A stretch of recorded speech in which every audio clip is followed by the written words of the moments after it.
Max, What's you up? know what? We just recorded for 30 minutes, but I forgot to hit the Yeah. record button. That's the first time it happened, at least for us. I know. Well, I hit the record button on the mixer, but I forgot to hit the record button on video. But you know what? In the jungle, the mighty jungle, Max and his orchids will play. Yeah. A wee mo way, a wee mo way, a wee mo way, a wee mo way, a wee mo way.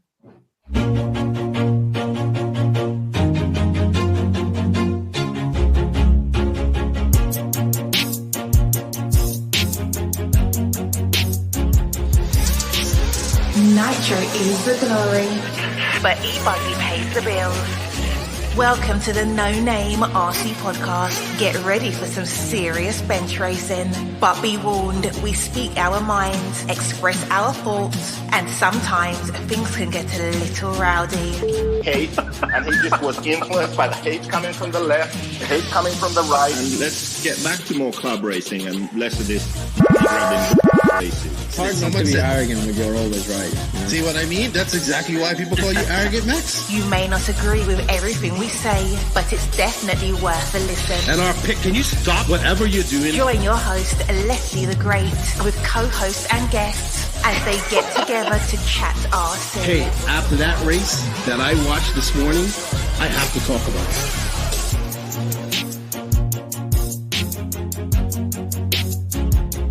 Here we go. $100 right here, $100 throw. Oh no! I like this.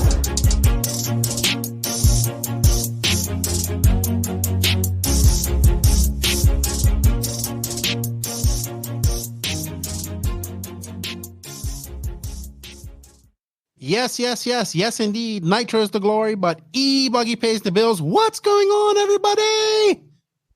Welcome to episode number 245, take 2 of the No Name RC podcast. I'm your host, Keenan White, aka Lefty the Great, and over to my virtual left in the jungle, looking very, lively, clean cut. And, the girlfriend's got you looking, got your beard trimmed up and all that stuff, is the arrogant one, the professor of everything, arrogant Max Mortimus. Max, I can't believe I forgot to hit record because that was actually really epic. Yeah, we was like just chatting, we're having fun, and then at some point, it's like... I'm like, why is this all in blue? And why is there no time? But we just talked for about 30 minutes, and then I forgot to hit the record button on the video. We do have it on audio. Maybe I'll release that to the patrons because it was pretty good. Yeah. But thank you everybody for joining us. It's episode 245. We are 5 episodes away from 50. I did do a live last night. Thank you to everybody that joined in on that. As I'm recording this on Thursday, I was with Clayton Young, the Raw president. He was on there for 2 hours answering questions. It was good. We have not seen this level of transparency from the federations ever. So it's always good to see that. And it was a great chat with him. And these Lefty off the record seem to be going pretty good. People seem to like a little salty Lefty. It's like a therapy session for me. I get to see all the BS going on Facebook and then, get to, talk. Like I consider all those people that tune in, like my friends, and like we're sitting off in the pits and it's 75 to 100 people just all talking shit to each other. So I really enjoy that. There's like conversations going on in the chat and all this type of stuff. So it was really good. Thank you to everybody that joined. Thank you to everybody that gave us some super chats. And thank you to Fred Costa, my friend down in Brazil, who helped me out with that producing. And of course, thank you to Clayton Young for his time and everybody who joined and asked the questions. Before we go on, I have to say some thanks also to the NNRC squad around the world. We're almost at 4,000 subs on the YouTube. That's crazy. I know it seems like it's getting there. It seems like we should have more. Well, we have like 7,000 followers on Facebook, but we only have 4,000 subs on YouTube. So if you guys can, hit that notification button, hit that sub button, share the YouTube channel, help us grow this channel, and let us go a little bit more viral. Shout out to everybody that supports us. Shout out to the patrons of the NNRC and YouTube members. You will get early release of this podcast.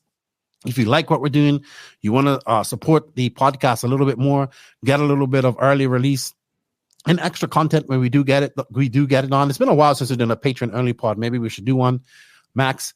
You guys can find the links for that in the written description of this podcast, and every little bit helps. We greatly appreciate it. Also, we have sponsors that support this podcast. They have been with us for quite some time.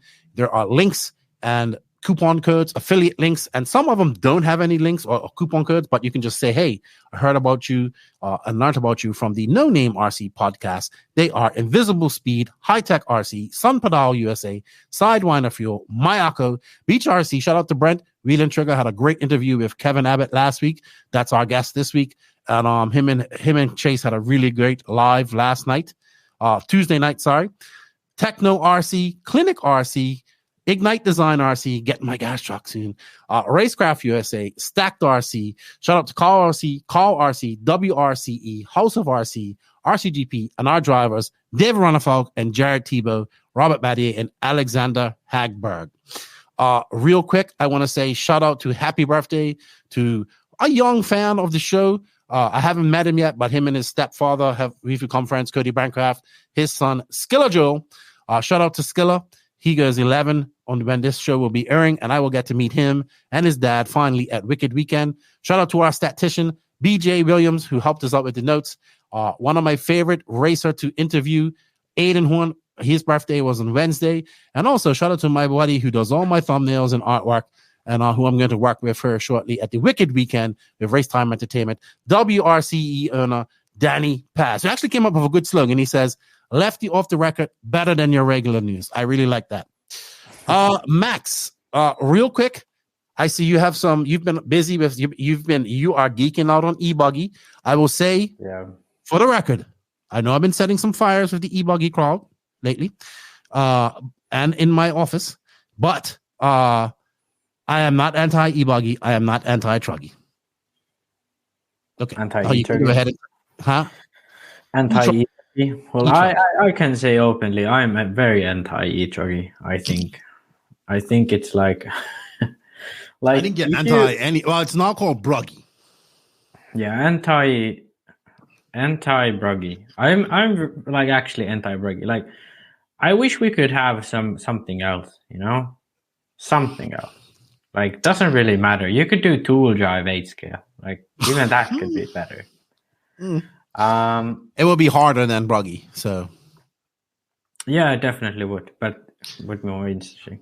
Yeah, but I've been actually geeking out on e-buggy. I even made a Facebook post about my electronics I've been running, because last time I ran e-buggy was at the Neo race in 2018, and the race before that was the DNC 2018, the one that I actually won in expert class in Nitro.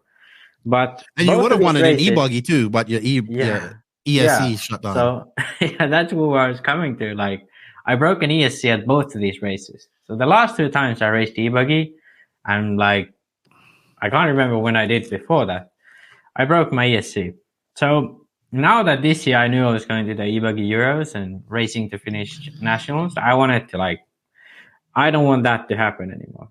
And I reached out to they are sponsoring me a lot, and I work very closely with them all together, Hobby Factory from Finland, and they had these Apsim electronics. They were kind of new to them. They wanted me to test them, see if they were good. And I was like, okay, sure, that sounds like a good plan. And I tested them. So far, no ESC breaks mid race. So durability-wise, they've been good. But what surprised me the most was how many settings on these ESCs you have these days. Back in the day, in the speedos I ran at Neo and DNC that year, the only thing you could set up was brake strength, motor rotation direction, and then lipo cuts. And then if you wanted to tune the throttle feel, you had 4 different amount of punch. That's all you had, Now you have 4 different settings for turbo alone, okay? Adding on to that crazy amounts of throttle rate, brake rate. So yeah, it's been a little bit of a learning, I have to say, because I'm definitely not an expert on electric stuff. I'd say I used to be before, especially 10 scale, but now these days I need to get used to it. But yeah. Well, the technology is getting a lot better, right? With the ESCs, for sure. So yeah, look, it's definitely the future of RC. Even though Nitro is the glory, but it's definitely what will get more people into RC. So I'm definitely not anti e-buggy or e-buggy. But I will say this: the e-buggy early guys do not show up for the e-nets, and that was one of my biggest rants last night on the podcast on the live podcast. So if you want to go see more of that, check it out. Episode 244. I talked with Clayton about my ideas about getting because e-buggy is going to be a world championship class coming up here in 2025. Yeah. So it's very important that we get these nationals going really good. So yeah, I was setting fires on the internet. I had some votes going, and all that type of stuff. It was pretty good. We almost got 400 votes on each of these things. One was about having a nationals B, and the other was about combining just having a 1/8 scale nationals with 8 scale nitro buggy, e-buggy, e-truggy, and truggy in America, and lowering the cap and having a B nationals like we had the Euro Bs, which we're going to talk about here in a bit, right? But if you want to hear more about that, you can go see it on episode 244. It's on audio and live. Just look on YouTube, go to lives. It was a live show. It was fun. Thank you to everybody that joined. We had 75 to 100 people in there the entire evening. This was a short one, and then it went 3 hours. So the last one went 4 hours and something. So I think I'm going to get back to doing these every 2 weeks. And I really do enjoy that. But I also set a fire here in the office with a LiPo fire. So I was charging up a battery. Luckily, I put it in. I had an older Venom charger. It was a battery that I received last year, but I did not charge it. It had one cell low, and I was just trying to balance it up and get it, to use it. And I said, let me put it all encapsulated in this because it was a Venom charger that has a LiPo locker for that. So I'm sitting there wrenching on my Techno MT410. It's almost just finished. That's why, thank you, Techno, for giving me that. And then I heard, and I was like, and I smelt that smell like chemicals. I looked over and it's just smoke billowing out of this charger. And I'm like, oh no. So I got up and I disconnected it. And it's right under my action figures, like some of my prized Star Wars action figures up here. Right? That was it. You were running towards the LiPo to get it out of there. So it's just smoke, right? All the fire is encapsulated in her. Well, that's good. Yeah. Dude, from literally 20 feet from where it was in the corner to that door, right? So the door's her. It was like the corner's over her, door's her. It was this room was engulfed in smoke. Dude, I ran out. I've put the charger out on the driveway, and it was going for like 20 minutes, right? And it's that stinky, bad for you smoke, man. I took a whole all my clothes were full of it. It was in my nose. It was just a haze in the office. Luckily, I had the door open. Dude, I had to leave the air conditioner on. I actually ordered an air purifier to help. Most of the smell's gone, but I had the air conditioner on the entire night. Had to get the guy coming home, clean the air conditioner. It was horrible. Lesson to people: always charge your LiPos in a LiPo bag. I know some people say use a ammo cans or metal cans. I'm trying to get some. I found some in Santo Domingo. The guy wants $100 for 2. I know you guys think that's a lot of money, but they weigh 15 pounds each, so it's 30 pounds of shipping. But in the meantime, I did open this, but being as I wasn't recording. We just got it open. And then it's already open. So I went on Amazon and I have LiPo bags, but I wanted a little bigger one because I want to keep my LiPos while I'm gone. And maybe I could just take this home and put it at home instead of having it here. But this LiPo bag, it's for e-buggy. Home without a house? My house, I would put it outside. I would put these outside. But then I might be worried about the heat. This is a e-bike battery LiPo bag. It's called Cool Case, and it's rated pretty good. And it's for e-bike battery, so it's long. And I'm gonna put all my batteries. There was $21 on Amazon. I'm being safe now. I'm being super safe about this. So I don't want any more LiPo fires and smoke. In fact, I'm charging a battery now, and it's down to sell a little bit. And I'm worried. And this is a 6S battery.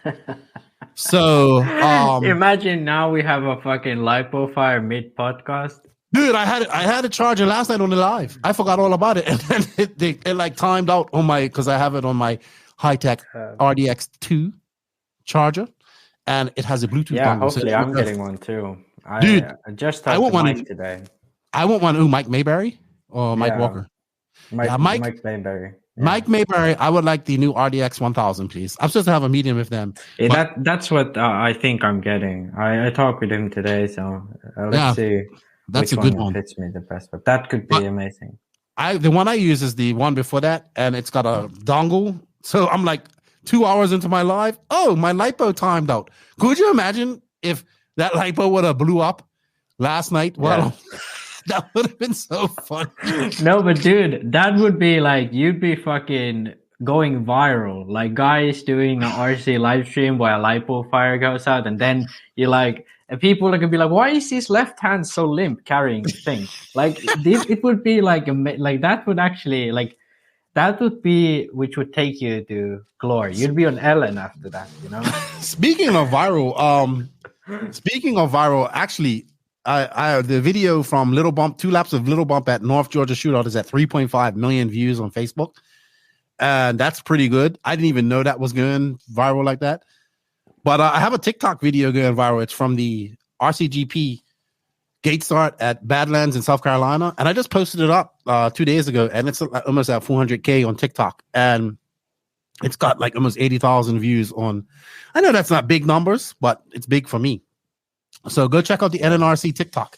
Also, go ahead. You was going to say something, Max? Yeah. I think actually like one thing that to me, people maybe don't realize, but the fact that gate start, it looked quite professional, you know? Like there was cars colored the same way. There was teams. Obviously, the track looked really professional. You know, I think that's what could catch people's eyes. Like this is the real deal. It looked like people ain't seen it. That was a great video, right? It was yeah. It like the gate start was perfect. There weren't no crashes and stuff like that, so it was really good. Also, last week on my live, Brent Jackson, who does RC body armor, he's like, "Hey man," he sent me some stuff. I bought some stuff from him, and he sent me a care package. If you guys want to get a care package from him, just hit him up. But I got that today before I came up here as well. So I got a package from Brent at RC Body Armor. Here's my buddy down in Texas. And I'm going to tell Brent too, hey man, next time you go to a Raw Nationals, make sure you have lipo, Raw approved lipos. He was making off because he wasn't able to run his Nationals one time in the event. So he sent me a package from RC Body Armor. I'm going to open it up real quick. I hope I don't cut whatever's in her. I hope there's no lipos in her. So he sent me some stuff. I wanted some battery straps from him for my Techno MT410 build, and I wanted some of his battery foams that he uses. So he sent me a shirt, which I'm really happy about, which I'll rock. Let me pull it out here real quick. Oh man, that's some super plastic right there. There we go. So, oh wow, this is a nice. This is like that nice soft material. Oh man, I like it. It's got the logo on her on the side. That's cool. And then send it with RC Body Armor. So he has this thing called Dragon Skin. It's like a backing you put in the bodies and stuff like that. I'm gonna put it on my build.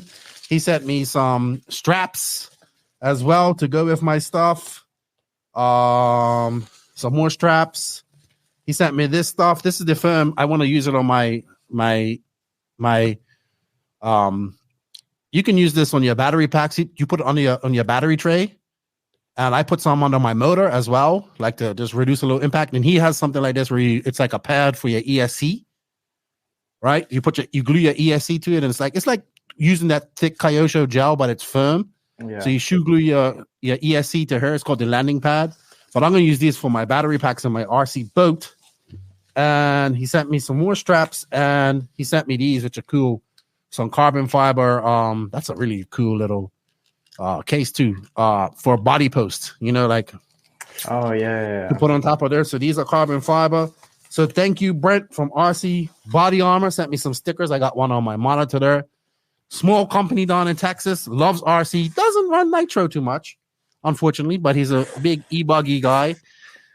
So thank you, Brent. Check him out at rcbodyarmor.com. I believe that's the email address. I should have that here. Or find them on Facebook. And thank you, Brent, for sending that out to me. If you guys want me to unbox something on a podcast, hit me up. I'll give you my freight forwarding address in Florida and introduce your product and stuff like that. All right, Max, enough of that. We have to get on to some news and stuff like that. So, but before we do that, we have to pay some bills. So thank you to Clinic RC for all their support. Check them out with their Race Tech engines.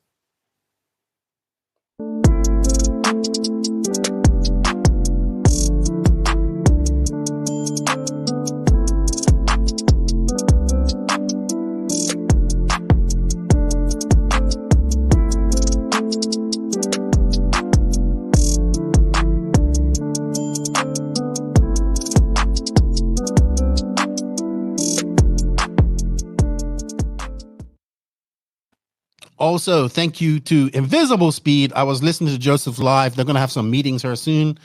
Check them out. We have an affiliate link here in the podcast for Invisible Speed. No, the ad does not count anymore. This is from the Euros of last year. He's been making all these videos. I'm like, JQ, why don't you make me a new video ad for the podcast? And he's in I'm pissed off at the world mode right now. So I don't really talk to him too much. Isn't and that here we JQ all the time? Pretty much, but he's extra. Okay. I don't know. He's JQ on steroids.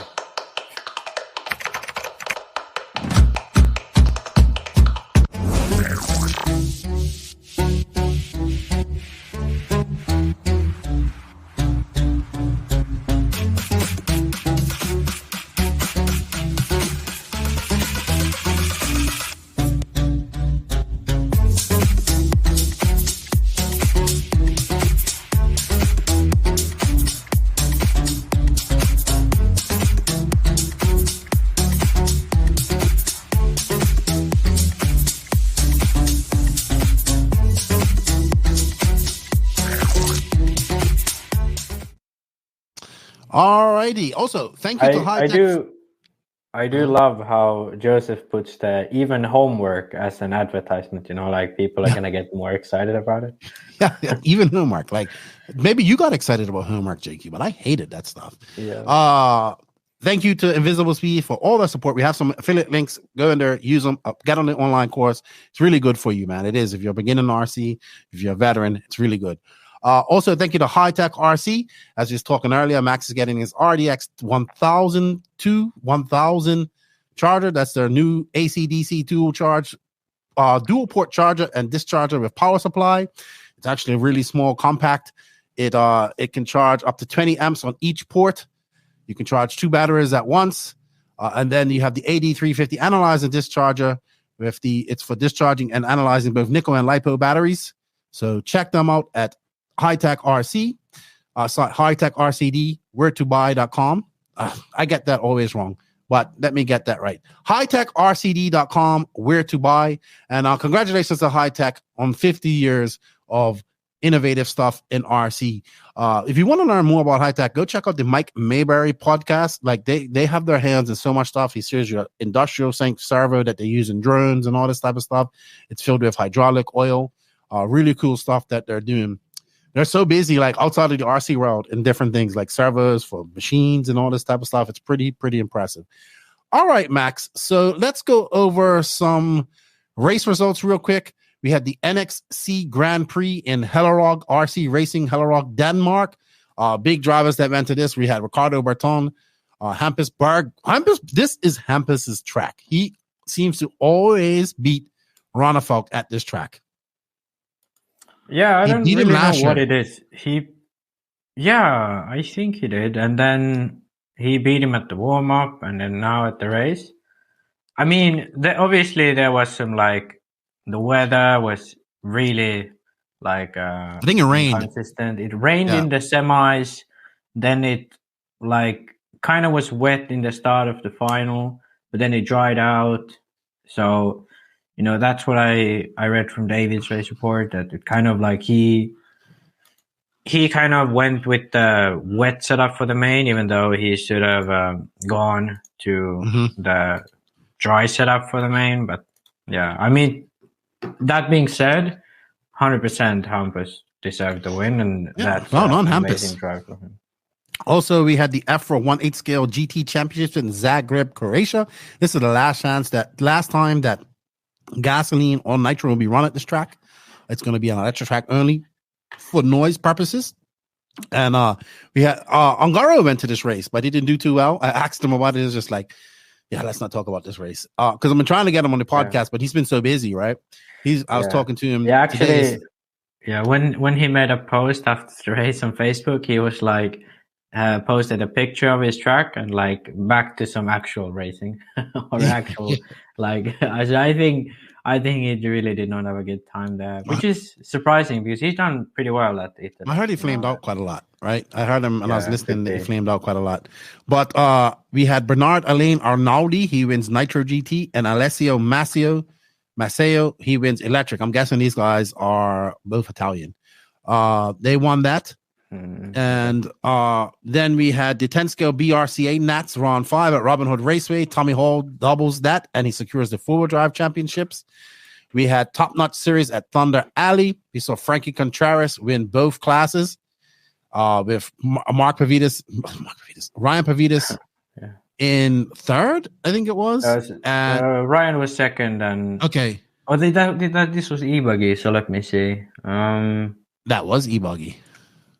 Ryan was third in Nitro.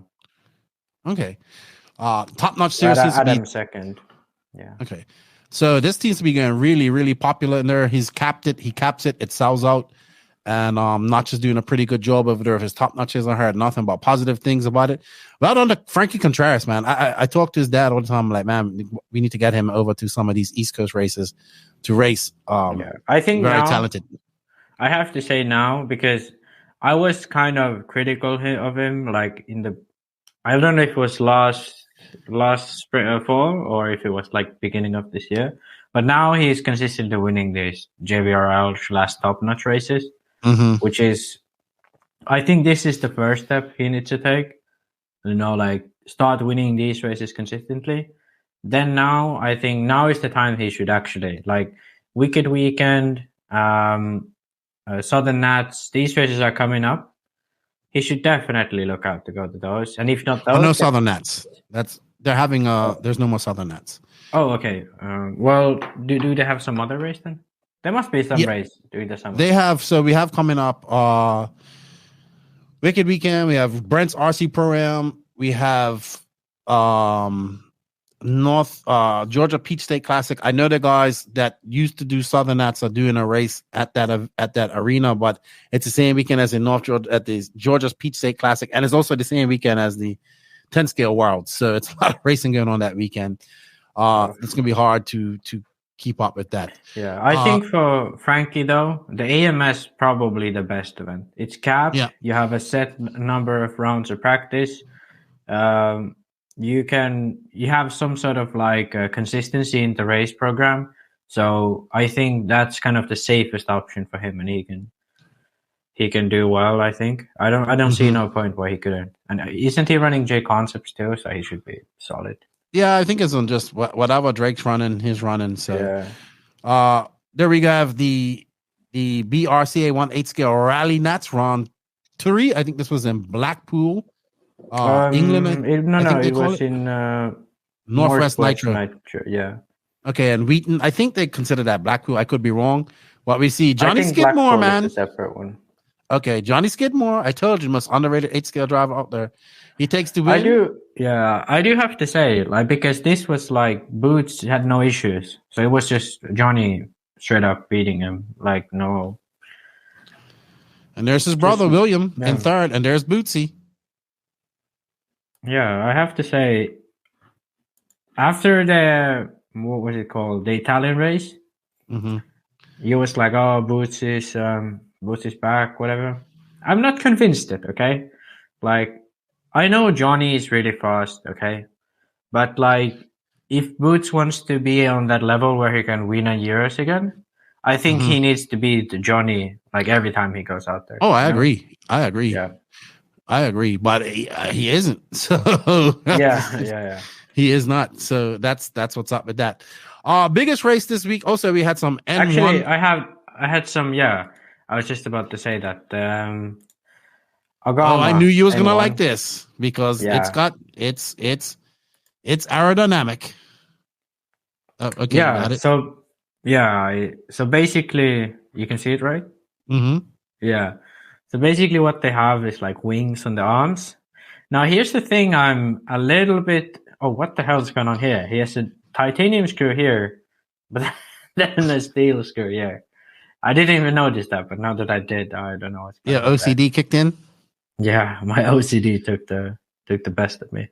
But yeah, basically, they have the wing here in the front, and then on the rear arm as well.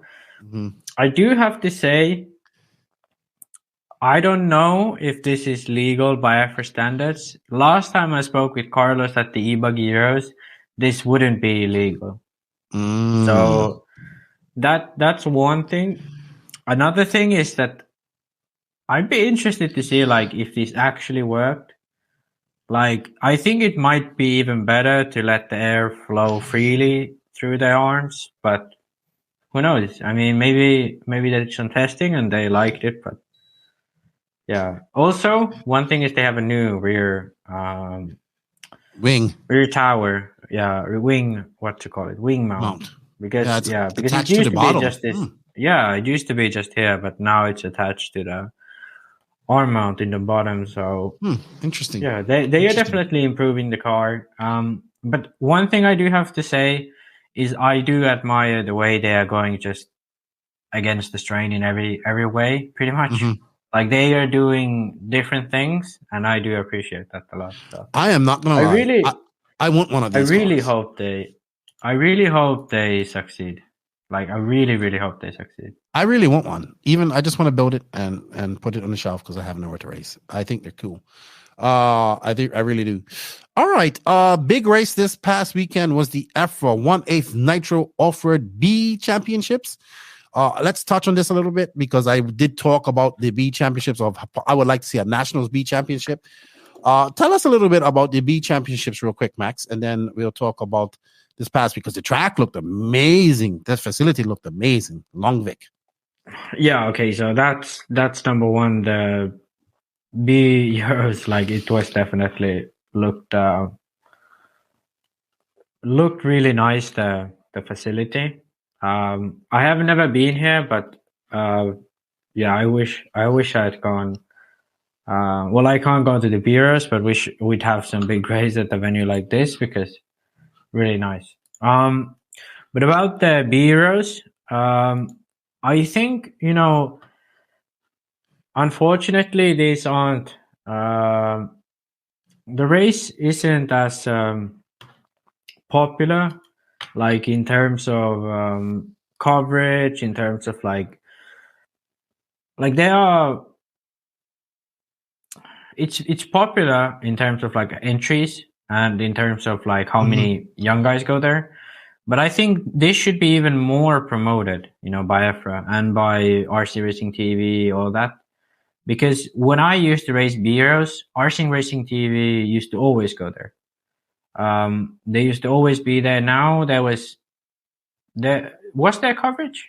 Yeah, InfoRC was there, but InfoRC is from InfoRC right here. But that's him up there with a camera talking into a mic. That's with his own camera. Yeah, that's what I mean. Does a good job of that. Yeah, that's what I mean. That it's actually like I think this could be. Like even now, like you have the drivers. Remy Bembedes is like one of the fastest up and coming racers in Europe right now. You had Bartosz Zalewski there. He finished the A-main at the the e-buggy Euros. You had Robert Batty, Reno Savoia. They're helping their team drivers. Ongaro. Ongaro was there as well. Igon, as you could see there in the video. All of these people were there helping the team drivers. So this is being seen as, a great stepping stone. I think they had way over 100 entries. I can't remember how many. They had 140 entries. They had I think they sold out. Yeah, that's like a capped list, a full list of drivers. So, and it's only a 1 weekend event. So I really, really do believe this could be one thing EFRA should showcase much better. I do have to say this video has been amazing so far that you showed by InfoRC. So big thanks to InfoRC for doing the coverage. But that's kind of the only negative thing about the Bureaus is the coverage could be better, because I think the racing is always good. You know, I went in 2000. Yeah, Parente was there. Zalewski here, he had some issues in the main, but lots of fast drivers and up and comers, you know. So yeah, I went in 2011, 2013. Yeah, 2011, 13, 14, and 15. I didn't go anymore. So I went 3 times. Each time is like a great event. There was always some like top drivers, you know. In 2011, I can't remember who was there exactly, but there were lots of like names that ended up coming through the ranks. 2013, it was held at Hungaroring. So obviously Ongaro was there. He was like the big name. Nobody really knew about him. It was his home track. He was really fast throughout the week. And Barufalo, we all know, ended up winning the race. But all kinds of fast drivers were there. Then 2014, Berton, he was fighting for the win. He had an unfortunate issue in the semis and didn't end up making the main.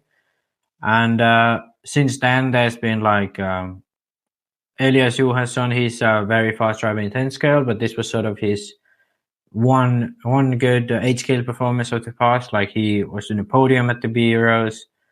And there's been multiple. Like when we go even back, Lee Martin has won the Bureaus. Fox won it. Fox won it. Like this was kind of Bureaus was the race where David Ronnefalk like came through. Like this was his like kind of the race which like connected him and Adrian Bertin also. So like definitely like consider Ronnefalk and Barufalo both have won Bureaus. And I think, you know, that alone should tell you like it's actually a really really good stepping stone, right? You know. So I was talking about this, so I had to pull up. I know a lot of my American friends and listeners don't know what this is, but if you watch this podcast and you saw that video, you see what it's all about. It's yes, there's some older guys involved in this as well, right? Because this is I look at the Eurobees as for those guys who are not skilled enough to be at a Euro Ace. And this is also a stepping stone for these young guys, right? To make a name for themselves, get noticed. I would love to see this in America. I would love to see a Raw Nationals B, because some people were arguing and they said, well, we have a youth whatchamacallit race. I'm like, yeah, but there's not many youth at the Nationals, right? And they take the top 15, and it's a big disparity. Like it was like Jonah Wilson and Little Bump and Caden Fuller versus like just regular kids out there, like, you know what I mean? Those kids, they're young too, but these were like, you know, you get what I'm saying. And we just feel like a Remy Bermudez, he's good. Adrian Parente, sorry, not Daniel, that's Adrian. Barlowski's good. These guys are good. They're good racers, but just not there yet, right? Even I saw Gabriel Astorini is a young guy I met at RCGP. He's been doing a lot of racing. I would rather see, this is my thing. I'd rather see them take e-buggy, nitro buggy, truggy, e-truggy, and do a 1/8 scale Nationals A. I would say that the top 50 from the previous year are already in. And then I would take the top 30, or I don't know, take the top 25 or 30 from this race and put them in this race. I don't know how I would do it, right? But I would love to see the Nationals A be something you have to attain, right? Like a reward for the better drivers and whatnot. But I would love to see the Nationals B be like this. And then it's so much better for, like, I saw how many people were sent to be representatives. Like each company sent somebody there to be a rep, right? Hot Race Mayako had Robert, and they had him for Hot Race, right? Ongaro went up there for the Associated guys, probably Matrix, I believe. We saw Majube, he was there for HB support. Obviously, X-Ray had Igon. Savoya was there. All these different races were there to support this, and mechanics. That, to me, that is so much more value than you trying to get advice from a racer when he's at the high, like at the nationals, like people, it's stressful, right? There's a lot of money on the line for these drivers. There's world buffs on the line for these drivers, all this type of stuff. This will be so much more value for these companies. It will give a much more of a spotlight on these up and coming racers because they're going to be fast. They're going to be there to put on a show, so they got they got some experience with that. But then they get they get the attention from these not just the people that make the aiming, but people on the teams. They get the attention of a pro driver and a mechanic that they would not get at a race where that guy is competing, because he's got to be worried about wrenching on his cars and competing. So I really would love to see something like this in America. I think it would be good. I think only good things could come out of it. You see it. I thought it was an excellent race. I wish it did have better coverage. Like, really wish RC Racing TV was there. No offense to InfoRC. I really appreciate his coverage. He does a great job for just a camera. Talking, he's literally commentating and moving the camera at the same time. That's what he's doing. So I think it's a great idea. I think I talked to Clayton about this. A lot of people seem to like the idea. Obviously, some people don't. Everybody wants to have regionals back, which I would like to see as well. But this would be something for people to look forward to, make it prestigious. I'd rather see a Nationals B than this failing E-Nats that we keep seeing here in America that doesn't get any interest. The E-Buggy, the only way the E-Buggy class is going to fill up at a Nationals is to put it alongside Nitro. It's the only way. It's not going to have the E-Buggy guys only aren't going to go there. They're more, those guys prefer to race where there's classes, sportsman intermediate, stuff like that. And the Nitro guys don't seem to want to go to just an E-Buggy race, right? I know it's different in Europe, which is strange enough, where E-Buggy is not as popular, right? Because Nitro is still king in Europe, right? But the E-Euro sells out all 140, 50 entries. So I really want to see some. I mean, just looking at that video, you can see the emotions. Like, that kid won in his home country. Like, you know what I mean? His family were happy. Remy Bermudez, he's been doing well at races, but he's not making mains and stuff like that. But this race will help boost these guys and give them a pathway. So I think it's a great idea. 100%. And I think there's like many things at play here. It's not just, it's not just a race for like not the top drivers, but this is kind of the way where you cut out all the pros.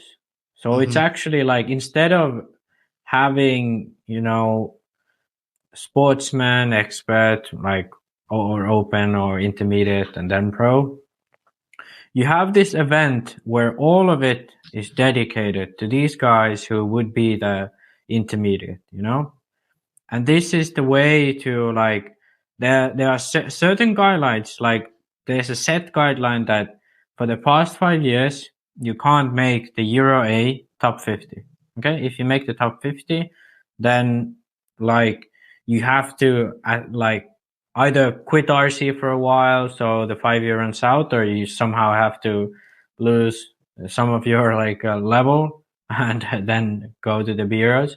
But generally that doesn't happen. Most of the time it's like people who make the top 50, they get better, and then they either quit altogether RC or something like this happen, So that so far has worked quite well as a rule set. So if you at Furore, for example, like the last year's top 50, they are not able to go to this race, but the rest are, the rest of these people are.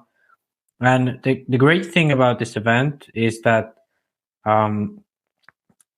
it's like everything is same like the Euro A, but it's just for like those races that are the up and comers that might not have like full chassis support, full manufacturer support, and then kids like Remy Bermudez, okay, he's already proven himself on other big races, but like this could be a great stepping stone for him to be like okay, everyone knows about him now. He can be there. He can get the support. He knows what it like X-Ray knows to support him now. And this also puts much more effort for manufacturers to actually support not only the drivers that are already established, but drivers that could become something, have youth programs and such. I agree. So 100%. I think that's the main thing, because we like almost every podcast we get a question like, oh, how do we improve like young talents of America? There you go. Here you go. Like, okay, let me just show you guys what the podium looks like here. Let me scroll here. Here's the top 12. So if you look at these kids, like, I don't see anyone like. There's a few that are a bit older looking. This gentleman here is pretty old. He might be the 40+ winner though. Yeah, but the thing is, like, if you look at the podium, these kids barely 15. I don't think they're even close. Even like kids around here, Zalewski's young. This kid is young. Like, this is how you do it. This is how you get young talent. Like, Igon was pitting for Bermudez, and then there was definitely S-Works drivers like Sartel probably helping Pariente, all other extra drivers helping Zalewski most likely, and so on, This is how you get these kids to come up. And I think he is Dylan Saunders actually from UK, if I'm not wrong. Yeah, or I can't see. Yeah, I can't see, but let me see the results because it says it here. Yeah, Dylan Saunders. I 100% agree with you on this. Billy Grindley also met him. I believe I met Dylan and Billy at RCGP. It's for the life of me, man. People say things like about this race. I'm just like, man, you guys, like, I think it's just a great. Look at Sylvia from Team Brownies. They were there as well. Nice people from Switzerland. I just think, look at this track. I thought this track was. This is where the Euros should have been. Jesus, look how nice it was. But this track is nice. And then it has a really badass on-road track right next to it, right? Yeah, like it's a beautiful facility. I love it. Man, I can't say enough about how much I think that this is really good for up and coming racers, or even just hobbyists who don't want to have the pressure of going to Euros A. And for the manufacturers, it's a no-brainer. Like, it's absolutely 100%. valuable for them and for the racers. So when I was talking about this, I know a lot of my American friends do not understand what I was talking about. Some of them do, because a lot more Americans are following now. But that's what I'm talking about right there. And congratulations to Remy Bermudez. Yeah. On top of that, like the youth thing, actually one thing that I wanted to say is that in Europe, the thing is that for us, the Euros are not like, okay, sign up, try to be the fastest one to sign up, which in my opinion is just a ridiculous way to guide who gets in and who don't. Like, we have it so that every country is allocated a certain number of spots. So, like, every country requests, like, okay, we have 10 drivers who would like to attend, and so on. And then, obviously the size of the country, how they've done before, things like that are taken into account. And then you end up like either giving everyone their places if the number matches what the maximum capacity is, or then some countries you have to cut a few places out. For me, for example, in 2011, I did want to go to the A Euros that year, and or like A and B Euros, but I didn't end up getting the spot for the A Euros. Okay, so then I was like, okay, I can still make the B Euros. 2012, I did both. 2013, I did both. A Euros and B Euros. Same in 2014, A Euros and B Euros.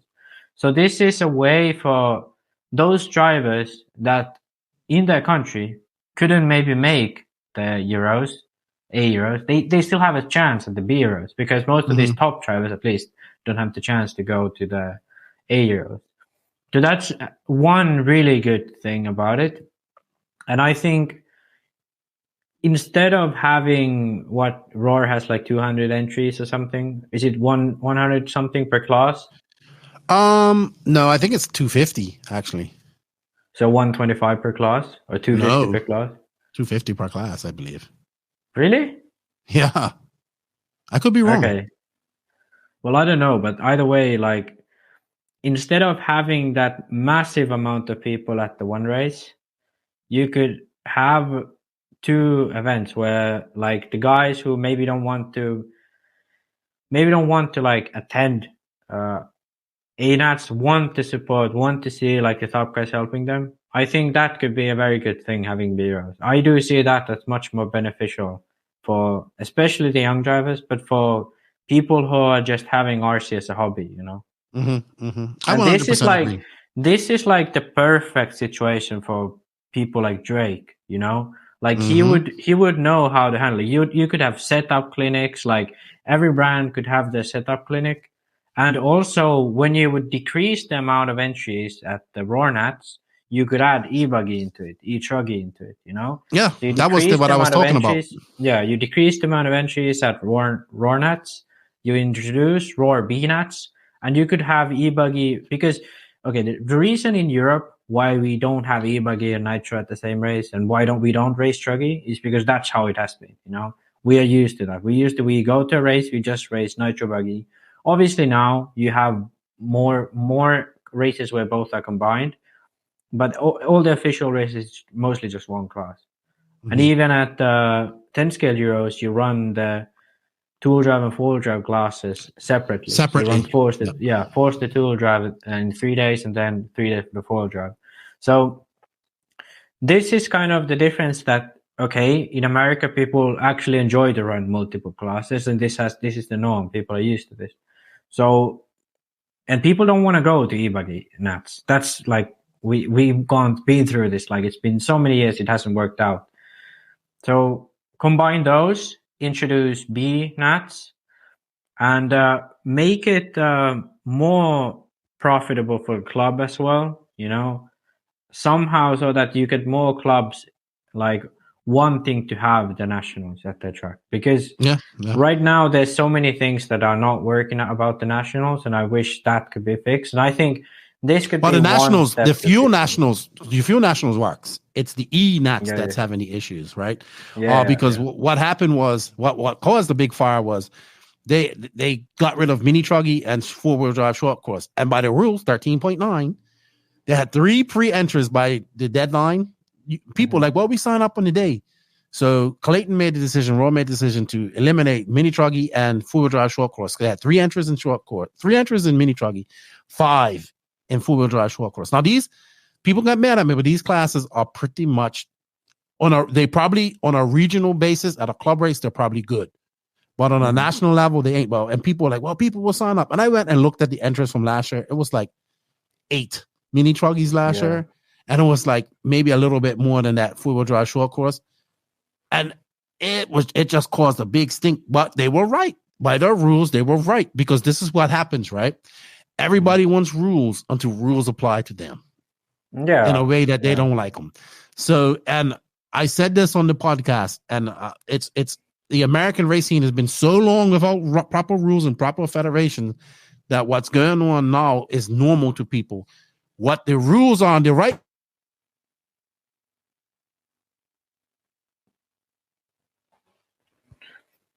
We hit the table too hard. There I am. Am I back? Yeah, you're back. It's just that my internet's bouncing up and down. It's not. It looks like it's not going to be too good. But anyway, I ranted enough about that on the live show. I think the Euro Bees is great. I think a national Bees is great. Combine, make one 8 scale nationals with e-buggy, e-truggy, and all that stuff. Lower the count cap. Have a B nuts. Yeah, maybe bring back nationals. Bring back regionals. They want regionals. Well, here's how it starts. Let's get regional reps going in each region in America. That's how it starts. Because that could be the countries. That could be the countries. Like, it's silly to me because if you look at statistics about Europe or statistics about America, there's between 350 and 400 million people in Europe. There's 330 million people in America. if you look at states such as Colorado, there's about 5 million people, country size of Finland. If you look at California, 40 million people, that's about the size of like France, these countries. Like there's no difference really in that. Only difference is that it's just not organized. There's not any organization behind all of it. Manpower, because it's been so long without a proper federation. So and now they're trying to turn things around, and they need manpower and help to do that, right? So I say, if you want a regionals, get involved in your region. Yeah, that's the best way. All right, Max. I wanted you to chime in on the Eurobees because you've done it. I thought it was great. Real quick, we're going to go through some quick results real quick. They had the INS race, J Concepts INS Summer Indoor Nationals at the Hobbyplex this past weekend. Just going to go through 13.5. We had Doug Laverrier from, he's part Canadian. He came in 13.5, four-wheel drive buggy. He came first. Tyler Hook second. Nate Sutherland third. Zach Gastelum fourth. Alex Sturgeon coming in at fifth. Doug had a really good weekend in stock. In 17.5 two-wheel drive buggy, we saw Doug Laverrier also win that. Nate Sutherland, Mason Templeman, my good buddy Riley Filbert, he came in fourth, and Emerson Sturgeon, the son of Alex Sturgeon, coming in fifth. And in mod two-wheel drive buggy, we saw Brock Champlin take the win. Dustin Evans behind him. Aiden Horn in third. Tom Rinderneck in fourth. And Ryan Cavallari in fifth. And our favorite 10-scale Mexican racer, Matty G, was in sixth. He did not die. He did not get sick. So that's good. No spleen medicine needed. And in four-wheel drive... Get deported? Is he like actually Mexican? No. But he is Mexican-American. But he is American. Yeah. But he's not like gonna get deported because we shot him out on the podcast. No, he's legal. I just like to tease him. They call him Beaner. I don't know if that's a term that we're supposed to use on her or whatever, but he calls himself that. And in four-wheel drive, we saw Aiden Horn take the win over Brock Champlin. Dustin Evans, who Dustin Evans, every time I think like he's too old to win or do well, he's podium, right? Paul Lemieux Sanchez, who's been doing really good, came fourth. Tom Renderneck in fifth, and Matty G in sixth. So good job there. I did watch a bit of that. Man, I have to say, Olsen's coverage is getting so much better. He has like pictures of the drivers now, right? Yeah, so he has pictures of the drivers right next to it. So it's really good. All right. So real quick, I have to say, like the 10 scale scene, like, I don't know if I'm just so out of it or if it's just like so. Oh, I'm liking it. So I'm loving 10 scale. I love that. I love this like 10 scale and stuff, but I feel like they're just like maybe I'm not following the right pages on Facebook. But the thing is, like, I never get any news from this race. I didn't even know this race was happening. I was thinking, like, what the hell are you talking about when you started naming the results? Because like many people, you ain't checking the NNRC Facebook page. Because I post all this stuff up there. Okay, yeah, I know, but like still, I don't know. Maybe I have to say it could just be me that I don't follow it, and then it doesn't show up. Well, if you're not interested in it, it doesn't matter. But the right? thing is, I think like 10 scale is actually probably, I wouldn't say more competitive, but there's a lot of young drivers in 10 scale who are super fast. Mm-hmm. Like, especially in Europe, like Harrop, Hall Brothers, like the BRCA 10 scale series is like crazy stacked, I agree. These guys are like all super fast. Okay. So, I don't know. Maybe it's just, I don't want to blame anyone because it could be just me that I don't see. I think it's just you. I think you're just not focused on 10 scale. Yeah. We see the HB is finally coming out, the HBD8 World Spec 1/8 scale competition nitro buggy without body shell, I will add. Thoughts on this, Max? I'm sure you have some. Can you zoom in for me on some? How do I do this? It doesn't seem to want to zoom in, or I'm not. Let me do some. Okay, I'll remove that. But while you do that, okay, there you go. Okay, here we are. HB Racing. You don't open? Let's open now. What the hell? Wow, it's that small. What the fuck? Why can't we get a proper picture? Oh no, we got something. Oh, that was safe. This is like proper fuck up. Okay, finally. Okay. Well, this is like the worst picture ever. But okay, this is so awful. I can't do this. Okay. Yeah, I guess he was right. It just sucks. Great radio, bro. We don't even have any real pictures. I thought this was real pictures, but right. What the hell? Now it worked. There we go. Okay. Let me open it here. Okay, now we got it. So basically, big changes for this car are the shorter arms in front, then the truggy front hubs and knuckles. I think there wasn't much other difference. It might be a wider pin in the rear and shorter arm, but I can't remember exactly. Maybe we should check from the text. Maybe they say it. I should have prepared for this, dude. You should have. Where is the text, by the way? There isn't text. Features. Here we go. I mean, I guess. No, there's nothing there either. There's no text. Attachment. Okay, I gotta say it can't just be me this time. Like this is not. No, I can't find it either. Great We do have a manual. Let me just go through the car. Okay, so basically, pretty similar car. Front end updated. They had some spare parts for the truggy and decided they had to get rid of them. So they put it in the buggy. Now I do have to say. Oh gosh. I do have to say that I'm not pleased with these changes.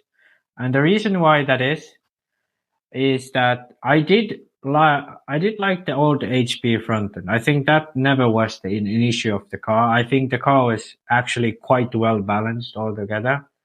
Like roll center choices they made, I might have adjusted them for some tracks, but overall, I felt the old HP car was one of the most balanced, well-functioning cars, So I don't really know what they were going for with this new front end. Was it more aggressiveness, more initial steering? The thing is that they're running 22 degrees of caster, which is insane, but they have to do it so the initial steering dulls out, which is my guess of it. But I do have to say, looking at results this year, Mason Fuller, I haven't seen a strong race from him yet. Ogden did all right at the dirt, but that track was very, it was like very specific. It was really small, really bumpy, very specific to that type of track. There's not many tracks like that around. So I do have to say, results, not that great. I don't know what I'd like to hear, what these team drivers feel about the new car, because from what I've heard, at least the feedback in Europe hasn't been too positive. And in Finland, everyone who runs HP runs the old car still. So yeah, I don't know. I don't really know why they released this car, because I feel the old car is still gonna be Do they better. have quick change diffs? I do have to say I doubt that. Because that would be a lot of plastic and molding that they have to use. Yeah, I do. That's why all that stuff's aluminum, right? Yeah, that's why all that stuff's aluminum, so they have to make plastic molds and all that stuff. Yeah, new arms. That's the ones. I gotta say I don't know exactly, but from what I've seen and read, I only see the new front end, new arms stuff. That's kind of the new thing. I'm pretty sure HB Nation is gonna be so upset with our interpretation of this. I do, yeah. And the thing is, like, I don't, from the standpoint of car design, I don't see anything better with this new car. I don't see like, okay, now you've done this and it solved a thing about the car, because HB always had good steering. Like compared to Kyosho, compared to like for example Mayako, which are the other C-Hub cars on the market right now, like top performing C-Hub cars on the market. Yeah, HP always like had the best steering of the three. That's what I've heard from like all the drivers. When I've tried HP always had good steering. Then the balance of the car really good in my opinion. Worked very well on low grip. Good results altogether. Fuller was doing really well last year, finishing top 3 at the Nationals. So I do have to say that I don't have any, I don't see a way they've improved in terms of results. And looking at the car alone, I don't see a way which this would actually improve the car. Like, I understand that they have a lot of kingpin inclination, that they have a lot of caster. So those two things together make it more stable. And maybe they imagine that those two things with the more aggressive, scrub radius could, make the car actually kind of give back some of the stableness with those changes, but still have the thin scale feeling of that Losi type front end, which they have on the Truggy. But I don't know, like, did they actually properly test it out? And well, I mean, they've been testing it for quite some time. Yeah, but did they like compare it? Because the thing is, like, since they released it for the Worlds, everyone's just been running it. I didn't see like them running it anywhere before the Worlds, and after the Worlds, they just run it. So I don't know. I do have to say, I kind of wish like Fuller or someone would try the old car again, and then okay. Actually, I do have to take some back because like I just completely missed out that Fee did very well at the Silver State. Like that was a very strong result. But yeah, I think if they all went back to the old front end, they would do better. That's my guess, but I don't know for sure. All right, but I do have to say, I'm sure that we'll get messages about the new car. I'm sure. 100%. People are going to be mad at me because they're definitely going to be mad at you already. But I do have to say that I'm a little bit disappointed at the HP because I don't see like a positive direction right now with the cars. Because the four-wheel drive, they released a new car, all the that two-wheel drive was a flop. Like, what I mean? The release was a flop. The four-wheel drive's out. Like, with the four-wheel drive, like, they've done, like, the 8-scale e-buggy style chassis braces, which, like, everyone's like, why the hell do they do that? And I think they've gone... it's a shame because HP was, like, after David left, like HP has gone, in my eyes, like downhill quite far. Oh my gosh! I can see all the hate mail coming now. No, I don't say that it's because of David, but I think it's like sort of the direction was a bit lost for a while. I don't like just that. I think it's about money. That's what I think it's about. 100%. Yeah. I think it's about. That's why we see all this aluminum. Like it's no secret that prior to David's release, it was very hard to get parts. I've talked to a few HP guys. They're not happy with what's come. Like local regular guys, they're not happy with what they've done with the new car. And when you see all that aluminum, that isn't because hey we want to treat it to aluminum parts, because it's just cheaper than making new molds. Yeah. And I've talked to many HP guys that are fed up with the 3031 diff shims they have to use in each diff, each rear diff or whatever. And they've been asking for quick change diffs. So I think that's what people were wanting with a new car, but what they got was all the parts, on some new parts, but nothing groundbreaking. And I think it all just comes down to money. Right. And yeah, I do have to say so. But I think like they could have done changes to the car, which would have been cheap, but like significantly had some sort of factor. Wow, they changed stuff. They have this brand new groundbreaking thing. But now they just released a car with like slightly different front end, which I wouldn't even believe would work better, you know, because like every brand went away from it. Losi went away from it. Techno went away from it. Every single brand has gone away from this front end, you know? Okay. So like, and even like, I have to say, Joseph, he designed a Losi front end and then went away from it after the first year. But yeah. Put on your flame suit, because we're going to get flamed by HB Nation. We're going to get flamed. But I do have to say, like, coming after us. Because I see HB as a good platform. I think I think the regular car now is still great. Like whatever people love it on a regional level. Obviously, like people are asking for certain things like the quick change diffs, and you know, you heard rumors about the modes are getting older because you have to use so many shims, and all that type of stuff. Oh, the diff case is like 15 years old. Hara won the fucking worlds with that diff case. I mean, but the car still works, right? It still works on a regional level, and it's no. I mean, look at Fee. He came second, right? And whatnot. Yeah. So the only thing I have kind of, because I don't see this sort of direction and organized and professional image that HP had when Adrian and David was part of it. That's a lot of gone, you know, a lot of it's gone. Like Performa and everything, they kind of went hand in hand with like David and Adrian. And when they decided to leave, I think all of it kind of like they had to rethink everything. And obviously, I don't think it's a surprise to anyone that a lot of brands are struggling with money. And I don't think HP is like, would be weird. It would be weird if they wasn't. Yeah. Different. Like, I think they kind of went on saving mode for a while. I hope they come back stronger because right now what I'm seeing, I don't think they are. I think they're kind of playing a safe game right now. They are not. I would agree. I would agree. That's the word. That's great wording. All right.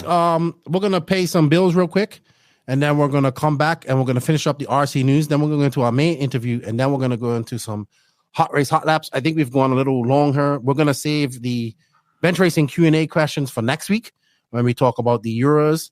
We're going to look at the Euros and the hot race, hot laps. But thank you to Beach RC for all their support. Wheeling Triggers it was awesome the other night. Shout out to Brent and all those guys, Lucas, Derek, and everybody there at Beach RC. One love. Love you guys like life. We have an affiliate link. If you guys can use it, it helps us out. BeachRC.com, the racers' one-stop online hobby shop. Choose from all the popular brands and variety in stock with super fast shipping and great customer service. BeachRC.com still has the local hobby shop feel with all the benefits of the internet. BeachRC.com is the exclusive distributor for Ultimate Racing, JQ Racing, Pro Circuit Racing Tires, Nitro Lux Fuels, and Assault RC Performance products. So fill up your cart and check out at BeachRC.com today. That's right. Thank you to Beach RC for all the support. Go over to Wheel and Trigger, hit that sub button for them. Go over to their Beach RC YouTube. I see Lucas has a Pro MX bike, so I expect a review of that coming out very soon. All right, Max. So a couple more things in news real quick. Sparko, man. Sparko's been making some sparks. Yeah, they just announced a new European distributor, and then this news we have. Who is this distributor in Europe? I think it was FDL. I don't know the shop, but they announced a European distributor. So yeah, and they're a distributor in America's Power Hobbies up in New Jersey. Yeah. And everybody, I have to say that the marketing for Sparko has been pretty good. It's been very aggressive. 100%. Like, it's crazy. It's crazy how some of these brands, like, they would have put the potential if they did the marketing like Sparko done. Like, I don't know why. Like, how did they do it differently? Because it's not, they haven't put out much, but people are going crazy about this car. Crazy. I know. All I heard is people talking about Spark. At first, it was a joke, right? Sparko, Sparks. Now it's like people cannot stop talking. Like, I'm like, the N1's out there doing something completely different. And it's just like, it's an N1. But Sparko, it's like sparkles, look, sparkles. So that's a lot of people been like, I didn't even think about it, but actually I wanna touch on that because N1 should be the one people talking about all the time. You know, that should be the one people talking about. But since the initial release, people have been I'm not talking about that much. You know, people are like, oh, I know. I'm gonna get it. I think some of it has to do with the long time between like they were actually gonna get the car and when they would release.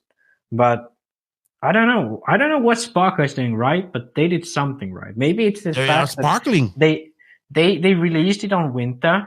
That could be one because people are not racing as much. Whereas the N1 was released during the summer. Another thing, the name. I really think it's the fucking name. I do have to say it Gotta must be the name. Yeah. So the big news is that a lot of people want to know Tyler Jones has got one, right? So Tyler Jones he was running an N1. He left Agama. I believe he's running for the people Visions who do the VRP who do Visions. Yeah, who do the Pistons and stuff like that. And he's pretty much private to run chassis. I know he's running Mugens right now. So Sparko sent him a car. So everybody's geeking out on that. I will say that just because people get cars don't mean they're gonna end up running it, right? I remember JQ Racing sent him a black edition. Nobody ever knew about it. I'm not saying that Sparko has hired him. A lot of people are like, what do you think? Do you think that what he'll do with the car? And I don't want to be hard on Tyler Jones, but I think if he makes mains with it, he's doing better than what he's been doing previously, because he hasn't been really making mains, right? So if he makes these finals with it, I will say this at PNB.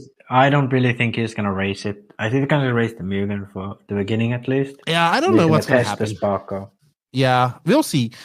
I will tell you this: he looked very good with the N1 at PNB. He flamed out or ran out of fuel in a bump spot, but I mean, I've said this before. He's a very highly talented racer, but has not lived up to the hype after the PNB win back in 2019. And he's had chances to do that, right? He was on Agama, he was on Techno, he went back to Agama. I still think his best time in that time was when he was on the Agama. And I mean, we'll see what happens if he races the Sparko. He can race whatever he wants. I think everybody's gonna be watching to see what he does. I mean, even people are afraid, it was a Sparko at the Euro Bs, like, you know, and all this type of stuff. So a lot of hype around this car. But I still kind of just feel it's another car in an already saturated chassis market that is one 8-scale racing. I think people don't even realize how many cars are out there. Right, because I don't think people have any idea how many cars. The Ming Yang is on its way to America. The people that make HP make Ming Yang, and it's just it's pretty much a HB clone that's cheaper, and it's coming to America. What?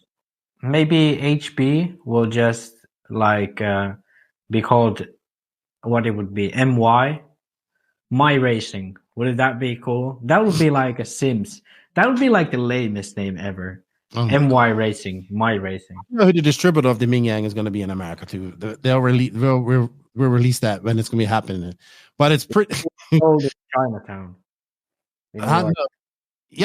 No, it's not. But I believe that the Ming Yang, the people that make the HB make the Ming Yang, right? Or like, I think they're a Taiwanese company, so probably not in Chinatown, to be honest. So considering the beef between those. So that's like another car coming on the market, and the price point on that's actually pretty good, I'm been told. And then we have the Italian BMT. Now BMT please, okay, before we go to Italian BMT, please someone make the fucking Subway meme about this car. I want to see it posted to the NNRC Discord. Like someone going to Subway, ordering Italian BMT, and then they get this car. What do you know about BMT? They've been around for quite some time. I have no freaking clue. Let me just open the link. It's not really showing. Okay, here we go. Oh, great! It's in Italian. Yeah. Okay, Automodello BMT. Okay, so I was looking at this earlier today, and I do have to say there's absolutely nothing special about this car. It's like this is the annoying bit. Okay, so if you guys have seen a Hobao car, like a Hyper 7, 8, 9, this is just a fucking miss and match of those parts. These It are does Hyper look like 7. that. Even the shocks. Yeah, these are Hyper 7 or 8 upper arms. I know this for a fact because we found that these would fit the JQ back in the day, and Joseph had some spare since he ran Hobao, so we tried these on. Like even the top plate looks like the old Hobao top plate. I know, and it has like the old design of having the radio tray here. It has even the fucking switch mount. Receiver box here in the back, and like the wing mount. Like imagine if you remember the Hobao wing mount where the wing mount was part of the wing. This looks like that. Look how big those diff cases are. Yeah. Oh. So basically, this is just a rebranded car that they bought from the factory that used to make Hobao. I really like those yellow brake calipers though. They look spiffy. Yeah, those are nice. S-Works has, or at least used to have like those. So we have another car in the already saturated and flooded chassis market. Oh yeah, there's also a Ming Yang that's rebranded to RS2 Pirate. Yeah, that's they in sell Europe. it in France. No, that's been in France for a few years, but people just don't really know about. Okay. And this is like there's lots of cars in like Italy and France where they just sell it to the local market. Mm-hmm. And then there's also like Radio Sistemi. They used to make, their own car. Like Chrono was like the infamous car from Radio Sistemi. They used to be like a big player in the market. And then they ended up just selling some like Asian like standard car as Radio Sistemi, and they tried to have a team around that, which didn't end up working. And like there's so many out there. I think Soar is still alive somewhere, maybe. Soar? SOAR? Wow. Yeah, Gene Hickerson still runs it, I believe. Yeah, and then Caster. He has so much parts. Caster's, we was talking about Caster in the last podcast. And then crazy. It's so much out there. There's too many. But Sparker's making all the sparks. Sparker's making the sparks. Yeah, dude, it's just too much. It's crazy. All right. Also, last bit of news. So this kind of for people, the Australians are freaking out. Right now, also I want to say that people saw a picture of Kyle McBride and they went crazy. Right, because the rumor was he retired, but he hasn't really officially announced that. But he's going to OZRC or OzRC. I know Andrew Ford works for them, and he's a TLR driver. He's currently I think he just went there for a photo shoot. Well, I heard, I don't know how true this is. I heard he's actually working there, maybe. Really? It could be. But the Australians, some of the Australians are excited. I don't know what look. So he was Techno, S-Works, and a lot of these rides that he's been getting have been through the dealers there in Australia, right? Combined with probably some support from the manufacturers.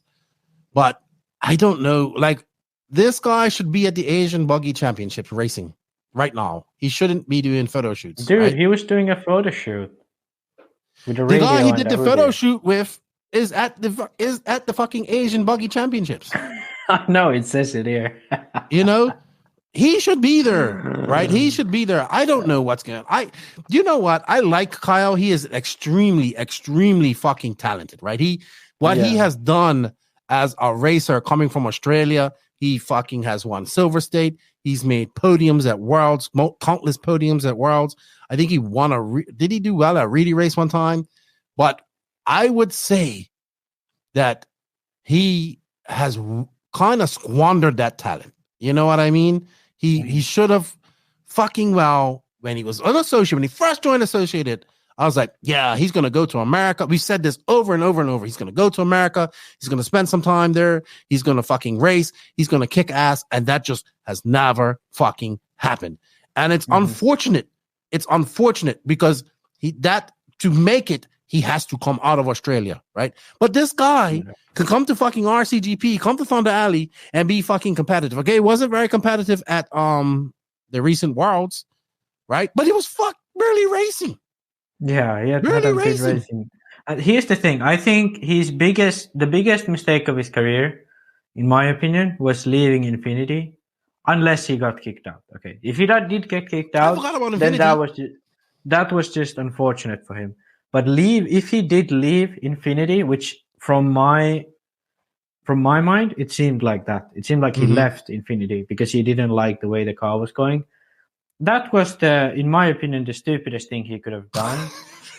Like, okay, hindsight is 2020. I get it. Okay, but he was in a situation where he was. He could have got paid. He would have got paid. He would have get paid for doing absolutely nothing, like every other fucking Infinity driver. All they do is go play fucking golf and then go show up to Euros and end up making the main, and they're good for another few years. Okay.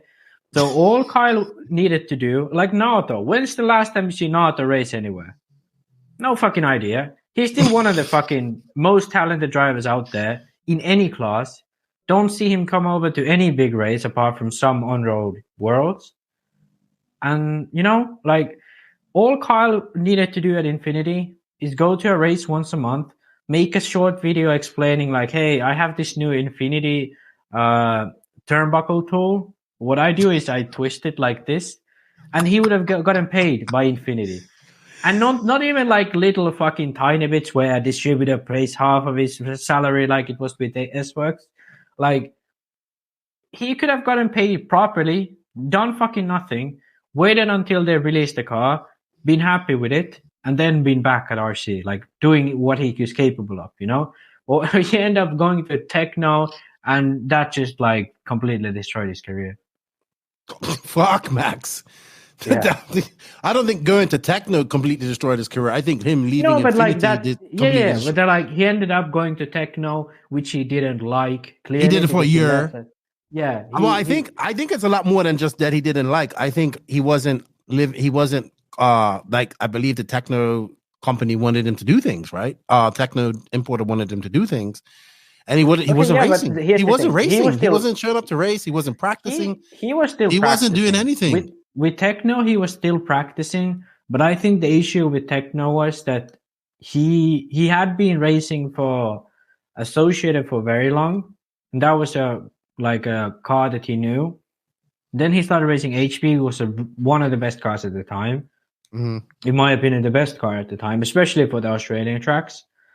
And then he went to like Infinity, which Infinity, I mean, he raced HP.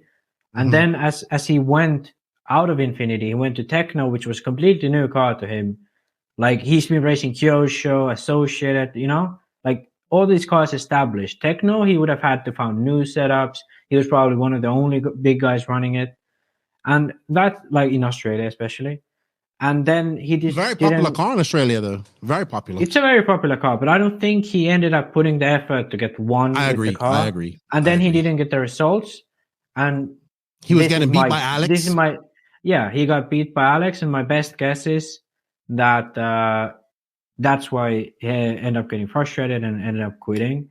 But I do also have to say he was also running Red's engines for the time when he was at Techno, and from what I heard halfway through the season, he was just running the Red's head. So I don't know if the bits of the Red's engine fell off and he had to replace them, or if there was something wrong with Oh my god. But that's what I heard. We're getting sued. I heard that he wasn't happy with the Red's engines, which, to be honest, Rivkin's doing well with them. Other drivers are doing well with them. Canas is doing very well with them. Boots as well. So I don't think there's any excuse in that. Like, something just didn't click. Maybe he didn't know how to get the engine to tune. So no shade to Reds. But I do have to say that after leaving Infinity, everything kind of fell apart. And I'm not blaming Techno or Reds for it, but I'm just saying that the situation kind of like things didn't click for him after that. Yeah. And then when he didn't see things going well for him, he has a girlfriend, he wants to live like adult life and stuff like that. Like, yeah, I think that's sort of the way, that's why everything went downhill. I 100% think if he now, like if Infinity was like, hey, you could be a great guy for us because you're in Asia, you're in Australia. Come back to Infinity and do this. He could wait for a year, do his thing. Then when he gets bored about life again, he could start racing RC and he could fucking dominate again. Well, this and I'm not kidding, dude. He was like at RCGP. This guy like fast. It's like because I had never seen him race before, but he was crazy. He had been running this HB for like a fucking few months, and he was matching David Ronefalk on lap time. You know, I know. Crazy. Also, crazy. Oz RC is the importer of TLR, and that's what Andrew Ford runs. So maybe he's going to run TLR if he comes back. But I think this is his last chance. And also, I think the only way he's going to come back is if he gets bored of life. Because now, because the thing is, like, he's not going to try his hardest right now. Because now he's like trying to get any last bits of, money out of the industry. I think that's like. I think so too. I think he probably said, "Oh, I'm going to go out and do some real life stuff." Then he realized that real life is like fucking boring and hard, and that RC cars is much more fun. I don't know. I hope it works out for Kyle. I like him. I do. I do like him. I do.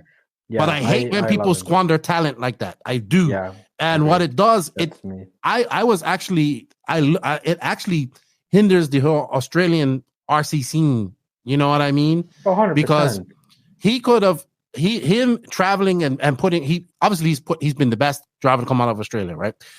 But he could have opened up doors for so many other younger drivers if he would have just had to, I don't know what the situation was, but I swear to God, if he would have just left when he joined Associated, I heard he was supposed to do that. I heard he was supposed to go to America, hang out there, like just spend 6 months racing, going around racing. Like he would have fucking won a Worlds. He would have won a Worlds. He would have won a Worlds. I believe that. I mean, I don't have anything to say against that. But what that does, I think he could have done it. What that does is now manufacture. You got this kid Alex Bernardzak who's fast. He can't afford to go to America and stuff like that. Like, and he's not gonna get those chances because companies just ain't gonna spend that money on him. Yeah, you know what I mean? Because they're like, hey, look what happened. Like it's that's frustrating. It could have opened up so much doors for Australian racing. In my picture. And as for Infinity, I heard Kenji's big into go-karts right now. Big. Like not even worried about the RC side of things a little bit. Still there, but really big into go-karting right now. And also, speaking of techno, did you see their new updates, their metal bumper? To what car? They have a new it looks like a new techno parts or something, and it's actually aluminum. So it has an aluminum skid on the front, but it goes up to the bumper as well. Okay. But it's like really, my buddy showed me the picture the other day. I think T-Works has one like that, but when I see people run it, when you crash hard enough, what happens is the plastic behind it flexes, and then the metal gets bent, and then it ends up going fucking out of shape. I don't know. I saw a picture of it. My buddy asked me what I thought about it. I don't know too much about it. I don't know. Anyway, that was actually a very good rant. We both went on a rant on Kyle. Yeah. Kyle, don't get mad at us. We love you. We know how talented you are, but talent isn't enough. You have to work hard, right? So and to be honest, I have to say, if there's some like personal stuff that had happened that made him like stop focusing on RC that much. Okay, I'm not blaming him for any of this. I'm just like, we are doing a podcast here. We're just talking shit. So I met Kyle at RCGP. I met him too. Great dude. And his dad. Yeah. And both of them, like, amazing. And his talent, crazy. So I don't have anything against him. And I don't if he doesn't want to do RC, that's all good. I understand that too. I understand it. But it's just frustrating. I wish he did continue. That's the thing. Because he's so good. That's how good he is, right? That's how good he is. All right. Well, that was fun. Some news. So I know we have some questions. We're gonna do that next week because we're going kind of over schedule. right now. We're going to come back here and do some hot laps real quick. Well, we're going to take a hot lap look at some of the upcoming races.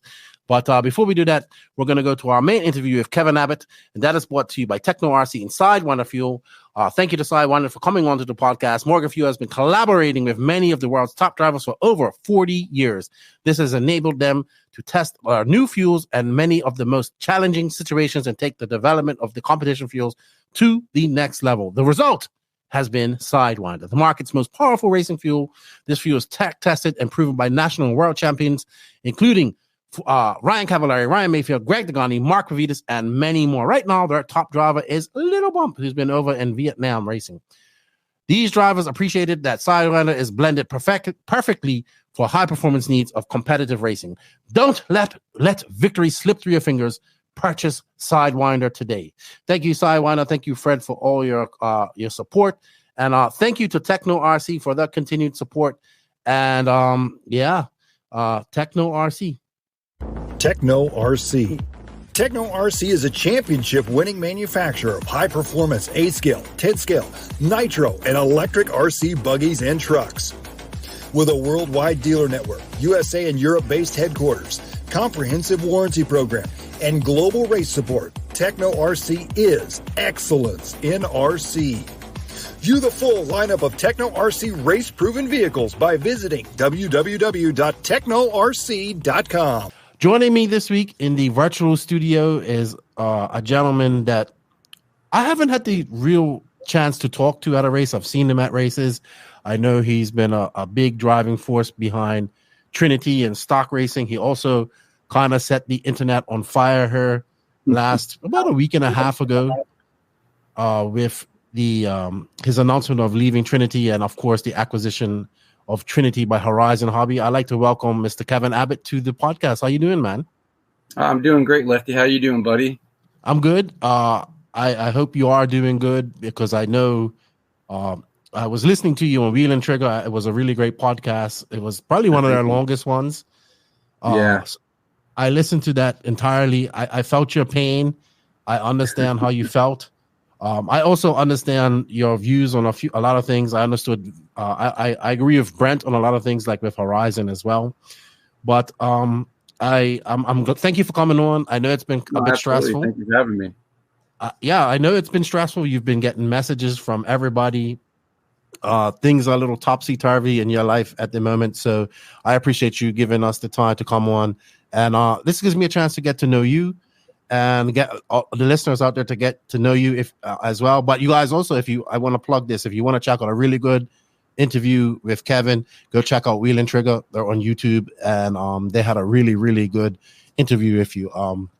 I usually listen to podcasts on a minute, like on 1.5 speed, so I get through them a little faster. But that one I actually listened to on regular speed while I was wrenching and whatnot. I could feel your pain, man. I've been there, so I understand how you felt. But yeah, welcome to the NNRC, Kevin. I guess we'll start out. I always like to know how people get started in this crazy sport, this industry that we have. So tell us a little bit about your background, how you started racing. Are you from Florida originally? Yes. I'm born and raised out of I was born in Winter Park, Florida, which is right on the outskirts of Orlando. Mm-hmm. And I grew up racing cars, and when unfortunately that kind of came to an end, if you got racing in your blood, it doesn't matter what form, whether it be slot cars or whatever, and my dad used to race. So I was just digging through and cleaning up some stuff at home, and I kind of discovered these gold tub AE cars. And next thing you know, I'm at a hobby shop and bought a TC3 Nitro AE car, goofed around with that in the parking lot, and destroyed it several times. Mm-hmm. And it's been an addiction since, so I've been doing it for 15, 16 years now. Okay. It's kind of hard to think. It's kind of hard to think that it's been that long, but I guess the days go by faster and faster as we get older, right? Yeah, for sure. When you say racing cars, what type of, like, full scale cars? What type of cars were you racing? So I grew up racing quarter midgets. That's where actually, believe it or not, when I first met Brent, I kind of discovered that we both raced quarter midgets together, and we never crossed paths, or if we did, we didn't even know it. But raced quarter midgets, and then got into some legend car racing, and dabbled a little bit with like a mini sprint kind of deal.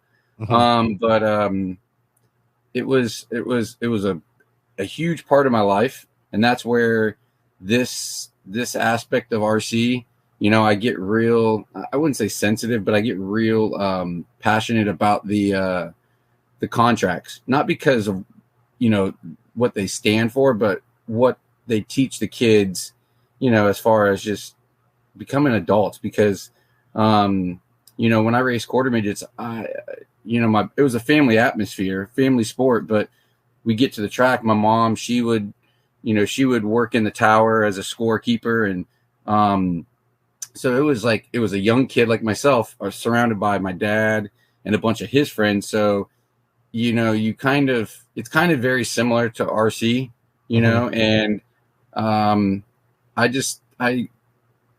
when I got older and I had this opportunity that Ernie presented to me, it was just one of those things that it kind of reminded me when I was a younger kid and I was always around older adults, mainly guys. So, you can imagine, put a bunch of guys around each other, the conversations you overhear. And so I wouldn't say it makes you grow up faster, but there was a lot of life lessons I learned on the way. And, this was something that I thought I could kind of reciprocate, and be the older adult now with the kids around me. And, there's so much I learned that I've carried on. So I wanted to have that kind of, impact on other people as well. So, it was definitely a personal aspect because it was my father, his friends and whatnot, but there was a lot of guys that helped me along the way that I met through the process. And, like I said, when this opportunity came, I never expected it to turn into what it has. Because I looked up to all the, when I started getting into RC, I looked up all of the guys like the Jason Ronas, because at the time he was actually just now creating J Concepts. Or I shouldn't say just now creating it, but he was in his early stages. And so I've got to watch him from almost down, day one to what he's built to today, so it's been a journey. But man, I tell you, this industry, I understand it's tiny. Well, some people say it's tiny and whatnot, but it's a very, very powerful industry in my opinion. And the friendships that I've made over the years is only made it stronger for me. So, it's a very passionate thing that I love. And I'm very protective of this and the people involved, because I've met a lot of great people, a lot of bad people, but in this industry, it's been a huge honor to meet some of the people I've met. I fully understand that. I fully understand that. I remember you at Masters. I formally met you face to face at Masters last year, and I tell you, I can't say a negative thing about you. You're an amazing individual, and I love what you do.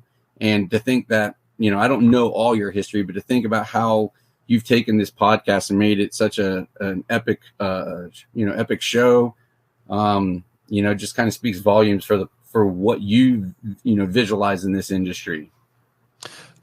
Thank you. I appreciate that. Absolutely. It was great to meet you too. And I kind of got that from your podcast of Brent, like the passion, right? It takes a lot of passion to do this and want to do this. And I don't race anymore. So I don't have anywhere to race her. So I fully understand what you mean. Like I tell people all the time, I'm rich in relationships. So getting to meet all these people, getting to meet people that I probably read about in magazines and whatnot as well, and call them friends has been a great honor to me. And just the regular people that race and make this hobby, this sport, what it is. So, yeah, and I've also been a team manager, so I understand the contract side of things, that side. I really loved you guys opening salvo about contracts and people leaving and all that stuff, because I was right there and I'm like, yeah, I know exactly how you feel. You try not to let that type of stuff bother you, but it does, right? You know, and you put effort and time and passion into somebody, and then you see potential in that person, and then when they either don't live up to that potential or feel that your product isn't good enough for them to live up to that potential, when they should just stick to it. You know, as we say, it's a term in cricket called "stick to the wicket." So I understood that. I remember messaging Brent and I said, "Wow, I listened to the first 30 minutes and I couldn't agree more with what you said." So I think as you are a team manager, I have been a team manager. Obviously, you did it on a lot bigger scale than me. I fully understand the disappointment, the enjoyment, the pride you take in certain things. I 100% understand that. So thank you. I appreciate that. So absolutely. Yeah. So I just want to go back to the full scale stuff. So the full scale stuff, like coming from Bermuda, we don't really have that. So a lot of the midget racing and full scale racing, was that something that was like you did as also making money off that? Was that paying out, or was that more of just doing it as a hobby? I mean, there was aspects where I wouldn't say you're capitalizing on like currency, but they were doing things like gift certificates and stuff, and savings bonds was a big thing. And so, I mean, you get to the higher levels, obviously there is a level of a reward with that, but it was very, very similar for the level I was. It was more local. And it's very similar to RC, where guys would be like, "Oh, you're doing this." I mean, you get a little bit, but it went right back into the car. It never really was anything that you profited off of. Not at the level that I was at. Okay.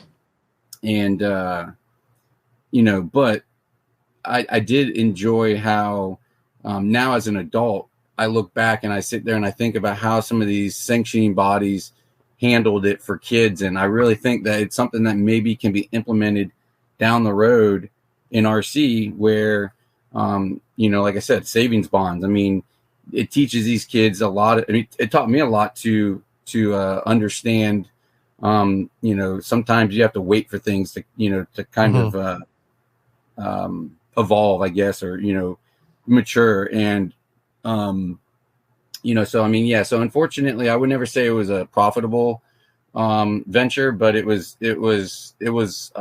more so about just, I think from my dad's aspect and my parents' aspect, it was just spending time with their kids, and doing stuff for them. And I heard a podcast the other day, and guy was referencing like mongoose bikes and stuff, which was, I stopped and listened to it for a minute, because that's what my dad did. He owned a bicycle shop, really, and was really big into like BMX racing and stuff. And that's how I actually got into racing quarter midgets when I was younger. My dad got me, the best of the best titanium red line bike, and I was real big into BMX for the earliest part of my life, and then jumped into the quarter midgets just because I was a young kid, and I was competing at a higher level,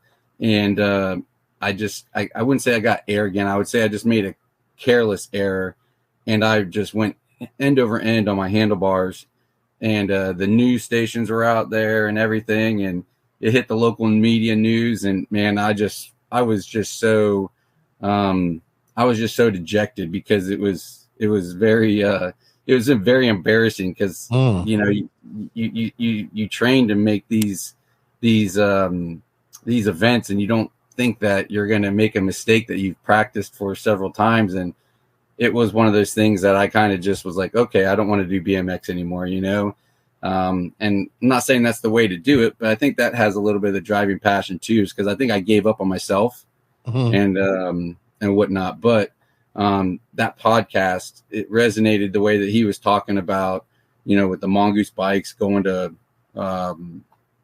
Walmart and stuff. So, and that kind of ventures off to like, what the whole topic is now with Trinity Horizon and then the future whatever I'm pursuing. So yeah, we're gonna get into all of that, but now I see I learned something even more interesting about you with the BMX, because that must have been you was doing that in the late 80s, I would say. You're what, 42? Yeah, I'm 42. I was born in 81. Okay. I would say I was probably I would say it was in the mid 80s. Probably like 85, or no, not 85. I would say like maybe 88 range. Right. BMX was big. Yeah, big, it really huge, was. Because I don't know how Brent doesn't know this movie, but Rad came out. Do you know Rad? Obviously, you have to know the movie Rad, right? That was a great movie. I know, I love it. I was watching the scene with Lori Loughlin and all the dancing with the bikes. I love that BMX movie. And I remember as a kid, they had BMX. We had Bermuda's only 20 miles long, 1 mile wide, 60,000 people. And we did not have a BMX track. But BMX was huge. We used to have about 2 different shops that sell BMX bikes. And, Bermuda's expensive. It was expensive. It's now, and still was expensive back then. And you would see maybe your friend had a BMX Plus magazine. And it was kind of the same excitement when I discovered RC. Looking at these guys in the magazines, number plates and all those guys dressed up in those uniforms with this motocross helmets, and I was just wow. It's funny because that was such a big industry, probably not as big as it used to be now, I would say. But I think people don't understand how huge in the 80s BMX racing. I would say 70s, 80s how big BMX racing was, and now it's all freestyle and street style and all that stuff now. Yeah. And that's super popular, but man. And then when Rad came out, it was, it just blew up. It was huge. Well, I'm glad you said that, because I completely forgot the name of it, but that was one of my favorite, just like you said, one of my favorite movies growing up. And I would say probably a couple months ago, I was trying to find that video or find that movie to see if I could search it and show my son, because he was digging through the closet and he found, I don't know what my father was thinking or my mother, but my BMX pants, they kept them because they were customized but they put my last name right across my rear end. And I'm just and obviously BMX, you're not sitting on the seat, so it's a prime location, I guess. But I was, my son came to me and was like, "Hey, what are these?" And my wife at the time was like, "Well, go talk to your father and he'll explain it to you." And so when we had that conversation, I told him a little bit about what I did when I was younger. I actually was trying to think of that movie and I could not remember the life of me. And I'm going to have to show my son after this. So, I appreciate it's that. on YouTube. I think you can find it on YouTube. I knew I could find it somewhere. I just couldn't remember the name. Rad, man. Rad was awesome. I think Chase and Brent were talking about that. Brent had no idea what it was. And I was like, what? I couldn't believe it. All right. So I also remember you saying that your dad used to run race RC cars. So was that in the 80s? Obviously, that was probably in the 80s when you found his girl tubs and stuff like that. Was he competitive? He was. I don't think, the way I visioned my dad's racing when I first got into RC is way different than I vision it now from seeing the different levels of how competition is from a local standpoint to a national standpoint. And knowing my father, I'm pretty sure that he did it at a national level, but back in the day, it's a lot different than it is now. So, he knew, I've ran into some people that are, when you're into RC or whatever you're into it. And so there's still guys that I still come across today that are like, "Oh yeah, I used to race with your father." And I hate to say it, I've learned more about my father running into those guys than I ever have from my father himself.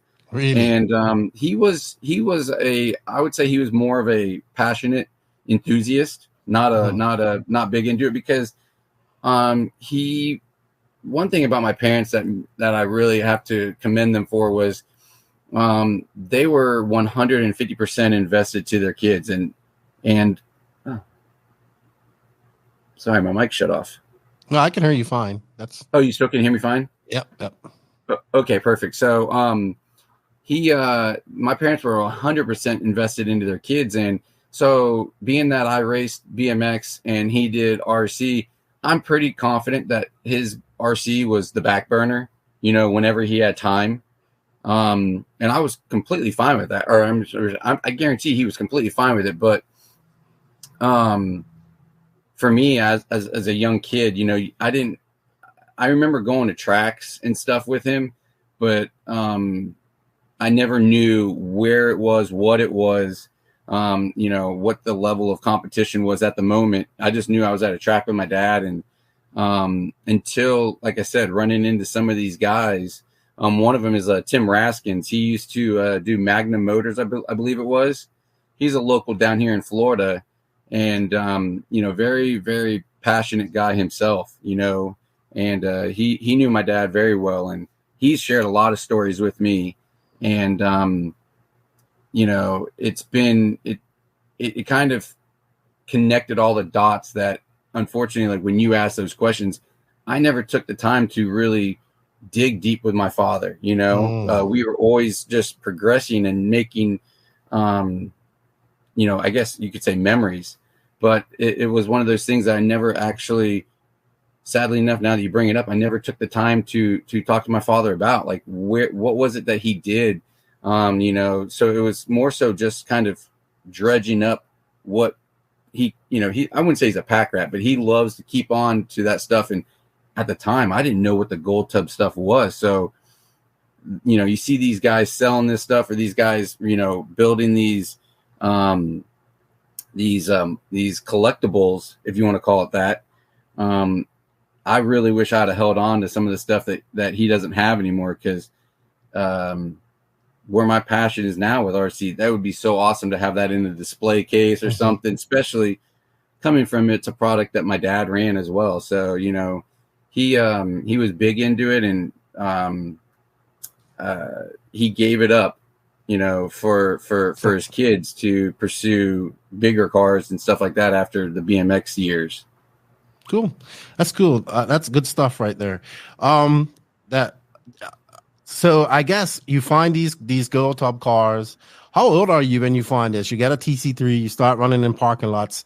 Are you in your teens still, or in your early 20s, I would say? No, I was probably I would say I was probably in my mid 20s. Okay. And like I said, I mean, when I got married, my wife and I, we lived in a condo or apartment at the time. And it was just something that, like I said, I mean, nitro, I mean, I was watching one of your podcasts the other day, and I've always, you always watch it, but sometimes you don't ever just actually just listen. You're so engulfed in the visualization, and you might miss words and whatnot. And I've never really listened to, or it never resonated with me, your intro about where you say where you compare e-buggy and nitro, and Nitro's the glory, e-buggy pays the bills. Yeah, exactly. And I mean, when I got into it, do I want to mess with electric, or do I want to mess with nitro? And the nitro, blows smoke, and it's just it kind of connected me with, when I raced quarter midgets and stuff, I didn't run electric stuff. It was all gas. So that was what I instantly gravitated to. And like I said, I mean, it was just in a parking lot of an apartment complex. So, and that thing was so fast that I destroyed it a lot. They were good. They were good cars. Yeah. I actually bought one from Kendall Bennett back before really? blew up. It was a great the Nitro TC3 was awesome. And also, was touring cars still big at this time when you started, or was it kind of phasing out? Okay. So Superior Hobbies in Castleberry, Florida, Robbie Michaels owned it, and they used to do parking lot races, and that was something that I come across people today, and they're like, "Oh, I remember there was a place somewhere that did this parking lot," and I'm like, "Oh yeah, here," and it was big back then. You're absolutely right. I mean, it was really big, and to see how it's kind of died off a little bit, it's kind of disheartening, But that was, to me, I think that is one of the coolest aspects I wish we could start bringing back, because everything's kind of neutralized inside of buildings and stuff where the general public doesn't get to see it. You know, I mean, prime example, Beachline RC. If just the general public saw that out in open space, I think it would help grow the hobby.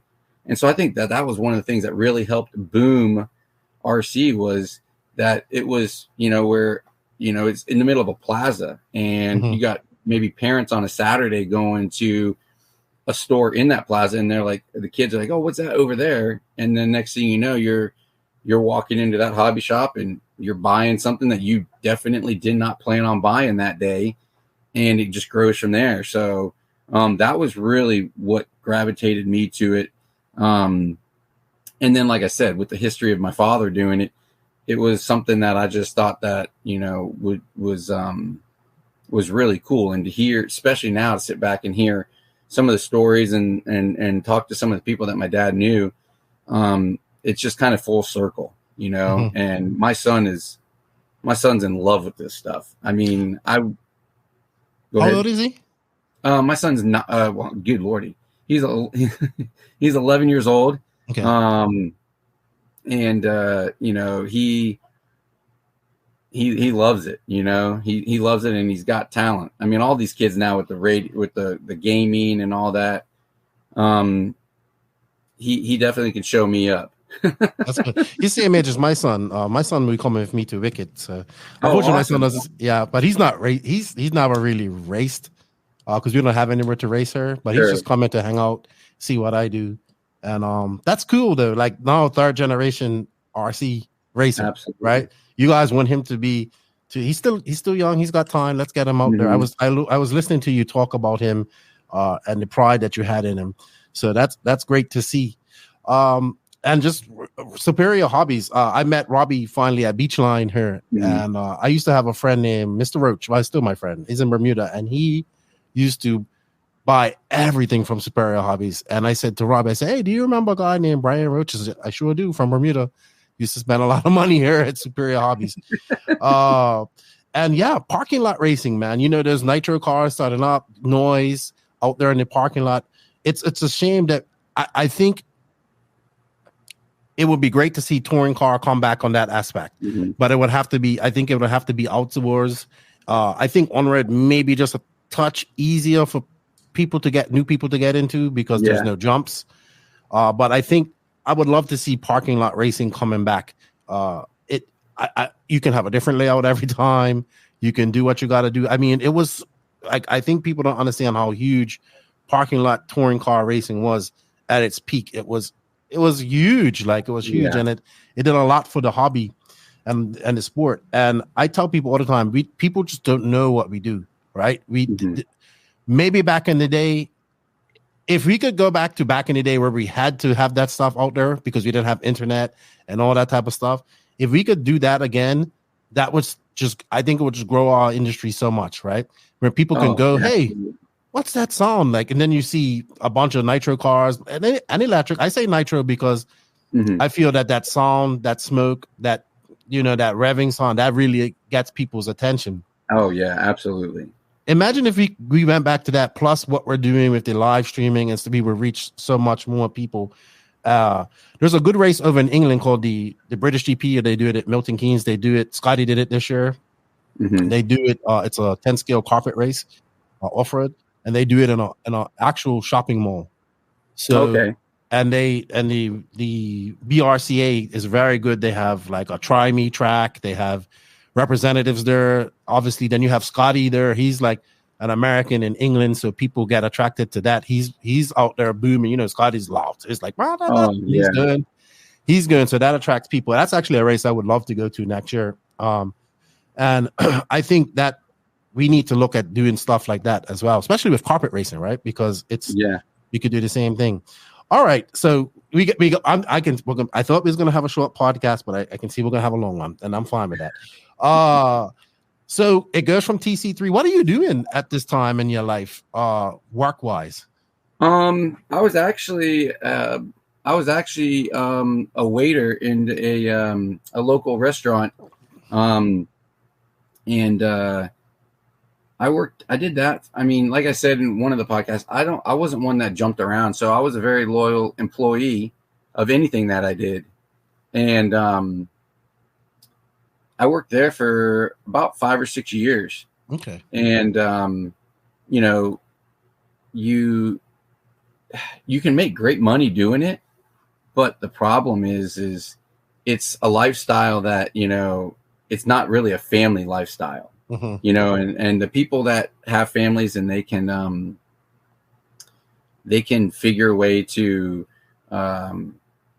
make everything work in that style of a career, more power to you. But it wasn't what I wanted to do. I didn't want to. It was great being single or, you know, having just a spouse. But when you start incorporating kids, it was something that I personally, I don't care, you know, anybody else could want to do it. But for me personally, I didn't see that being what I wanted to do. So then I started pursuing other things.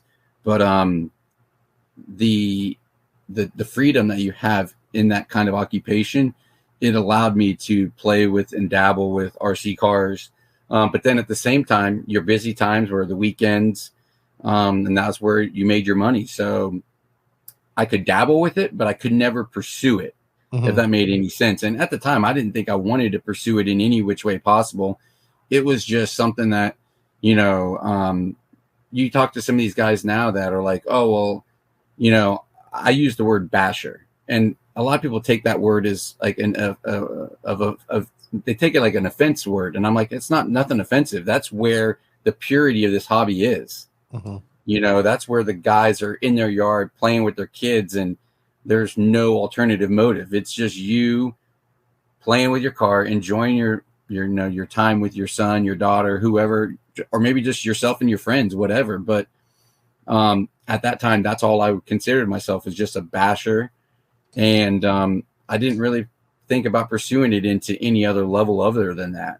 Okay. And then certainly when I would go and get time to go compete, and I was terrible as I was, it never wanted to encourage me to try to pursue any kind of a higher level, if you want to call it that, of racing. It was just something that, you know what, I'm just going to do it for fun. Okay. And that's all I really did it as for a couple years. And then I got into it pretty hot and heavy. And I in a joking manner, I'd say it's been downhill since, right? Yeah.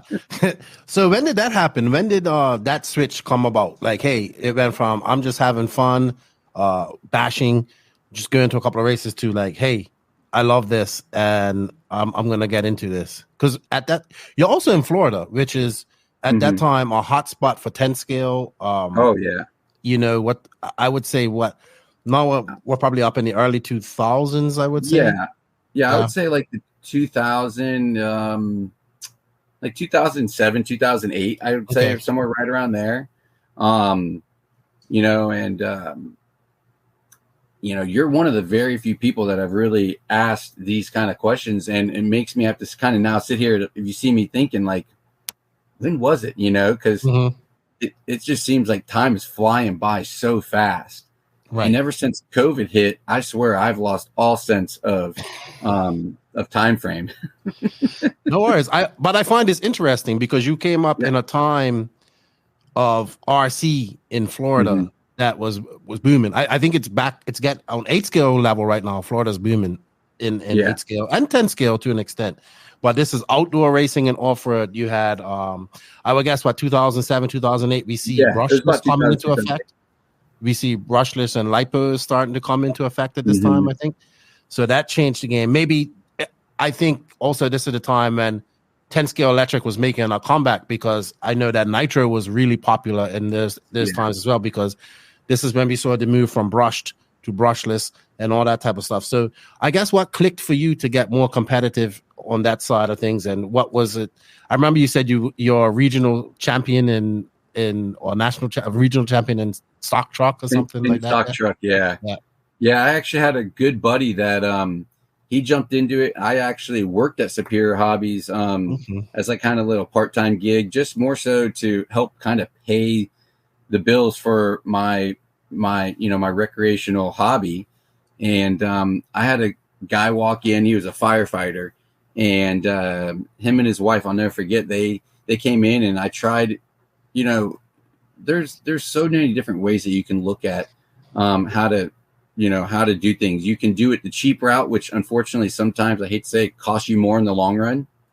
And I tried talking this individual into getting the nicer, the factory team products instead of just the RTR stuff. And, you know, like everybody else, he kind of went RTR, and he got sucked in himself, and he ended up, you know, creating a track here in Sanford, Florida, and it was Whole Shot Raceway, and his name was Chris James, and he it was a real tiny building, but man, I tell you, that right there to me was what I thought was one of the most amazing parts of RC is you know, you go back and you kind of see, especially now, you see I wouldn't say the grassroots racing, but the guys that are, it's not like under spotlight, you know, so everything's a lot more pure. And he worked his tail off to get this regional event. And it was probably 15-20 minutes from where Trinity was located. And so Ernie Prevetti and Tony P and I believe it was just those two guys. They came, set up, did their display, and I didn't think anything of it. But that's when you know, that was when I was probably at my best, because there was no pressure. It was just for fun, you know, and stock truck was what I enjoyed. It was funny because I was actually talking to Matty G last night, and you know, Matty G's like, "Oh, I'm going to run." You know, apologize, Matty, for throwing you out there like this, but he said, "I'm going to run truck at nationals." He's like, "Man, I miss rear motor truck. Like mid motor, it's just not the same." And I agree 100%. I was really good at the rear motor stuff, but as soon as we went mid motor, that definitely complicated it for me. And to already be on the bottom end of the talent level, once we migrated into that, it was just so complicated. So sadly enough, that was probably one of my best accomplishments in RC from a personal standpoint of racing, where now I try to enjoy all the other things, you know, take the position that I've been offered and try to make the best of that, you know, because I'm a realist. I know what I know, and I know what I don't know. And I know that I'm very passionate about this, and I love the industry of what we have, because like I said, I mean, I don't think I would have never met you if it wasn't for this, you know, and you're a great individual. And I don't watch the podcast because of the people you bring on. I watch your podcast because you're the driving force behind it. You know, you can tell, you can really see your love for it. And that was why when you came to Masters last year, you were a person to me that I wanted to take the time to meet and shake your hand and say thank you, because, you know, you kept touching on things about the nitro versus electric, and you still touch on it today. And the nitro is definitely, the wow factor, you know, that just like you said, the smoke, the sound, and even that what I like about it, it incorporates teamwork, you know, on a higher level, because you got to have a pit guy, and it's not just something like, oh, I'm going to go out there and run and I'm going to come in whenever I feel. There's strategy behind it. And now with technology, like I said, you got headsets, you could talk to your teammate or your partner. And that there, like I said, that's all the wow factor to me. So, but I mean, we're definitely evolving into an industry where everything's kind of going green. I would agree with that. I'm not anti e-buggy. I think electric is on the 8 scale side. I think that e-buggy, e-truggy is really growing huge. E-buggy is huge as well. I think it's great for entry level. I think obviously as the future goes on and electronics get better, battery technology gets better, we're going to see longer run times for people. But I kind of like the short 10-minute, 15-minute runs and double A mains and whatnot. Yeah. But I will say this. It's definitely a sprint. Yes. I would agree there. I will say this: in 10 scale, mod is the glory, but stock pays the bills. So, all right. So we're deeply involved in RC. So now we can talk about Trinity. meeting Ernie because you was not. I was listening to. I heard you talking about Rip. Shout out to Radio Impalm podcast because they were the first podcast I ever listened to. Gotti and Rona, and they were talking about that because Gotti obviously was a part of Trinity back when it was Jersey, and this is when I would say Trinity was like, taking out full page ads in the magazines, Darkinator, all this. This is like I like the marketing and everything that went into that back in that day was way ahead of its time, dressing up Kinwall like the Terminator, stuff like that. It was if you're just getting into RC and you wasn't around to see those type of ads back in the day, you really missed out on a good time of RC.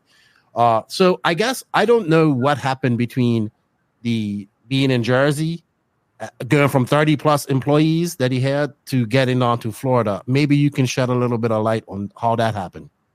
I don't know all the details. But it was, Ernie had he was married and I guess he was just going through a divorce and, it was just time for him to relocate and to just kind of start fresh. And, I don't know. I mean, I do remember asking him what it was about Florida that was appealing and why he came down that way. And I honestly don't remember. And that's, I was thinking about this the other day. I just don't remember what it was, but yeah, he definitely downsized. And Jason hit on it the best way I've ever heard anybody describe it when he was with Gotti. Jersey Trinity, Florida Trinity. And when I got, I guess you could say recruited by Ernie, I didn't even know what I was stepping into. I really didn't, and I don't think Ernie even knew what he was offering me. Because at that point in time, the way I view it now, sitting back, I viewed it as that when Ernie moved to Florida, he kept Trinity going, but it wasn't from the driving force of like, oh, I need to make money. It was more so I've made my money. And now I'm just he was honestly one of the most passionate people I've ever met, probably too passionate. Because it spilled over where it was always making people around him very edgy. Because for me, he was Ernie Prevetti, but some people, and like I said, when I first met him, he was, oh my God, Ernie Prevetti, I'm kind of scared of him, and he really wasn't like that. At least behind closed doors, he was a big teddy bear for the most part. He definitely was rough around the edges though, but I think at that point in time when he downsized, I think it was all just like you said, from the stories I've heard, he left a lot of stuff up in Jersey, a lot of big valuable items. And I can only touch on that based off of stories I've heard through some of the members that carried on with him, like a Jim Dieter or Paul Lemieux. And the role that he offered me, I don't think he expected me to take it to the level that it went to. But I also don't think that I understood what he was offering me and the power behind the name Trinity at the time. Like I said, I grew up with my father racing. So AE, Tekin, Trinity, Novak, those were big names then. Losi was a big name too, obviously, but I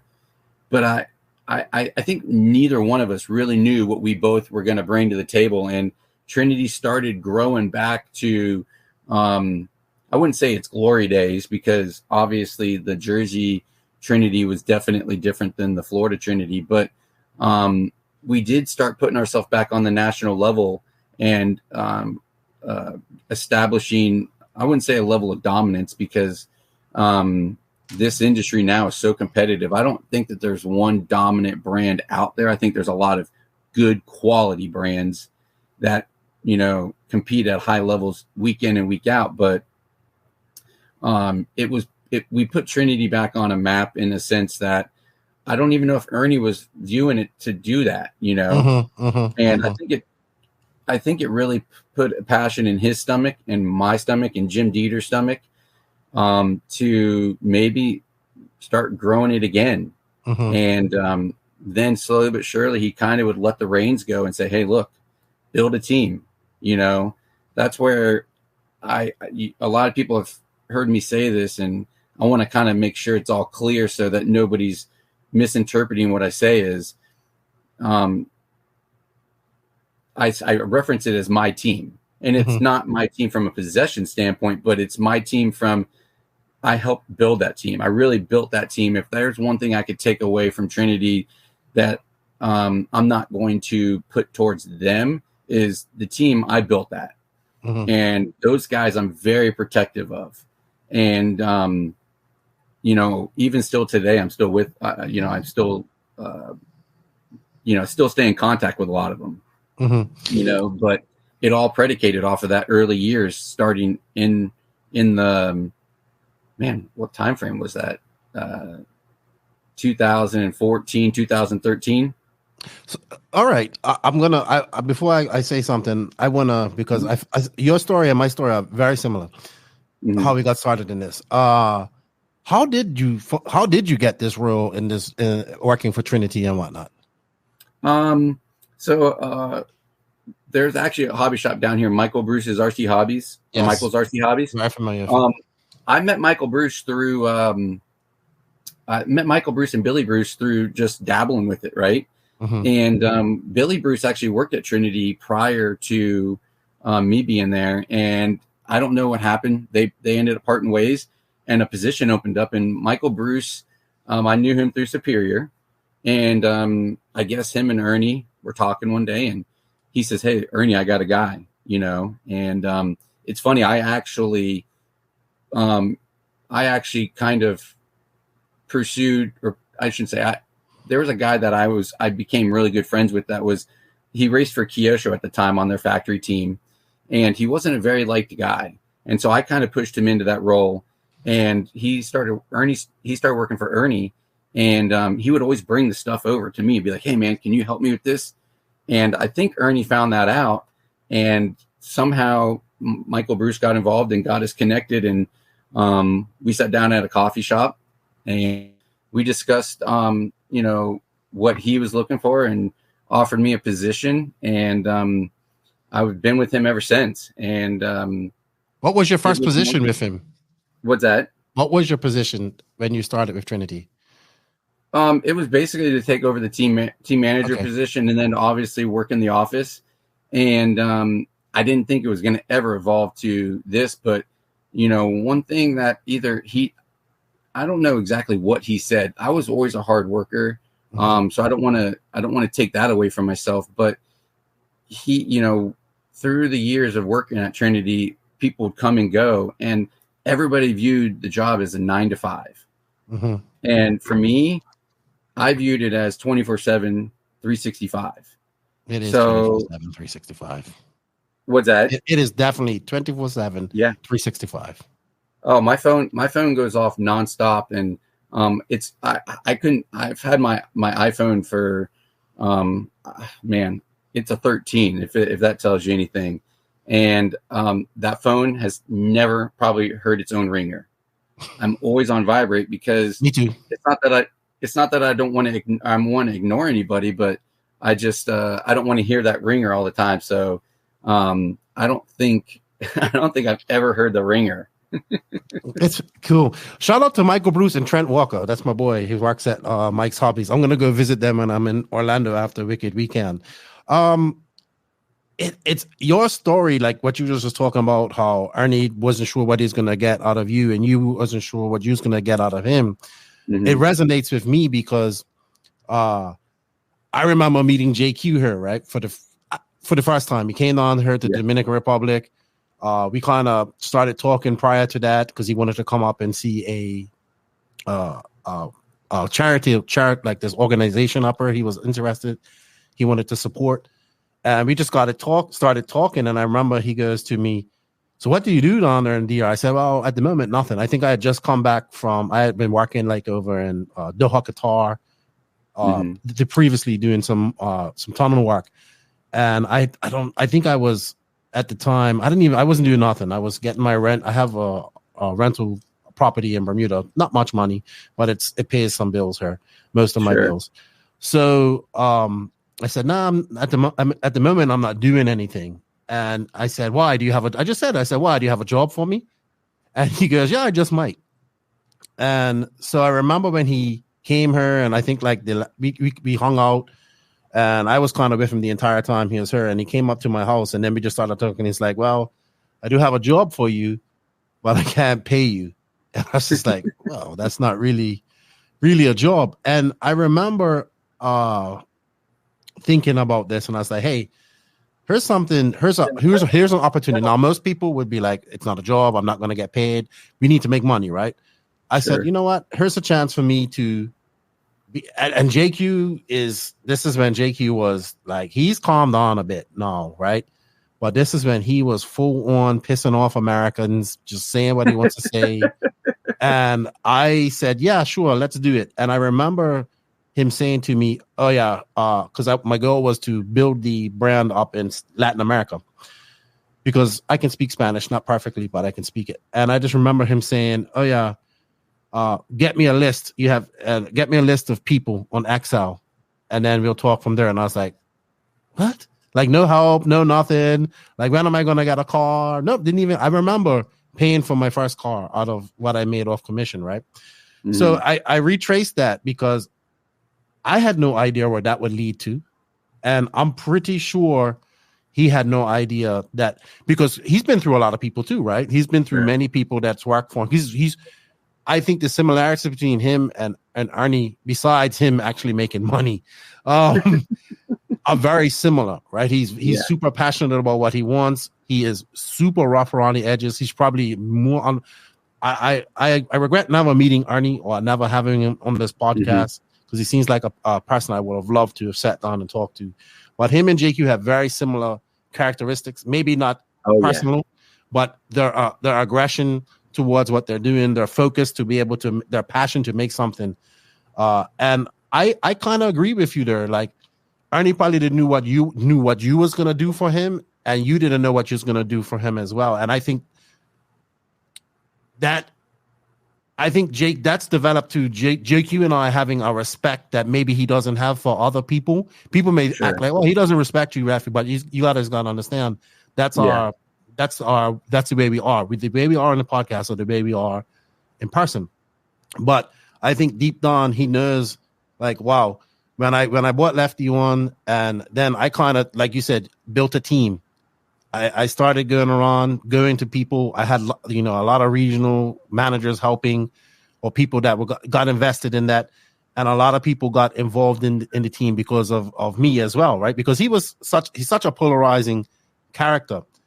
And I 100% understand how you feel.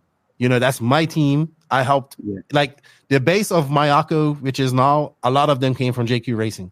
So that was from the hard work that I put in, as well as our Brent, because Beach RC was involved, and all the people like my buddy Mike Hill, Mike Walker, Tony Scarcella, all those guys who got involved. I was just, when it came to that point, like, he could not get somebody that was like the glue. Right. So I look at you as the same way. You was his filter. You was the glue to get these people together. And that's kind of what I came in. I kind of got the people together. And I dealt with the problems. When we got to the race, I tried to treat everybody like they was, because I appreciated it. Right. Yeah. I don't miss that. I don't miss the stress of that job. I do miss I still have those relationships, but I do miss the amount of relationships that I made. Now I make lots of relationships because I have no real affiliation, so I'm kind of just out there. But I do miss, when I look at the Mayako stuff and I see that, I'm like, yeah, a lot of those guys were the guys that I brought in. I would say that my team that I helped bring in, but great relationships. So I fully understand that concept. I know JQ tells me all the time. He goes, "I thought you would." He says with the podcast, "I thought you was going to do one episode and that was it." Right. Yeah. And I think he's surprised that with the podcast, because he helped me start this, right? And he's still a partner in this with me in a certain way. Like, he doesn't come on as much, but he helped me start this. But we kind of helped each other. And I think we have now 6 years later, we have a respect. Like he'll message me and say, hey, what do you think about this? Should I do this? Or I need a hashtag for this. Or what do you think about this video? And I think maybe you and Ernie had that, like, didn't know it was going to happen in the beginning. Yeah. You didn't know it was going to happen in the beginning. But then he realized, okay, this guy's a hard worker. He's personable. He understands how to get people involved. He's probably way more personal than I can be because I'm unfiltered. And I 100% understand how you feel. And I had no idea where saying yes to that would lead to this, you know, and what's going on in my RC life now. So I like to tell people, when you get opportunities, even if they don't sound like they're going to work out, or maybe you're not going to make any money off it, if you're passionate about it and you want this, you should take that opportunity, because you might not ever get that opportunity ever again. Yeah, no, absolutely right. I mean, for me, I'm not a person I'm not a big into the technical. So, same here. I mean, social media is the new magazine, right? Right. I mean, there's no more RC car. I mean, there is RC car action, but the going to the supermarket and buying the magazine and this and that doesn't really exist anymore. And I think, you know, from my point of view, you set the bar for podcasts. You are the OG of the podcast era, in my opinion. And, you know, I've never met JQ, never have. I hear a lot about him, but I can honestly tell you, I respect him because I think he's a lot like Ernie, you know, just very, I mean, that's probably the best word, raw, unfiltered. And those are two words that I would sum Ernie up very well with, you know, just raw and unfiltered, you know. Passionate. Yes. Oh, very much. To be the best. Well, yeah, very much. You know, I mean, I could tell you the passion is why Trinity in Florida existed. It wasn't, I don't think that there was a financial necessity personally. And I could kind of tell that when I came in there, because when I came in there, it just seemed like everything was just thrown there. Like there was no flow to the work atmosphere. There was no, you know, Ernie was a guy that he loved to seem bigger than he really was. You know, I wouldn't say smoke and mirrors, but you know, he I think felt like, okay, well, this isn't as big as Trinity, Jersey. So I wouldn't say he doesn't care, but it wasn't about the atmosphere, where when I came in, like he didn't have a cabinet full of like collectibles or anything. And I just found stuff laying all over the place from the move. And I just started putting stuff into a showcase. And, you know, I think he saw a sense of pride for what I carried for his brand. And, I mean, you know, there's times where I'm sure he wanted to, you know, let me go, you know, and there's times where I wanted to go, but there was something that kind of kept us connected. I mean, I think for me, it was the love for what I was offered, because I didn't know what I had when I got it. But once I kind of saw the big picture, I didn't want to let it go, I guess, you know, and, you know, now when I kind of go to either meet or greets with my wife and I, you know, introduce myself and I'm shaking hands with lawyers, they're like, oh, what do you do? And I'm like, man, how do you really explain that? Oh, I know. It sounds like you reignited your passion reignited his passion, right? I also remember you on Brent's podcast saying you wanted to like just kill him at some point. And oh yeah, that is, look, people would never know, but JQ, like me and Joseph have had it out, whereas if we would have been in person, I'd have been fighting him. That's why he doesn't do that when we're in person, because he's scared of me, right? But but at the end of the day, he's still like, and I've heard a lot of people say, well, if you just get away from JQ and do this and that, I said, but that's my boy, right? Yeah. He brought me into this. Somebody has to be his friend. You know, he's an asshole, but somebody has to be his friend. And like, I know that you felt like some sort of like Ernie was a mentor to you, right? And I would say that JQ is not a mentor because I'm a little bit older than him, but he taught me to not take no for an answer, and there's always a way, right? There's always a way, and it's kind of resonated more with me now. Like when, like stop bitching and pissing and moaning, which he does. He pisses and moans a lot, but he says stop pissing and moaning about your situation that you're in and make something happen. And that has, in turn, that taught me over the last 6 years. Like there's times like I'm like, yeah, this is it. Like there's not going to be any more of this RC stuff. I'm done. I'm gonna get a real job. And then, like when I say a real job, like a job paid, like no, outside. I know what you mean. Yeah, I say the like, same thing. Like what drives my passion to be in this industry is, one, I want to see it be better. Second, yes, I want to. People may see all these sponsors, they may think, oh, well, Lefty. No, it's not a lot of money involved in this, as you probably do know. Maybe you obviously probably make a little bit more because you have to support your whole family off this.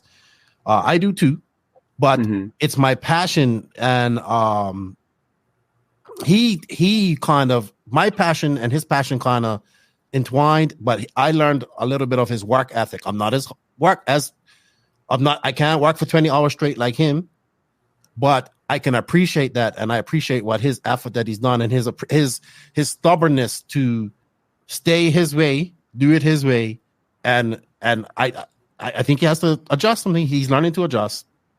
But I think you and I are very similar in that case. We're very passionate. We was given an opportunity, and we wanted to make the best of it. And like for me, I say RC allows me to be around my family, because if I wasn't, I would have to go to Bermuda. I'd have to work. They'd stay here, and I'd come home every 6 months to see him every 3 months, and I don't want to do that. Yeah. So I'm passionate about this RC stuff, and he gave me my opportunity. So I'm kind of like, yeah, he's still my boy, and I'm going to help him out as much as possible, just like he helps me out. So Ernie was a mentor for you. JQ was now I say we're more partners now, but we kind of feed off each other. And he's done, I try to pick him up. And I'm done, he lifts me up. So right now he's in pissy mode, so I'm just leaving him alone. But yeah, man, it's very. I wanted to talk to you about this because when I heard you, and I was like, man, this guy sounds just like me working with JQ. And yeah, it's amazing. So I mean, it's amazing what you've done, right? Because Trinity kind of went into where he probably made his money. I remember Ernie was a big opponent of brushless technology, right? I remember this long article that he wrote about it and how it's going to ruin the RC industry and all that. I understand that brushless was a lot of money involved in that back in the day, and that's where he made his money. And I remember like Trinity kind of, I might be wrong, but it kind of faded. It wasn't a name like before you. I say this before you came along, because I got to know the Trinity, Florida, and when I think of Trinity, Florida, I think of you, right? And you've done this. You've done it for how long? How long was you involved in Trinity and doing that? 9.5 years, almost. Yeah, about 9. Yeah, almost between 9.5, 10 years. Yeah, that's a long time to be doing this, and then you probably had to take something from nothing, even though you had the Trinity name, which was outstanding, but you had to take that and make it into what it is now. So I think people don't understand that process and how much work that takes, and how much passion and time, like you said, your phone going off the hook, being there for people, being there for your guys, all that type of stuff. Yes, there's other people. Like I really wanted to know more about John Dieter. I always heard his name. I don't know anything about him, but I would assume he's the tech guy behind the scenes, and he's like that. That's his thing. Maybe your typical RC guy. He's introverted. He doesn't want to be out and about. You and me are very similar. We like to be out. We like to be talking to people. And Dieter sounds like also a little bit of JQ. Because as much as he sounds as extroverted as JQ is, he's very introverted as well. And likes to just be by himself and design and do that type of stuff. So I guess that would be my next question. We talked about Ernie and your time with him. What about Dieter? Like I don't know much about him at all. And that's where, all these, just like you said earlier, I've been bombarded with a lot of messages and support and questions, and And that's one of the biggest things that I don't want to take away from any of this is, is I'm out in the limelight, if you want to say, the track, and the position that Ernie appointed me, put you in that contact point where you're the focal point for someone to reach out to, or this or that. But all the things I've heard, it makes me feel great inside. But Dieter was a racer, very good racer in the 80s. I mean, he'll tell you that he was not no Joel Johnson, but the guy could take a Dremel and make a sports car out of it, and I mean, he really is very, very passionate as well about this. I mean, anybody that worked for Ernie, you had to have passion, because there were times that you just kind of would question why you do what you do, because Ernie was very general, like kind of, he was very firm, and I wouldn't say it was his way or the highway, but there were times where you'd have to work really hard to encourage him to do it this way that wasn't what it was in his vision. And Dieter had to deal with that for years, years before I even came aboard. So, I mean, Jim's a great guy. He's got a heart of gold. Anybody that knows him, I don't know what you can say bad about the guy. I mean, I'm sure we're all human. We all got bad traits, right? But when I think of Jim, I can't think of anything bad right off the top of my head. He's just a good dude. And he was, like I said, for me, he was a great support system, because him and Ernie had such history that he either A, could understand where I was coming from, or B, he, just cared about the brand enough to, kind of walk me off the ledge, per se, keep me from making some kind of drastic change that I would probably regretted down the road. But there's so much about Dieter that I would love to see somebody get him onto a podcast, because, Ernie used to always say to me, like, I want you to go be a badass. Well, I'm not an arrogant person by any means. But when you can sit here and you can move on in chapters of life or whatever, and you've learned stuff from Jim Dieter and Ernie Pervetti, those are two powerful names to me that I wouldn't say I feel like I'm a badass, but I would say that I've been privileged to learn under two of the best minds. And then you also have the opportunity to pick and choose what you take from those minds. Because just because I sit here and I give Ernie credit doesn't mean I agreed with everything he did. There's a lot of stuff he did that I didn't agree with. And I'm sure there's a lot of stuff that I did that Jim Dieter didn't agree with, but we all were a team. And in that moment, I wouldn't have changed it for the world, because Jim is a guy that, he's constantly trying to evolve, but he's also taken another kind of step in his life as well, where he's created the Thunderdome, which is up in Illinois. And he's partnered up with Dan Lewis, and they've created this phenomenal facility up there that I yet have to see. My plan was to go to the Trinity shootout, not so much anymore, but but yeah, that was my plan, because it wasn't about anything to do with the Trinity. It was just that was a good excuse to make it up there to see his facility, support him, and and kind of be there if he needed anything. Like, he was always there for me, because he did do a lot of the technical stuff, and the longer we worked together, there were times where I would kind of bounce ideas off of him, or tell him, hey, look, this is what I'm kind of seeing from the test sessions with the drivers or whatever. So it was a great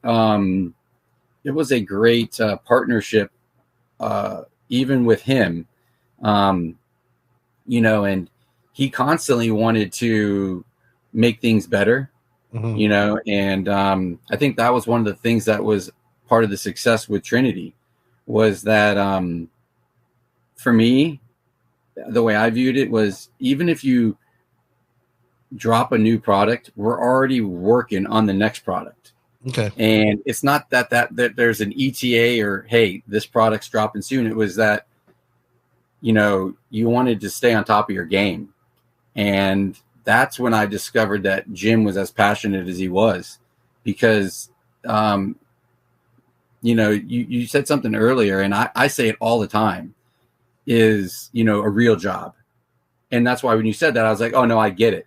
Mm-hmm. I honestly, when I hear people say that, I really think now, over the last couple of weeks, I've had more time to myself to resonate and to kind of put my thoughts into perspective. And when I hear real job, that's because this is a real job.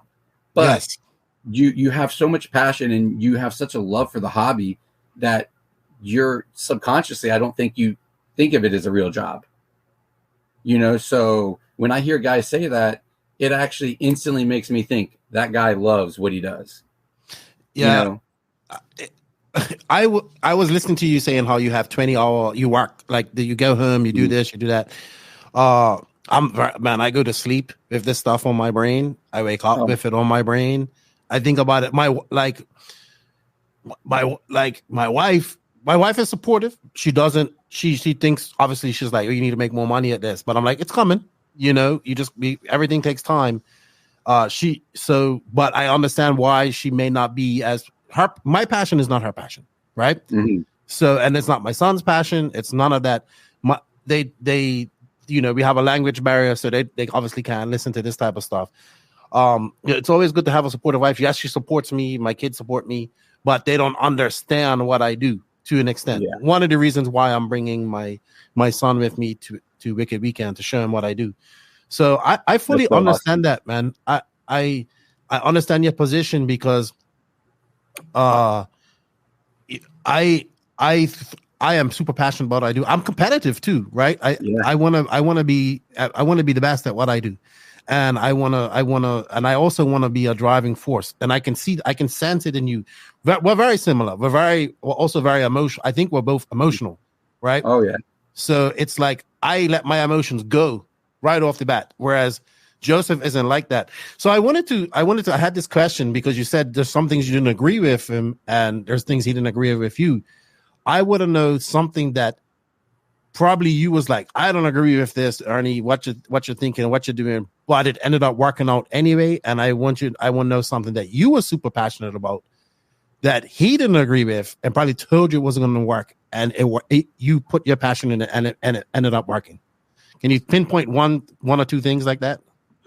Actually, that's a really good question. I'm sure that there's probably, if I had more time to think about it, I could come up with several different answers. But one of them was that Ernie, like I said, he was Jersey Ernie. Like even when he was in Florida, that was the Ernie that took a step back and basically, I wouldn't say let go, because I can assure you he never let go.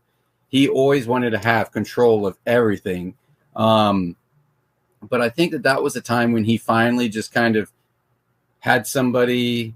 I wouldn't say that. He's always had great people in place, but I would say it was that he didn't understand the personal aspect that is involved in this, and I don't think he adapted. All the great things you could say about the guy, adapting to the current times, I think was his weakness.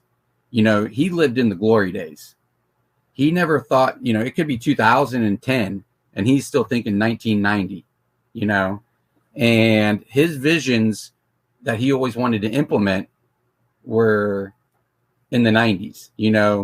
Back in the day, you see the 90s and you see Trinity, Low C, this and that. Man, you can talk to any of the drivers. Like I said, Matty G and I were talking about this the other day.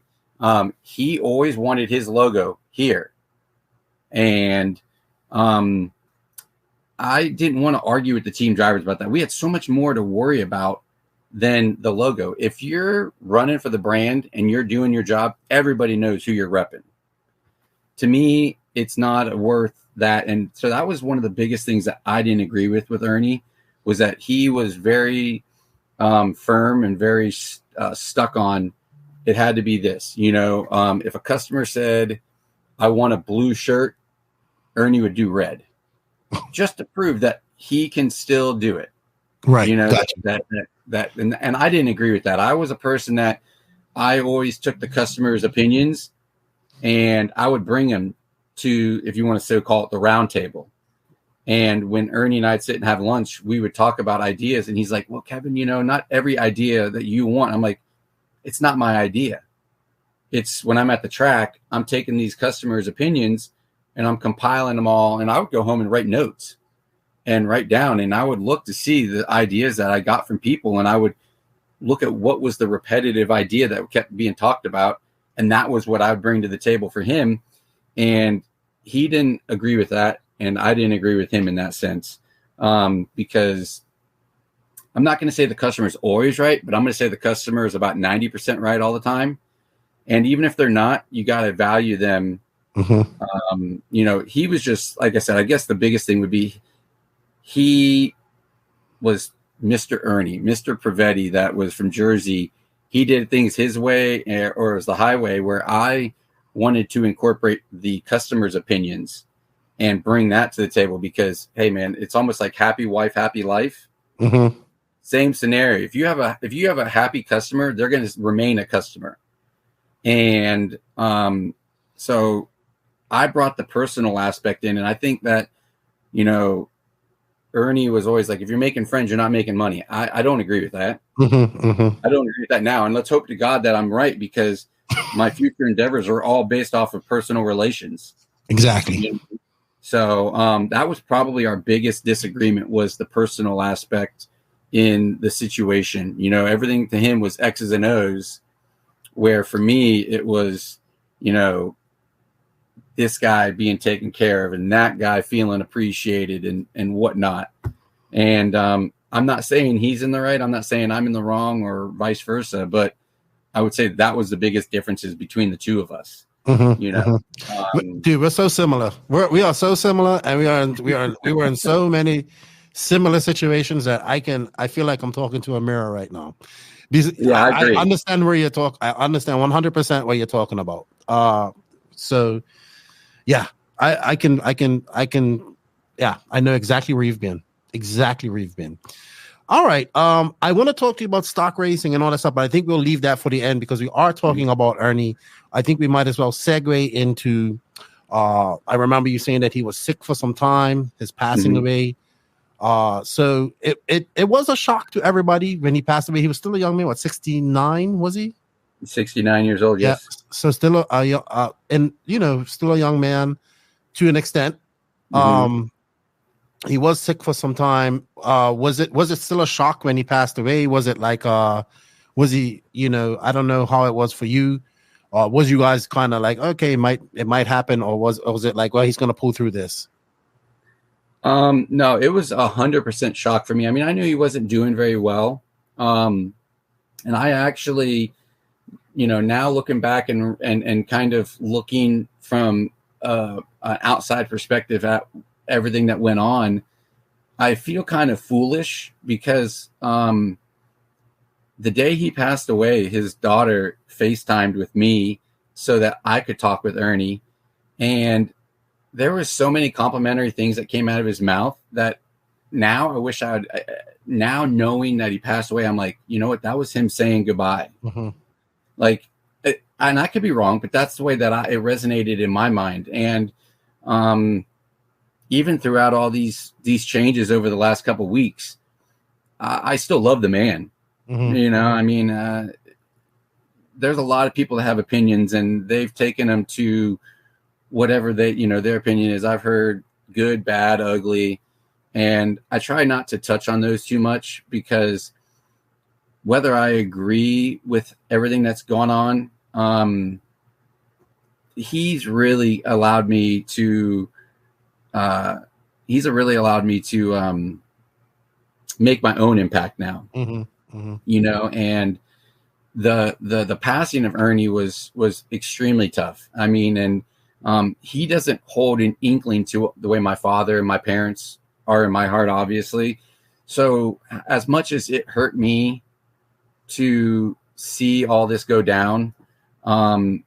it it also makes me realize that I don't want that day to come for my parents' D-Day, because I can only imagine, because I shed a lot of tears.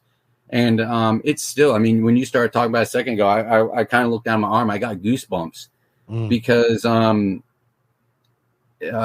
it was such a sad day for me, you know, and I still to this day wish that it never happened. Not because, like I said, I thought Ernie was the perfect individual. He was far from, you know, but he was a powerful and very passionate individual. His passion just kind of, it didn't come off as the soft side. It was the, you know, the very rough, rugged exterior aspect, you know, where slam his hand down or whatnot. You know, that was the passion, where I'm more the put my arm around you, embrace you kind of. And I just wish that I wish I could have had one more sit down with him, you know? Because I always push like, hey, what happens, you know, and nobody wants to talk about their D-Day. You know, my mind, when I start thinking of death, it instantly goes blank. You know, I can process a lot of things, but that's one thing I can't process. So if I ever did anything wrong, it was that I didn't really pursue with him what was the long-term picture of Trinity, especially now. You know, I mean, what's done is done, but I still to this day don't really think that this was the vision of what he wanted. And, you know, like I said, everything I'm saying is just based off of my own personal beliefs. There's no, you know, I don't want to sit here, and I don't want anyone that listens to this think that I'm saying something that may not be true. But I want them to understand that this is just based off of working for the man for 9.5 years, listening to private stories, private conversations, or whatever. I just don't think that this was the way that he wanted to see his legacy carried on. I apologize for everybody involved, but that's just the way I felt. All right. I understand that. He's been going now, what, a year and a bit now? The Horizon buyout was damn near almost a year to the date. He died July 6th, I believe it was. So I mean, it's been a year, just a year. Yeah. Crazy. I mean, and you know, I don't want anyone to think like, oh, you know, this whole situation, I've washed my hands and Ernie Pavetti means nothing to me. No, that's not true. You know, everything I do in the future is going to be based off of it's going to have him. He's going to be in my mind some way, somehow. And maybe one day that doesn't exist. But right now, everything I do moving forward is thinking about what I did in the past with what I thought was one of the most brilliant minds in the industry. Gotcha. You know,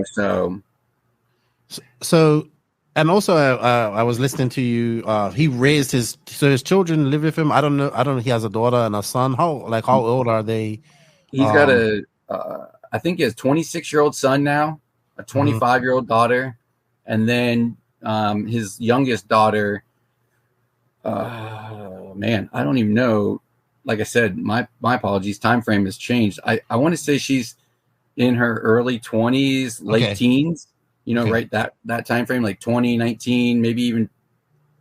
I don't think she's 21. I could be wrong, and I apologize, Jules, if you watch this. But yeah, I mean, to do what he did, to run a company the way he did, and then to be a single parent. With really no support system around as far as family. You know, I mean, I know he's got family out there somewhere, I'm sure.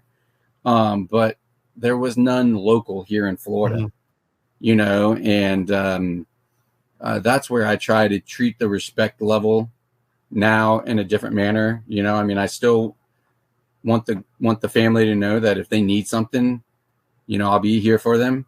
But you know, I just hope that they don't take anything that I do in the future as like an insult to their father, because at the end of the day, I got to remind them that I didn't make the decision with Horizon. That wasn't my decision. You know, I'd still be working under Trinity possibly if that wasn't, you know, if that wasn't purchased, you know, so, but I've got my own family and I want to make my own impact. You have your responsibilities.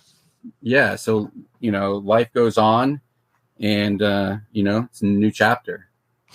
Now, I have to ask, was his family, so he passes away. Mhm. I guess you take over the reins as the guy at Trinity. Was his family involved anyway in it? Were they interested in what he done and what Trinity was about? I don't want to discredit him and make it sound like they didn't care. Mhm. I always would say to the daughter, like, I get it.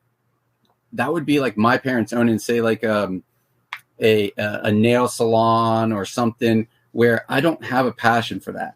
Mhm. I don't have a desire for that, and I don't have any knowledge behind that. And I think that's the best way to sum it up. Was his middle daughter was very educated, very smart, and is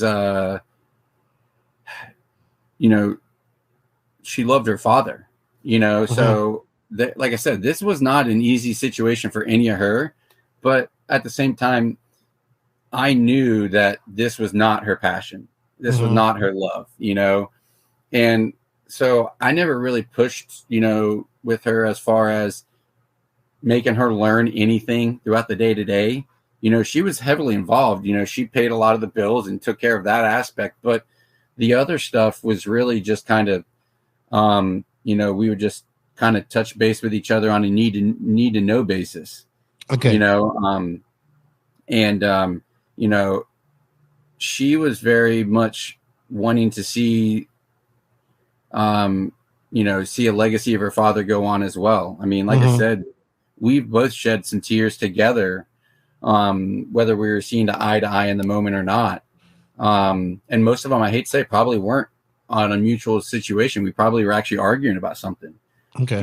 But I think big picture, we both knew that we wanted the best for the situation at hand. And that was the only reason we probably didn't kill each other.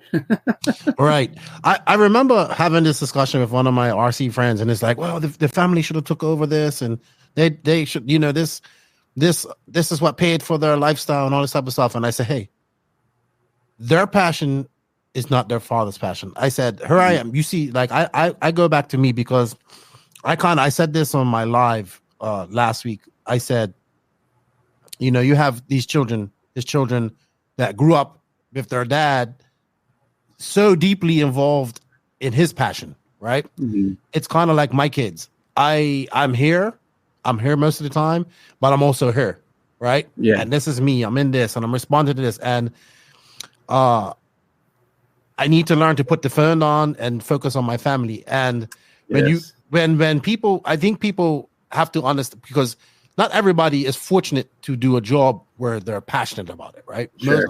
Most people go to a 9-to-5 job. They hate it. They don't want to be there. And when they have their weekends off, they have their vacations. But you said something earlier. This is 24/7, 365. It is absolutely that. It's nonstop, because you're so passionate about this. Now, my people are like, well, maybe your son should be racing. No, there's no place for him to race. He's into gaming. My wife has no real interest in what I'm doing her. My daughter, maybe she likes to come up here and hang out with me at the office.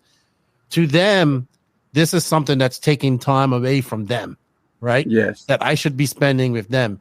So I'm imagining, I cannot speak for his family, but I can see, I'm not blind to this. I see my family and how they feel about this. And, yes, they love it because they love it, but they are nowhere near as passionate as I am. And I don't expect them to be like that. So I think we have to get out of our RC nerd syndrome, because, we're just geeking out on this, and his son or his daughter should have followed him. No, they have their own life to live. They have their own path to cut on. And maybe they looked at this RC thing as one of the reasons why their dad was spent so much time away, or not as much. I don't know what the family relationship is with him, but when you're this passionate about this, it consumes you. It really does. And the people closest to you are the people that feel it, right? Yeah. So you have to have some sort of balance with that. And it's a very hard thing to do. It is an extremely hard thing to do. And and Ernie sounds like the type of guy, like he does not want to lose, right? Mm-hmm. So you put this at the forefront of everything you do. And I'm sure you do it as well.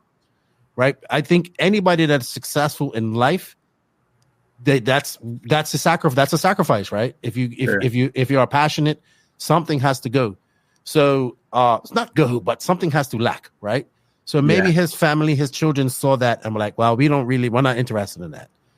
I was listening to you. I guess we go, do you know, once he passes away, do you feel that this time is going to come when this company is going to be sold? Is that running through your mind? I mean, it's only been a year. Are you starting to mentally make preparations for that? That was probably one of the biggest internal battles I had with myself, was because, I mean, I don't want to knock a man when he can't defend himself. Right. Right. And through my tenure at Trinity, I constantly had to deal with the stigma of Ernie did this or Ernie did that. And, I'm not saying that he didn't do any of what I heard, but what I am saying is that, unfortunately, now there are times where I look back and, I don't want to discredit. I know what you mean. You feel that. There was a lot of promises given to me, even throughout the whole the purchase situation. There was a lot of promises that not necessarily even from the family, from the lawyers. And none of it really came to fruition. And I think a lot of it was based off of that. I made it very clear that this is what I love. And so if this goes through, I'm going to do my own thing. So they viewed me instantly as a competitor, because I basically told them, I mean, there's things that, hopefully down the road, people don't hear me say this and they think, oh, that's Ernie. I want them to think, oh, that's Kevin, because if you're not with me, you're against me, and that was something that Ernie kept pounding in my head. And, I had a lot of people say, oh, this is your time to do this, or this is your time to do that. And realistically, in my head, my time was to carry the legacy on of a man that gave me a lot of opportunity. And I'm sure there was a lot of things that he did that weren't right, but obviously if I stuck around, the good outweighed the bad, and for that, I wanted to carry on his legacy like a Reedy, like a Mike Reedy kind of deal. And it's unfortunate that it didn't work out that way. And hopefully, the people that are in charge of that situation now will indeed do what they say they're going to do. But I honestly, Ernie was the glue for sure. It definitely, a lot of things came out. I wouldn't say unruffled, but now that I've had time to sit back and resonate and think about everything that's gone on, unfortunately, I think that as soon as he passed away, the writing was on the wall that Trinity was going to be sold and whatnot, because there was a lot of rejections I got, company vehicles, no, not interested, stuff like that. And just being kind of told no so many times, it just really started weighing on me. Like, why am I doing this? Why am I still investing this time? And even though my mind said one thing, my heart said another, and that's the part that I just am very frustrated with, is that you sit here and you see the time that I'm investing and all this and that. And it wasn't just for me. It was for my family. It was for Jim Dieter. It was for the staff. It was for everybody, the customers, the team. And it's not saying that I would change it if I knew the outcome, but I definitely wish there was a little bit more respect towards me and would have been like, hey, look, we appreciate everything that you did. But I definitely, departing from them, didn't feel appreciation one bit, and, I've talked to some people and they're like, screw this, screw that. And, I don't want to resonate that kind of energy, because I want to keep things positive moving forward. Right. I understand that. So I guess when did what's the word I'm looking for her? When did can you pinpoint a time when they started talking about, like, okay, I know this is going to be sold, and what was you probably expecting also to be bought on by Horizon? I know you said you made it a point that you're going to do your own thing, but would you have accepted a position? I know you said you applied for the Team Losi position at one point, so you had applied for Horizon. I also know that you had, like, something happened between you and Dakota, or something. Not happened between you and Dakota, but something you were talking to him about what's going to happen about Horizon buying or something, I believe. I think you said on Brent's podcast. I can't remember exactly what you said. Yeah. But at some point, did you feel that, okay, you was going to continue on as where you are in a position with Horizon, or had you made up your mind prior to that, once you knew that Horizon was going to be one of the buyers, that you didn't want to be a part of that? No, I mean, I never looked at it in a negative sense. Like, I didn't want to be a part of Horizon.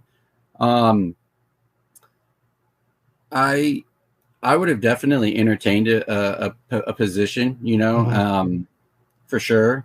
Because, like I said, my love for Trinity was at a very high level. So it would have it wouldn't have been the ideal position, but it would have definitely been an entertaining thought. And, the situation that you touched on with Dakota was basically that I wasn't, it seemed like my vice presidency, if that's what you want to call it, mattered when the cards were crumbling, but when the cards were being played and put out on the table, it didn't matter. So they picked and chose when my opinion mattered. And, and maybe they shouldn't have told me what they told me. I don't know. Maybe they didn't. But like I said, I mean, my biggest thing is a man's only as good as his word. So when I tell somebody that I'm going to make sure that you're in the loop, and we're talking one individual, and it's not that I'm discrediting anybody else, because speaking with that one individual, he was kind of privileged to private information as well. But I was only reaching out to him to more so find out what would if this acquisition did go through, how would everything fan out? How would everyone be taken care of? Because, like I said, I mean, obviously there was a financial compensation you get at your job, right? But there was a lot of personal relations within my job that I wanted to make sure those people, the team, the customers, I didn't want blindsiding to happen, exactly the way that it's happened. I mean, orders have sat for weeks, and I can't touch on other than customers continuously still reach out to me, and I try to answer them as best as possible. But unfortunately, over the last week, I've just finally was like, guys, you have to. They wash their hands of you. Like, I've tried reaching out, and now dealing with it, I'm not built for corporate America. I'm not built for it. I mean, I maybe before I worked for Ernie, I could have dealt with a corporate position, but dealing with some of the people through Horizon just to try to retain my personal information on some of the property. When I get done talking with them, I'm kind of like, man, what an asshole. But it's not really that. It's just corporate. Yeah, numbers. That's a bullshit. Yeah, it made me realize real fast that I don't want nothing to do with that. So I want to make it clear. I don't understand why Horizon bought it. I don't. I don't know if it's just to have the name Trinity, but I don't think that Horizon buying. I don't personally think there's any bad guy in the acquisition of this. Right. I understand exactly why the family probably did sell it.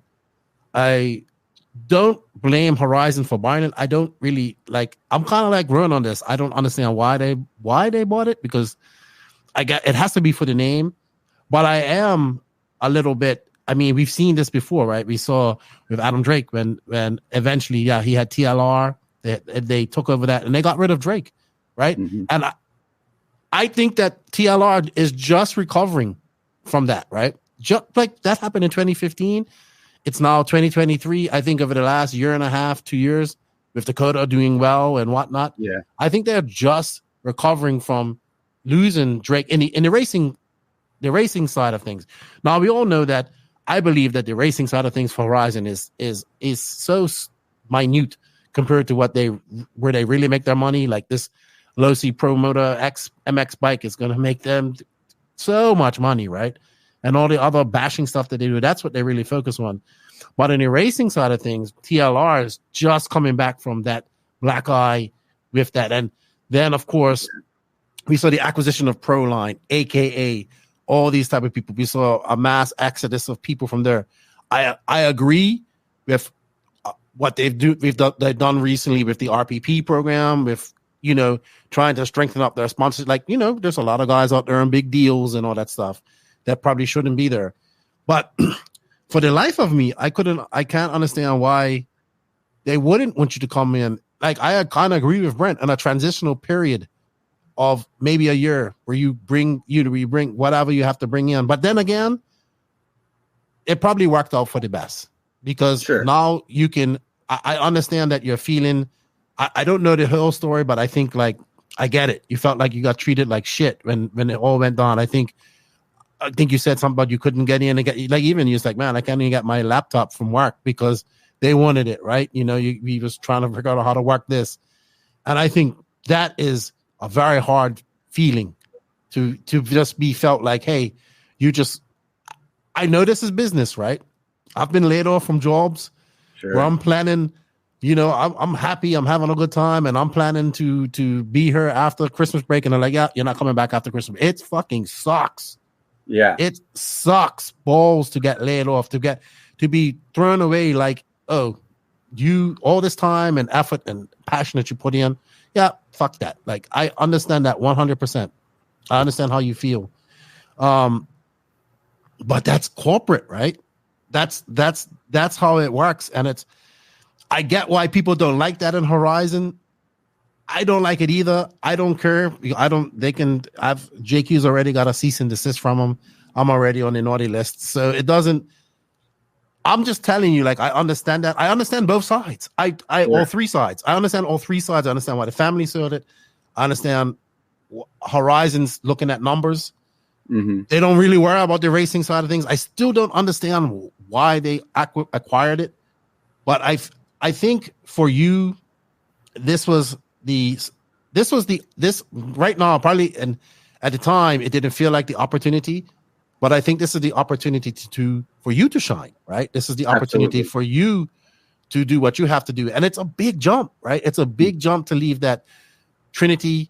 I did this, I had the Trinity name, and go out and do something on your own. You got, look at it, you got Exalt racing products and whatnot that you got going on. You've built up a name for yourself in the industry. You've built up obviously a lot of support. We saw a lot of the team Trinity drivers. They left, like Jeff Stakowitz, AJ Marasco, a lot of people. I remember you talking about Patrick. Patrick was livid. He was so livid because we was chatting about it.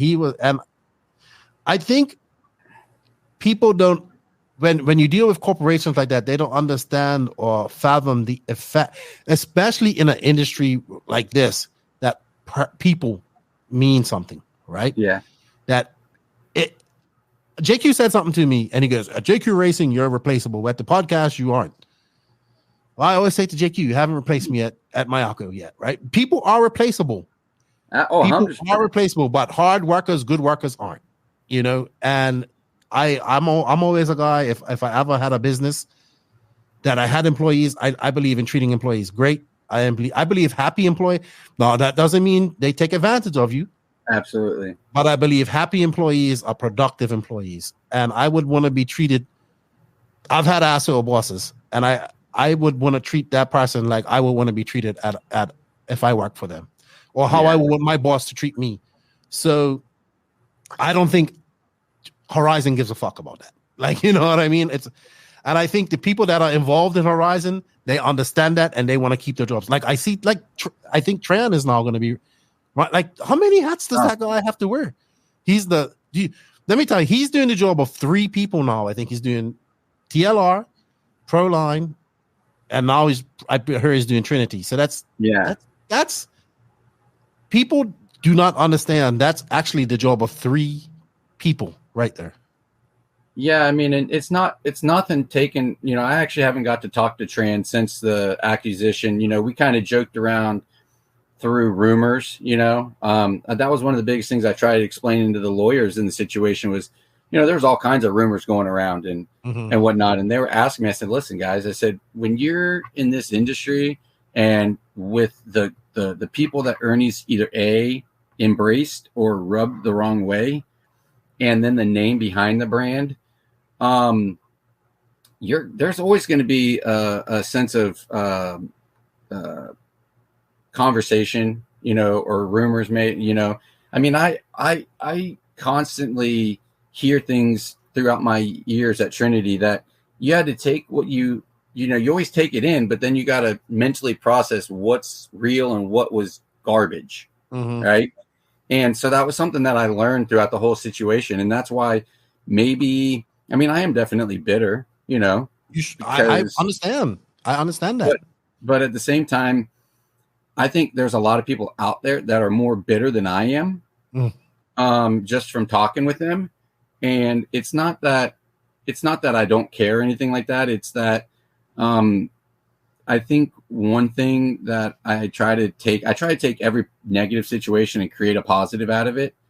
And this kind of might have gave me the little bit of the tough skin to deal with some of it or whatnot. I mean, don't get me wrong. Life after death, if that really does genuinely exist, Ernie and I are going to talk about this.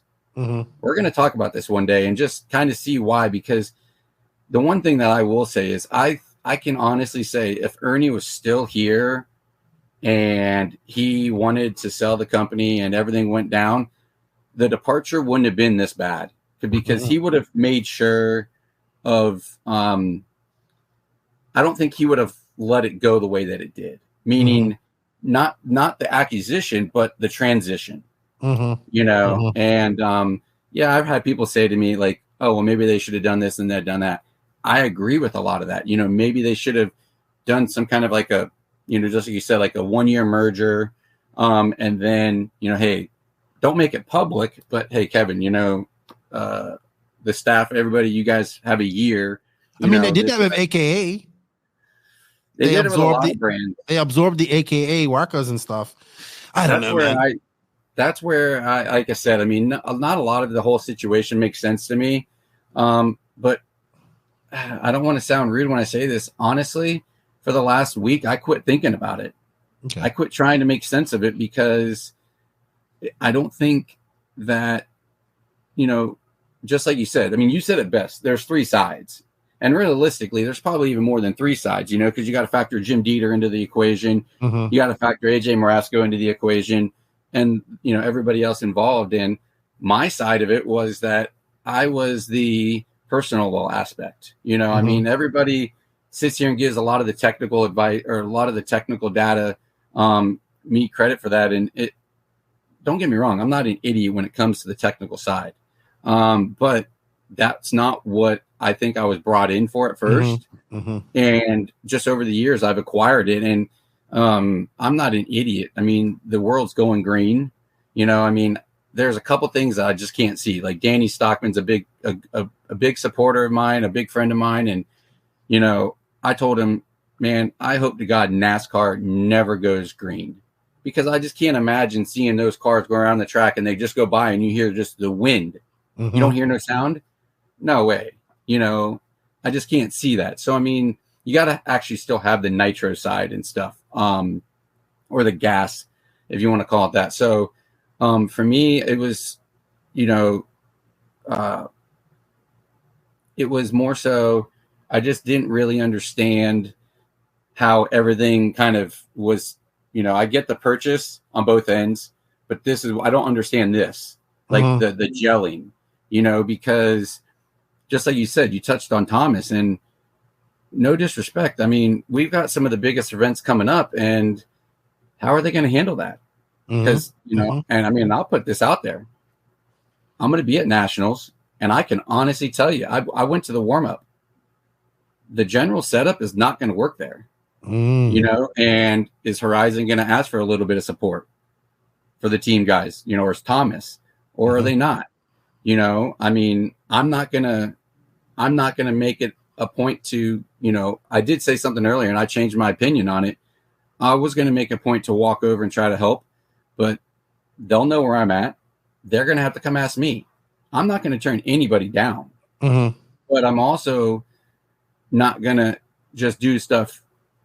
I wouldn't say for free. It's because it's not about money. Time costs money, man. Know your value. Throughout this whole thing, I think Horizon made me look at things from a more corporate standpoint. You know, the way, and it's not based off of anything bitter, not one bit. It's just that I think I've had a couple of life lessons in the last couple of weeks myself. And now that I've, you know, made this step into the Exalt brand, I see it from more of an ownership standpoint. And I get it. You know, I'm not blaming anybody for anything. I'm not blaming the family. I'm not blaming Horizon. But I think that the X's and O's should have been put down for a minute and think about the personal side. Because a lot of these guys, like I said, we're getting ready to go into nationals, worlds, and I can honestly tell you that they don't know the product like, you know, like you do. I agree with you. And it's not that I'm smarter than anybody. It's that if people knew the amount of hours I have behind these motors, messing with different rotor combinations and timing setups and this and that, I don't think they would even understand it. Like, you know, you touched on it earlier about your kids and your wife. My toy hauler has basically became almost like my command center in a sense. And I constantly feel like I'm living in this thing because prior to the acquisition, you know, I mean, I don't ever want to go to an event and not be prepared. You know, I demand the guys to come to these events prepared, ready to go. So I expect the same for myself. I'm not going to ask you to do something that I can't do, you know? So, well, let me rephrase it. I'm going to ask these guys to go win races that I can't do, but you know, the effort behind it, I'm not going to ask you to put all the effort into your product, your car, everything leading up to a major event. And then I'm just going to be sitting here twiddling my thumbs, my feet kicked back on a couch watching TV. It's not going to happen. I'm going to have my homework done. And that's why making the trip to the world or the Nats warm up was a very crucial thing for me because, you know, I know the competition level out there and I know the skill at some of these brands. And, you know, these national championships, they don't come easy. You got to earn them, you know, and that's why when you do win, they mean so much more because it's not easy, you know. I feel more so for the racers, you know, because I do think that some of the guys are going to be hindered, you know, because for me, I feel like I've got a one up. I'm going to be walking into that event because there are some guys that don't have the TLR ties, and they were like, well, look, you know, we don't want to be under that blanket one bit, so we're just going to part ways. Can we go ahead and start putting your stickers on our car? Can we start doing this? Can we start doing that? And I'm not going to tell them no. You know, I mean, I believe in a contract, but I also believe that this is a very unorthodox situation. I hopefully neither brand ever have to go through again. You know, so I'm kind of overlooking the whole stigma behind the contracts and the guys that we're going to go. I mean, we're going to put down some power and we're going to excel, you know, and we're going to do the best we can do. And I'll be there to support everybody. But, you know, you can't ask one individual to manage a chassis, a tire, and a motor manufacturer and be on top of your game in all three. You're going to really affect it some way. Somewhere, somehow, there's going to be hindrances somewhere. Well, I agree 100%. I guess after nationals, we'll be able to have our answers on how it was handled, and the best of luck to them. And, you know, it's on like Donkey Kong. We got Exalt now. But I think what you're underestimating too is the personal side of things, right? Sure. I remember you talking about how you had to grab, even though Schimmel wasn't driving for you guys when he almost won Masters of Dirt in stock, and you had to take him into the bathroom and talk to him. I think the mental side of things, right? That is it's something I know. I've had to literally talk my best friend off a cliff because he's not doing well at a club race that he should be doing well at, right? That is a big side. That is also a big role of a team manager, dealing with so many different personalities, so many different intricacies in the mentality of a racer, of RC people. And it's hard. And people, it's the motor things. I remember you was talking about how you went to, I can't remember, what was a race at SDRC where where like Schimmel's like, we can't make the jump, make the jump, and you worked all weekend to get him to make that jump, right? He said, worry about the rest of the track, I'll worry about getting the power to get over that track. That's a lot of work. Like that is a lot of work. And then you compile, I got to deal with guys with tires, maybe not the nationals too much because I think it's spec tire, but then I got to deal with the guys. And I feel for Tran. He's gonna have to wear a lot of hats. He's wearing two. He is, and and Tran's a friend of mine, so I'm gonna always support him. And I don't know if he hasn't reached out to me or I haven't reached out to him because we're both afraid of any kind of awkwardness. But like I said, I have washed my hands with the situation, and I think with the launch of Exalt, I really do think that it kind of helped me close the door to that chapter in my life. And there's no resentment. There's no hostility in the sense where I'm going to hope they fail or anything of that. Anything that you want to beat them on the track. Yeah. Anything moving forward is just based off of competition. And I've had a lot of people say, well, why are you doing this podcast? You just did another one. And, and the biggest thing is I just want people to understand that, I'm a very competitive person. I'm a very passionate person, but anything moving forward, shame on them if they're going to point it as I have hatred towards them or that. I don't hate any brand out there, but a lot, but I want to beat them all, so everything moving forward is not based off of a negative situation that we were all a part of. It was based off of, you're not with me, you're against me. I agree. We're competitive and we're there to, but my name is on the contract, just like the drivers. So I can't help what Horizon and Trinity did. They did what's best for them, but I also am doing what's best for me. And that means showing people that my word is strong and that in tough situations, I'm not going to turn my back on them because even though they are repping a brand that I'm no longer affiliated with, I'm not there to support the brand. I'm there to support the Nate Sutherlands, the people that supported. Yeah, I get that 100%. Individuality, because you can't buy personal relationships, and that's what all this is for. We're going to just support the team that once was a part of that I was once a part of, but I'm also supporting the guys that are supporting my future endeavors and, what we'll be running. I don't know, it could be R1, could be Trinity, could be Motive, could be Hobbywing. We're, right now, while a lot of our products are in the makings, I have the freedom to do whatever I feel is best in that moment to make sure that the guys that have supported me, that are still with me, get the best, and have the best chance for them.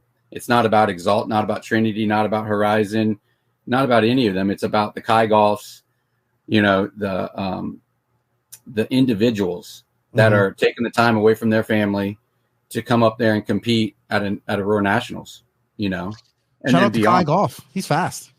He is. He's super fast. And, that guy there, he obviously lived up in the Michigan area and moved down to Florida, and he's got this amazing woman, and they just had a kid together. And, he still, through all these amazing things that I've learned about Kai, he's passionate as hell, so passionate, and he's been a big support. Not I'm taking anything away from any of the other Trinity drivers or anything of that such, but he has been a huge part of the easy, I wouldn't say easy, but making this whole transition as positive as possible. And for that, I'm indebted to him. And that's why I want to go to nationals and support him to the fullest, because even whether he's got a national title or not, he is a national champion driver in my view.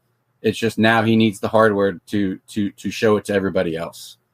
And that to me is a huge driving passion now in the moment that we're going through, Yeah, I met Kai. I met his brother, his dad. Danny Stockman's a good friend of mine too. Like that, that guy, for what he does, like he took me on a whole tour of Kyle Busch Motorsports. I guess I didn't realize how special that was. I do now. It was awesome. And they were like in between the switch between Toyota and Chevrolet, and it was weird because everybody was looking at us like, why are these guys coming to this secret place? And he was like introducing me as somebody like I'm somebody special. I'm like, nah, man, I'm just some idiot that talks about RC. Cool dude. I guess let's segue because we're going for 2 hours. I do want to touch on stock. What Exalt. So I know when can we expect Exalt to launch officially? What are we looking at? And then I want to touch on a little bit of stock drag racing, and then I'm going to let you go. Yeah, I mean, I think when everything kind of drops, I think you're going to hear rumors of people thinking that this was something that I was doing while I was still a part of Trinity. And it really wasn't. One thing about me that everyone knows is I'm 100% invested to what I'm invested at. So up to the day that I was released at Trinity, I was 100% Trinity. Okay. But from the moment that I was released at Trinity, it was 100% about Exalt. And obviously there was some, prior thoughts because like I said, the next day, because I would think you would be foolish if you wasn't, because you kind of, if you see the writing on the wall or you're, come on, you kind of have to know, like, I don't think anybody can blame you. You kind of have to start preparing for that ultimate moment. You know what I mean? When things, just like anybody, people can talk shit, right? But you do not leave another job until you have another one secure, a better one secured. Yeah, I mean, and I didn't expect the whole. I mean, now that I sit back, I guess I was being a little naive, and I should have probably expected it when it happened. Because it was the end of the month. I mean, I kind of thought it was shitty that they did it right before a holiday, and whatnot. But end of the month, whatever, it makes sense. So there was just, a couple of my friends and we just kind of started brainstorming and they're like, look, this might be your time, and it's a scary venture, but the support that I saw on the internet was overwhelming. The support that I continuously am getting weeks after is still overwhelming.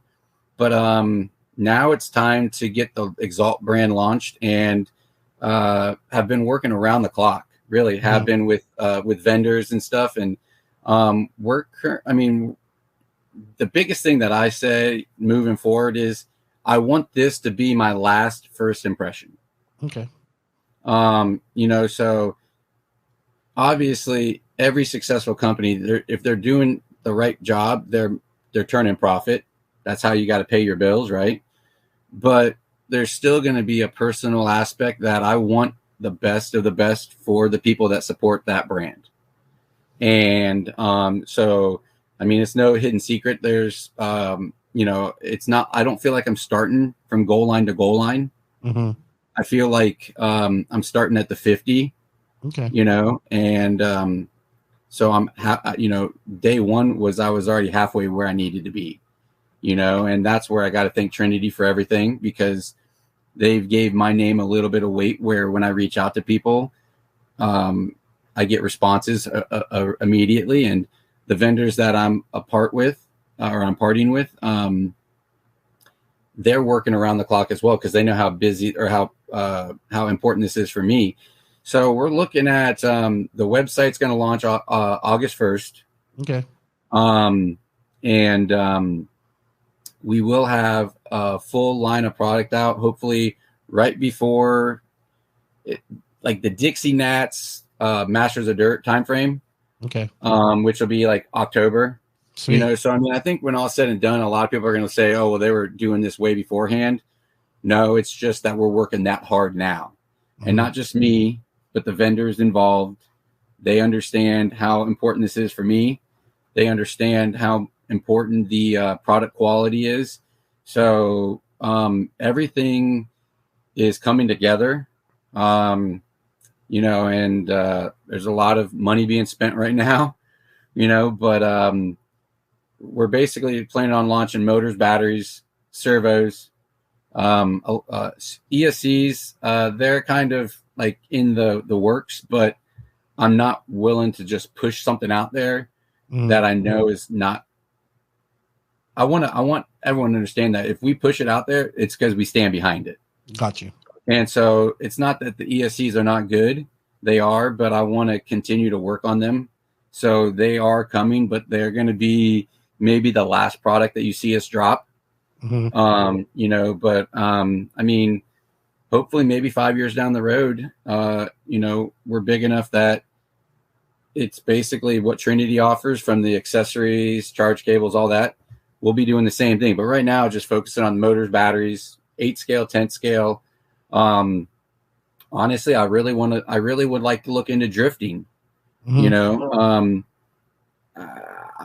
I love the RC industry that I don't want to say no to anything. Got you. It's a big class. You know? Yeah. And don't get me wrong. I mean, that's probably been the biggest thing that I've had to take from this is it's not hard to launch one product, you know, and that's where you kind of, you when you're launching products, you kind of have a strategy or a plan behind it. So you're not launching, you might be launching 1 or 2 or 3 products, but when you're trying to launch a whole company line, it's very overwhelming. And I do think that the people are going to be quite surprised with some of the stuff that we do. I do feel, you know, just like Jason Ronan never drops a product and says this isn't going to succeed. He never does, you know, so I obviously I get it. You know, I think everything that we're going to do is going to be successful, but I do think that that's where my experience with Trinity, that's where I kind of just took that and was like, hey, thank you. I don't want to look at it in a negative sense because it's going to also help me launch a brand that I expect to be very successful right off the get-go. And if we run into issues, that's going to be the first thing, because now I don't have that, oh, this is Ernie's company. I don't have that to fall back on. Now everything that happens is my responsibility.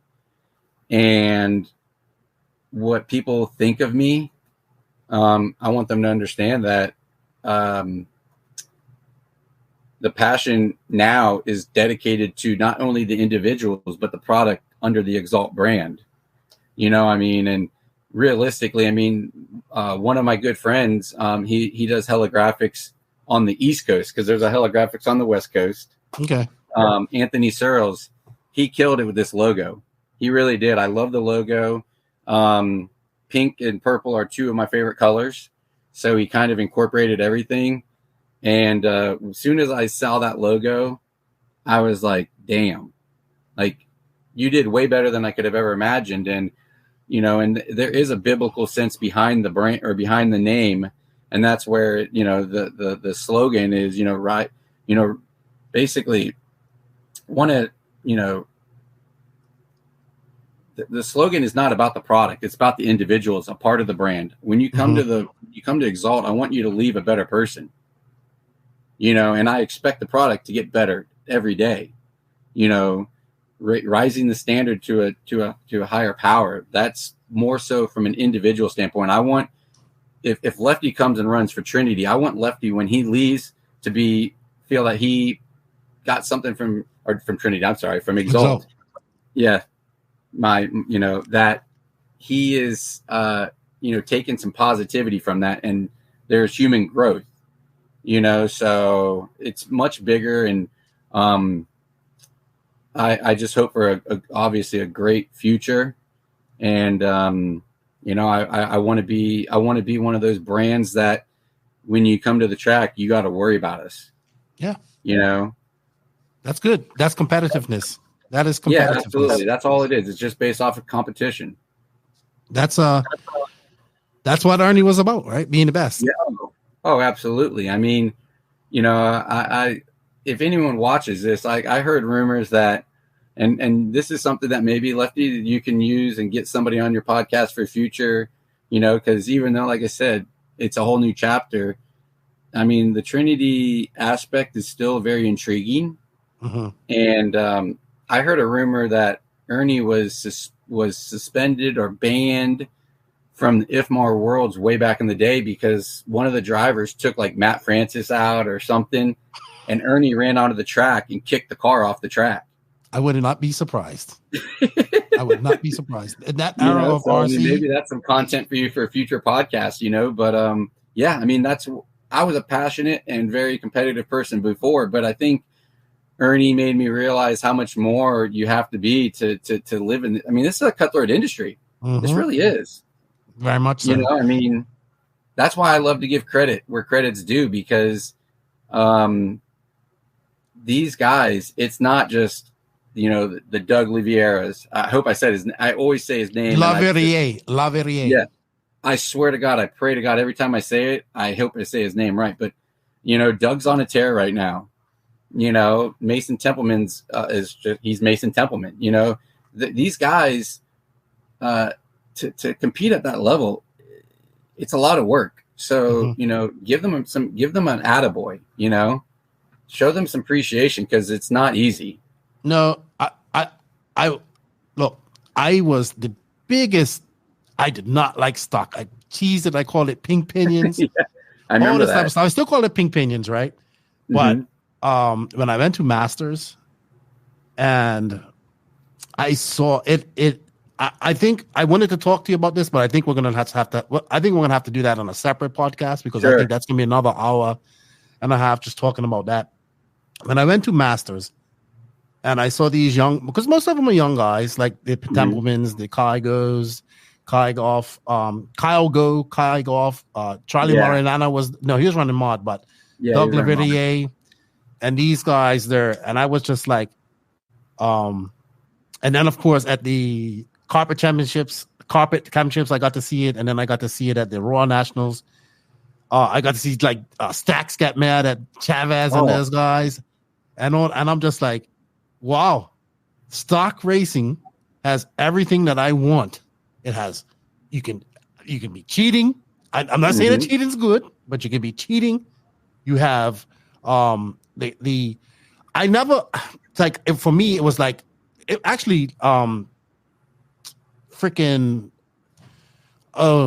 Joey Fisher was the one that kind of kept saying to me, don't look at stock as intermediate, look at it as its own class. And when I went to Masters and I went to Carpet Championships and recently here at the Raw Nationals, I got it. I got it after Masters. Even Brent was like, stock is this. I was just like, yeah, you guys just went on pink pinions. No, it is a whole entire class. There are competitive guys in there. It's super uber competitive. There's a lot of money involved in stock as well. And that's why I said mod is the glory, but stock pays the bills. And 100%. I think that has to be a whole separate podcast because we will go on for another hour and a half about that. Oh, easy. Because I really do. I have a lot of respect for it. I enjoy it. I know a lot of our listeners over in Europe, they don't get it. But when you get her and you see the competition level and the drama that it creates, I wish that 8 scale kind of had a similar stock class because I used to think like, yeah, you should go stock and then you should go mod. I mean, I think you can just stay in stock because it's just like a class, right? It's a super competitive class. It's a place for, I think, like mod should be for pro guys. If you want to be a pro and be a pro driver, then that you go to mod. But stock, there's a place in stock where you can still be a good stock driver, be uber competitive, make a little bit of money off it. And I honestly feel that it keeps 10 scale off-road racing going in America because it isn't mod, because it's you can see the numbers of mod is not there compared to stock racing. So I wanted to get into that with you, but I think we're going to have to definitely going to have you on for another podcast. Maybe at Masters of Dirt, we could do a live podcast. That would be great. That would be great. I like it. It has the drama. It has the accusations. It has all the stuff. Like 8 scale is like you run the biggest thing 8 scale, you can maybe get fuel mileage, like a bigger tank and stuff like that. But there's no like where you have to go in and make power, right? You just no, like everything's kind of equal. Stock is so annoying at times. I grew up racing, like I said, oval, and all these years of racing RC, a lot of people are like, oh, you don't do like sprint cars or nothing like that. And I got into that and I love it because that's what I did back in, when I was younger. But then I started loving it because it was mod and I didn't have to worry about pulling my motorizer out and tuning motors and tuning this. And so it was like a good scapegoat for me to kind of get away and breathe and not have to worry about tuning motors, this and that. But at the same time, there's still a lot of stuff that you can do with a modified motor to make it fit that individual driver. Okay. And I can't drive a modified car well enough in off-road to feel the motor and understand what this adjustment does, or feel what this adjustment does, I should say, not understand it. But that's where the Dirt Oval, it really helped me understand the mod motors or understand the feel of the mod motors, where that does help me with helping Dakota or helping any of the Schimmels or even Matty G when he was running for Trinity and running mod.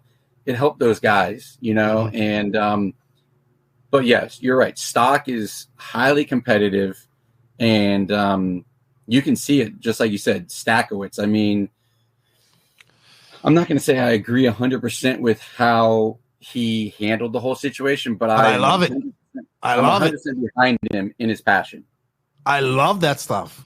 I love it. It makes, I think, passion and arguing and all that stuff is what makes racing awesome. So I have a new respect for stock, and I'm glad that even those guys accepted me in their world after I've been teasing them for a long time. But I'm still going to tease you guys. You've embraced it in a very positive way, though. I want you to know that, like you have made it very clear, and you're very I'm not going to say your transparency. You're speaking from the heart. Yeah. And I genuinely, from a company that pushes stock racing, I appreciate your newfound love or support for it, because it's very hard. And the racing was great. Very hard. The racing was great. Like when I went Masters and saw them guys battling, I was just like, oh yeah. And they're all young, and I'm like, I love it. And and then I could see that motor isn't as fast as this motor and this. And then I said, oh, okay, this is what it's all about. So I have a newfound love for it. I like them guys. I think they're young. I think they're the future of RC. And there's some other guys that still do it. And I fully understand. I fully understand why guys like stock now. But I think we need to save that. We're going to have to get you on. Maybe when Exalt launches, we'll get you on. And then because I really wanted to get your story. I wanted to get your side. I mean, we heard your side of the story with Brent. If you guys want to learn more about what happened with the situation between you and Horizon, I mean, we touched on a lot of it, but you can go check out Wheel and Trigger. I can't remember which episode, but it's the most recent episode with Kevin Abbott. It was great. It was like unlucky number 13, I think. There you go. It was a great episode, but I wanted to come in and I wanted to learn more about you, your story, your time with Ernie. And I had a great chat with you, man. I wish you all the best with Exalt. Absolutely. And I look forward to seeing you again. I'll see you at Wiki Weekend. So that would be good. No, absolutely. Maybe we can sit down and talk. I mean, that was one of the biggest reasons why I wanted to do this podcast, was because the respect level I have for you is unmeasurable.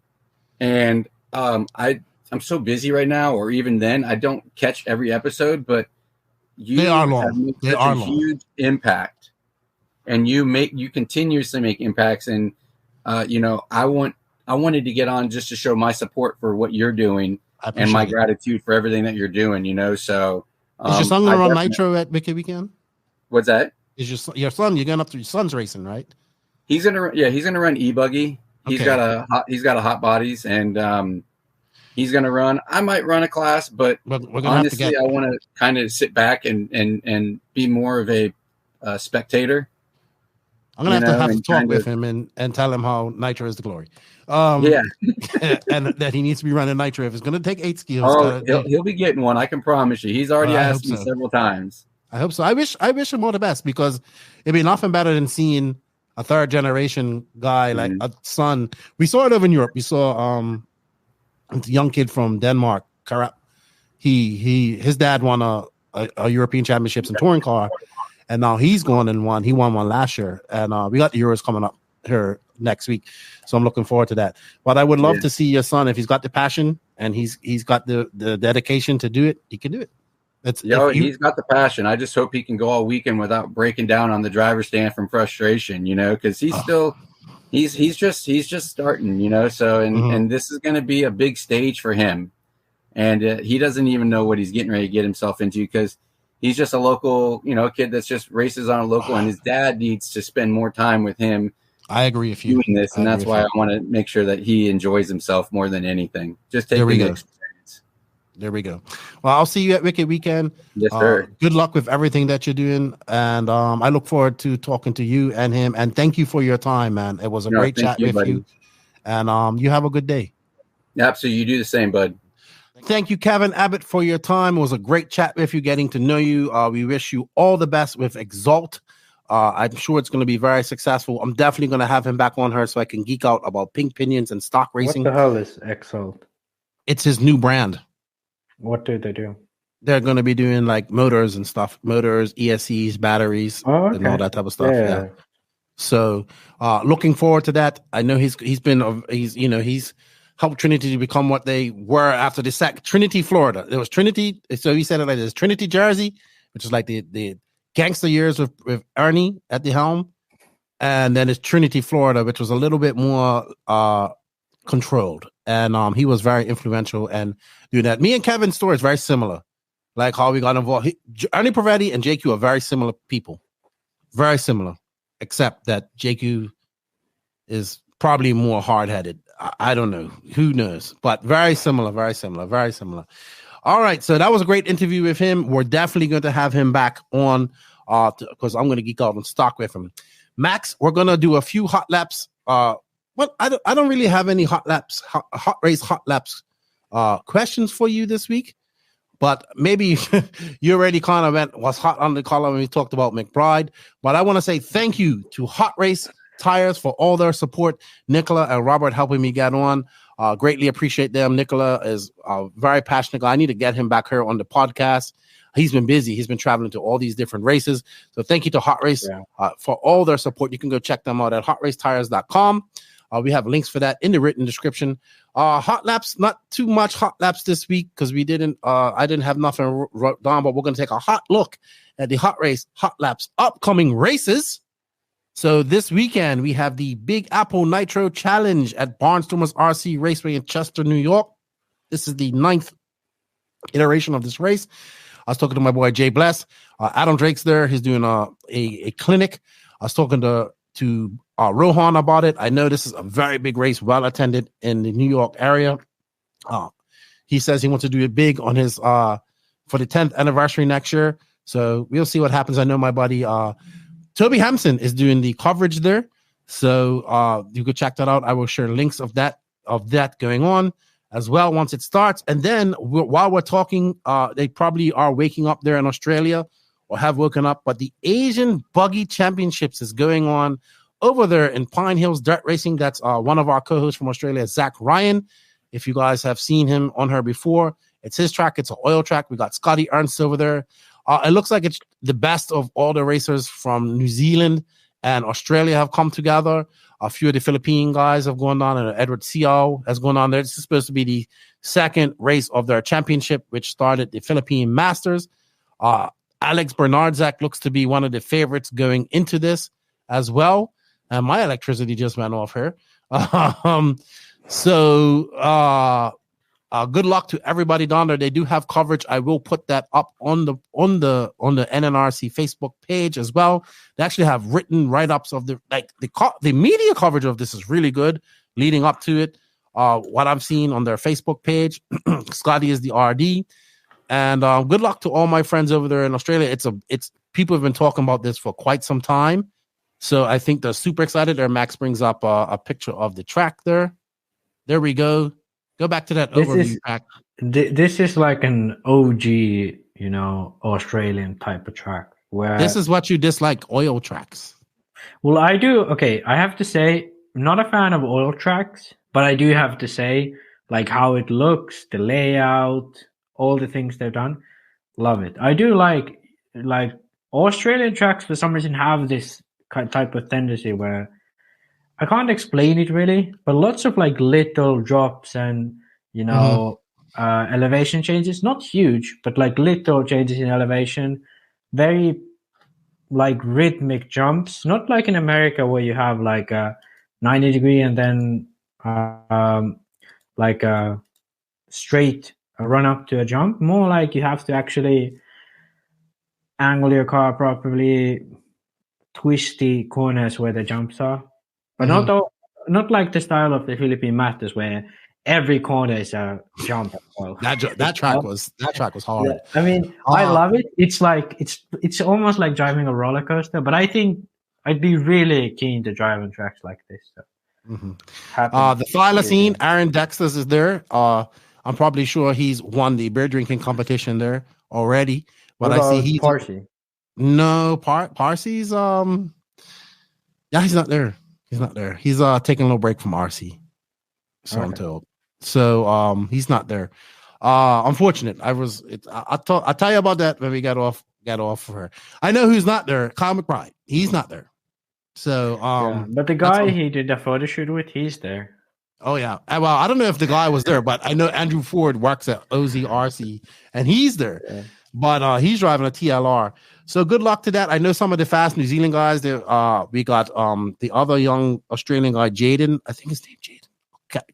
Caleb Noble, Jaden. I can't remember. But he's pretty fast. But I'm gonna be honest, man. Alex is just kind of on another level over there, and I think it's gonna be very hard to beat Alex Bernardzak. He's gonna be looking for a good result after his not so good result at Silver State, his first time to America. So good luck to all of our Australian friends over there. Then next weekend, actually starting Tuesday, RC Racing's TV coverage starts on Tuesday. We have the IFMAR 10 scale off-road championships at Utrecht, Netherlands, Racco 2000. They're going on from the 17th, so that starts 4 days from now. And Angaro is going. I was talking to him. I believe David. I don't know if there's David going. He should be going. Where is Runafel going to the Euros? I asked him today. He didn't. Yeah. I don't think so. No. Yeah, I don't think he's going this week. I think he went to Redovon. He's going to do the Swedish Nationals in on-road, G18 scale. Is Pecco going to the Euros? Yeah, Pecco and I think Jonas should be going. Okay. Jamel Gabrielson also. He's a really fast young guy in 10 scale. Okay. Well, I think what we'll do is I'll be watching this from Tuesday on because it's going to be it's an AstroTurf race. I really love the 10 scale Euros as well. What I think we'll do is we'll get together maybe next Thursday and have a look because I think 2-wheel drives first and then they'll do 4-wheel drive afterwards. Because after that, on the 25th, I actually fly out to Wicked Weekend. So that's going to be my big thing. I'm really excited about that. Thank you to everybody that participated in the waffle. Congratulations. I believe Martin Rodriguez won it. And I look forward to seeing everybody at Wicked Weekend. Come up and see me. I'll have plenty of decals to give away. Coming up, also, we have the EFRA Large Scale Touring Car Championships. That's going to be in July 17th to 20th. It's the same weekend. What the hell? So we got 2 IFMAR championships going on at the same weekend in the same country. That's got to be wrong. We have the IFMAR large scale touring car championships going on July 17th to 22nd in Netherlands. I think that's right. Because then July 24th is on-road 8 scale. Yes, on-road 8 scale, July 24th in Portugal. Wicked Weekend coming out 27th to 30th. I'll be commentating on that. We have the large scale off-road championships to July 31st to August 5th. IFMAR 10 scale championships coming up. Touring car championships coming up in August 2nd. We have the Raw Dirt Nationals coming up at Hobbyton as well in August. And Clayton did say, he says right now there's 0 entries for two-wheel drive short course at that track, at that race. And if they don't get entries by the deadline, that class will be discontinued for this year. So if you are interested in getting on, if you want to run two-wheel drive short course at the Dirt Nationals at Hobbyton, start putting in your entries. I do not understand how people do not sign up for national championships. Like they wait till they get the day to sign up. I just do not. I don't understand how this is a concept where you order flights, you pay like hundreds of euros for flights, for bookings of hotels, for maybe even like rental cars and shit, and then you're like, hey, I'm not going to bother sign up online. I don't get it. What the fuck? Are you planning on canceling at that point? Like, I don't know. RC races, man, we do it to ourselves. We have the IFMAR 1/8 scale Nitro Off-Road Championships coming up August 29th. I really want to go to that. Baldo Brothers, bang, contest to me. I want to go to the IFMAR. I want to go to the Euros. I want to go back to Redovon. Then we have the IFMAR 10 scale Off-Road World Championships. That's the September 9th to 16th. I should be at the Peach State Classic, which looks like it's going to get a good bit of RC racers. Also, today, as you listen to this, it's Friday, but AMS entries open. Remember, that's capped. It opened on Thursday. So if you want to go to AMS, get signed up. I think I'll be there as well. And I don't know, Max, man. But see, you haven't even been paying attention. You know what? I want you to pay attention to 10 scale next week. That is your job. Oh, next week I will. The Euros. The thing is, like, RC Racing TV, Live RC. I do follow Live RC too, but RC Racing TV or Live RC, like when there's a live stream, sometimes I'm like, hey, let me watch some RC racing. But then when I have to go to like some of these news sites and then look out like, oh shit, Infinity has released a new screw. Or then some other brand, some Chinese brand, like, oh, they have released this bit that is plastic and you can fucking do something with it. Like, or really, it's not you sparkled. Well, sparkled is interesting. Or then other thing like, hey, this guy in his backyard beat his brother. That's like another, like, hey, great news, bro. And then I'm like, I don't even bother, because if I want to actually find out like who won this big race in 10 scale, which Brock Champling and all these big guys went to. Yeah. So like, I do follow Facebook. I do look at Facebook. Right. Especially the No Name RC podcast Facebook. Obviously not enough, because you didn't follow the Mod Media racing this past weekend. Does he have a YouTube channel where he does it? Yes, Mod Media. Okay, I need to go subscribe. Then I can always Mod see Live Media, I believe it's called. Yeah, he's going to be doing the Worlds, so he's going to be covering the Worlds, the 10 scale. He's going to have some help too, though. You're not going to do it alone. No. It would be fucking crazy. This guy fucking commentating, recording, everything. He does have help though. He does have a guy that helps him out, and I believe his girlfriend helps out. Good. So he does a good job. Business. Yes. Something I was going to talk about. We're not making any predictions for two-wheel drive. Let's make picks for two-wheel drive. We're gonna not need for four-wheel drive because we're gonna record before that. You know who I'm picking? I'm going with Pecco, man. I think Pecco's going to do well. Are you gonna pick him for the win? No, I'll pick him top 5. Okay, let's pick our dark horse, which is a guy. Pecco's my dark horse. Okay, Pecco is my dark horse is. Probably just jinxed him. I probably just jinxed you, Pecco. I'm sorry. I don't think he's been racing any 10 scale this summer. No. Damn it. Who the fuck would be my dark horse? I should. Okay. It's gonna be hard not to pick Hall and Val Helming. That Helmet. Oh yeah, fucking Van Helmond is my fucking dark horse. Oh He's yeah, my dark horse. Helmet. That's not his name though. Helmet. But actually, I don't think he's that much of a dark horse. You know what? Okay, I'll pick my dark horse last. Let's do our top threes. You go first. Drive. I'm gonna go with K-Rap wins. Okay. Well, actually, it's fucking Tool Drive. Oh, you know who I'm gonna pick? Neil Craig. I was gonna ask where you're gonna put Neil Craig. I was gonna ask. I'm gonna go with Neil Craig, Michael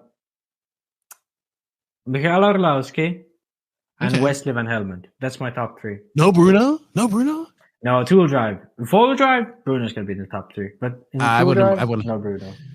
Man, you know what? I think Orlowski's gonna win both classes.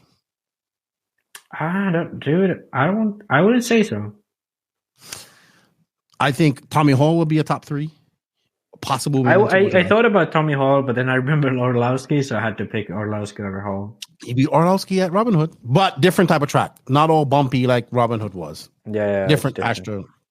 Yeah, I don't. How about Ben Mohammed? I think Ben Noha Mohammed. Yes. Yeah, I think he's better in full drive. Not great on tool drive. That's my Zalowski. He might do some damage over there. Same thing. Better in full drive. Fuck. Pretty much all the X-ray drive is better in full drive for quite an obvious reason. I mean, I would not be surprised if Neil Craig wins this. Not at all. I'm in tool drive. Craig. Where do you think Yuna's gonna be? You love Yuna. He's being in the fucking army, and every time he's away from the army, he's just been drinking. So I'd be surprised if he makes the main. Like he has the talent to win these things, but I'd be surprised if he makes the main. That's just because he's been drinking. If you say he's been drinking, then he's been drinking because you Finnish guys can drink. I don't know. I'll be watching. And if you guys want to follow it, I'll have it posted up on my personal Facebook as well as the NNRC Facebook. I think we'll get together probably Thursday and do a recap. We will answer your questions. So I'll leave that post up. If you have any questions, ask Max. I didn't pick my. You know what? I'm gonna pick Yona for the dark horse because now I played him down, and now he's gonna fucking TQ practice. So Yona's gonna be my dark horse. Maybe he drinks and then goes out, and then he just drives better. I'm kind of second guessing my pick for Wesley for third because like I remembered how many fucking fast guys there are. Algaro, you think he's gonna do good out there? Is he going? Yeah, he's going. Oh, it's Astra though. Mm-hmm. Actually, I'm gonna change Wesley. You've changed your pick 5 times now. Okay, I have Craig, Orlowski, Ongaro. And then I have Yona for my dark horse. You have Pekko dark horse. What was your top 3? I have just Orlowski winning both classes. I have Tommy Hall in my top 3 for 2-wheel drive. And you know what? I can't go against Neil Craig. I really can't. So Craig, you think Tommy will beat Craig? I mean, we're picking him. Is he going? We don't even know if he's going, right? I think he's been racing all the nationals. Okay. Like he was just racing. Him and Hall are battling for the tool drive national. Wow. So I imagine he'd go the year. Our secret insider pit reporter Will Briefcase Venables will be over there. He messaged me yesterday. Have you heard if they're going to be sugaring the track at the World? He is all worried about the World. So I'm like, I ain't heard nothing. I said, I don't know if they're going to sugar it. They might. They might not. Who knows? Someone might pee on it. On your tires. All right, Max. It's late over there. Thank you for your time. Imagine they ban fucking saucing, and then someone's like says like, "Hey, if you pee on your tires, they get sticky." And then you just have people like going to the bathroom with the tire in their sleeve and peeing on it. It would be a stinky. That would definitely be a stain on the IFMAR reputation. Peace. You mean bigger than Jeff Parker? You know what? I have one more rant before I go. One more rant. Fuck Jeff Parker. IFMAR. What did you just say? I said fuck Jeff Parker. Isn't he the guy? Oh yeah, but that wasn't my rant. That wasn't my rant. Oh, IFMAR, where the fuck is the 2024 World's going to be? And if it's going to be in Brazil, can we hurry up and fucking announce it so people can start making fucking plans for it? Rant over. They haven't even announced that the guy who they should fire is like, how is he working? Is he doing anything with them? Like the intermediate president of IFMAR, Jeff Parker, who got fired from Roar. Yeah. You know what, IFMAR? You can ban me from your Facebook page. You can do whatever you want. But you know what? It is fucking almost 1 year away and the 2024 Worlds, and nobody knows where the fuck it is. So let's get our shit together. Well, and I don't think IFMAR knows. I'll have it. IFMAR doesn't fucking know what's in their left pocket, you know? They are fucking out of it. I'm done defending IFMAR. Like, I'm fine defending Roar and EFRA because they're actually putting in some effort and they're doing something good for RC. But IFMAR is just like, it's like that disgusting table with old men that smoke cigar and smell like shit. And then when a woman walks by, they're like, you know? And okay, we are definitely banned from all IFMAR. We are banned from IFMAR. This is what every IFMAR representative is in my mind. Like every time I heard like, oh, I work at IFMAR, that's what I see in you. There are good people at IFMAR. There are very knowledgeable people at IFMAR. I know. There must be good voices, but they should fucking speak out. They should be like, hey, this shit ain't cutting it.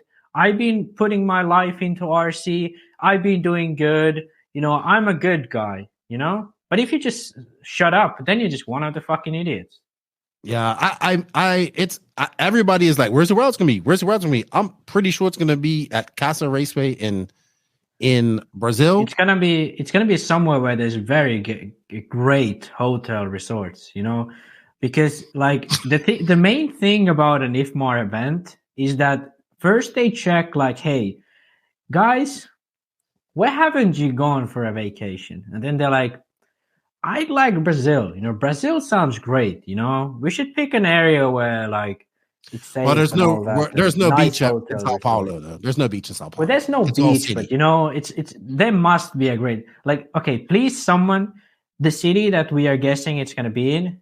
If there isn't a very nice hotel resort thing, I'm guessing that's the thing why they're hesitating on this. Because if there was a resort and all inclusive shit there, they'd be fucking grabbing the race at an instant. They'd have announced it fucking 5 years ago if they knew that. So I think that's like, so the organizer, you should build like a resort, like just build a fake website where these guys are like, hey, we could go there and drink some fucking margaritas and lay on the fucking beach for 2 weeks because we're going to have 7 days of practice and then 1 day of racing at this event. So all these days of practice, they're not going to do tech. So we can just fucking lay at the fucking beach or hotel resort. So that's, but okay. So please, the organizer, what you should do is you should create a fake website, which is like, oh, this is perfect for old men who are tired of life and think they've achieved something.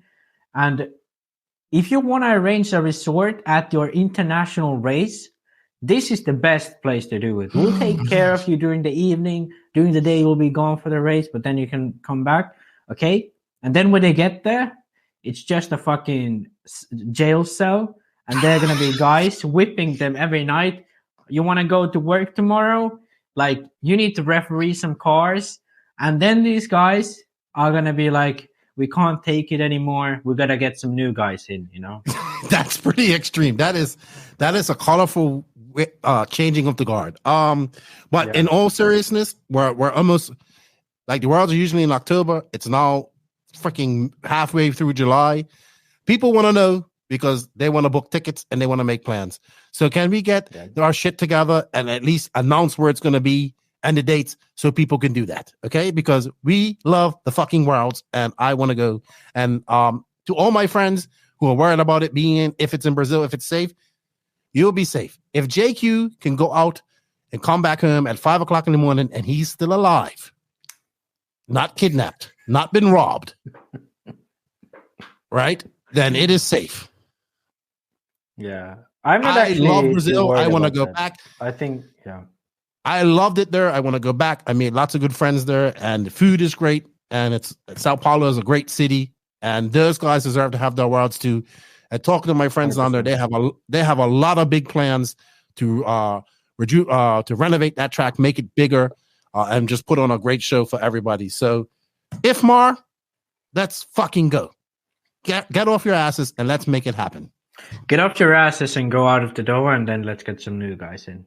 Oh boy, we are not going to be allowed. And the thing, the thing is, like, if you are an IFMAR, like you have a spot at IFMAR, and if you're like, oh, this Max guy, he's being so mean to us, then speak out. Speak out. Say that these guys who are doing nothing should do their fucking job. Okay? So if you feel like you are putting in effort, you should say that I'm putting in effort, I'm doing this. But if you're not doing anything and you just want to stay silent, but be like, oh, this Max guy, he's so mean to us. Like, we're just old men and we like some fucking holidays.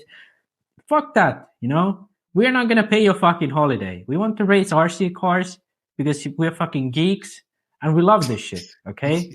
We're not going to pay for your holidays anymore. So get your fucking shit together. There we go. That was an epic rant to finish off this podcast. Yeah. That was an epic rant. I have held this down for so long, you know, because I never really had that rage against Ephra or Roar even. So like, I get asked about the worlds so much. Where's it going to be? What's it going to be? Da-da-da-da-da. Let's fucking go. People want to go. They want to make plans. All right. The track has to make plans. All right. Enough of that. You know what? Thank you, Max, for your time. Thank you, Kevin Abbott, for your time. Thank you, everybody, for supporting the podcast. We greatly appreciate it. Next week, we'll be doing a recap of the Euros. We'll have Max on. We'll answer your questions. And I should have a podcast for you guys. I'm trying to get JQ to interview me. So that's probably going to be a one long podcast. And I have some things to say to JQ that I'm going to tell him in that podcast. Hopefully he gets out of his pissy mood and he wants to do that because right now it's just pissy Q. He is. He's just like fuck this and fuck that. I'm like, look, man, take it easy. So I hope that happens. Hey, look, we just to clear, we love the world. We want to be there. We want to go there. We want it to happen. We want Brazil to have it, or wherever's going to have it. We want, if not, you know, all these federations are starting to change. Roar's changing. Ephra's doing good things. But it's fucking time for IFMAR to start stepping up, and start doing different things too. And with that said, Max's camera goes off, and that's going to end our podcast. I don't know how it's fucking every time. It's exactly 2 hours. It's crazy. You need to get that battery pack. We want to say thank you. The cord. Sorry. We want to say thank you to all of the NNRC squad around the world. We can't do this without you guys' support.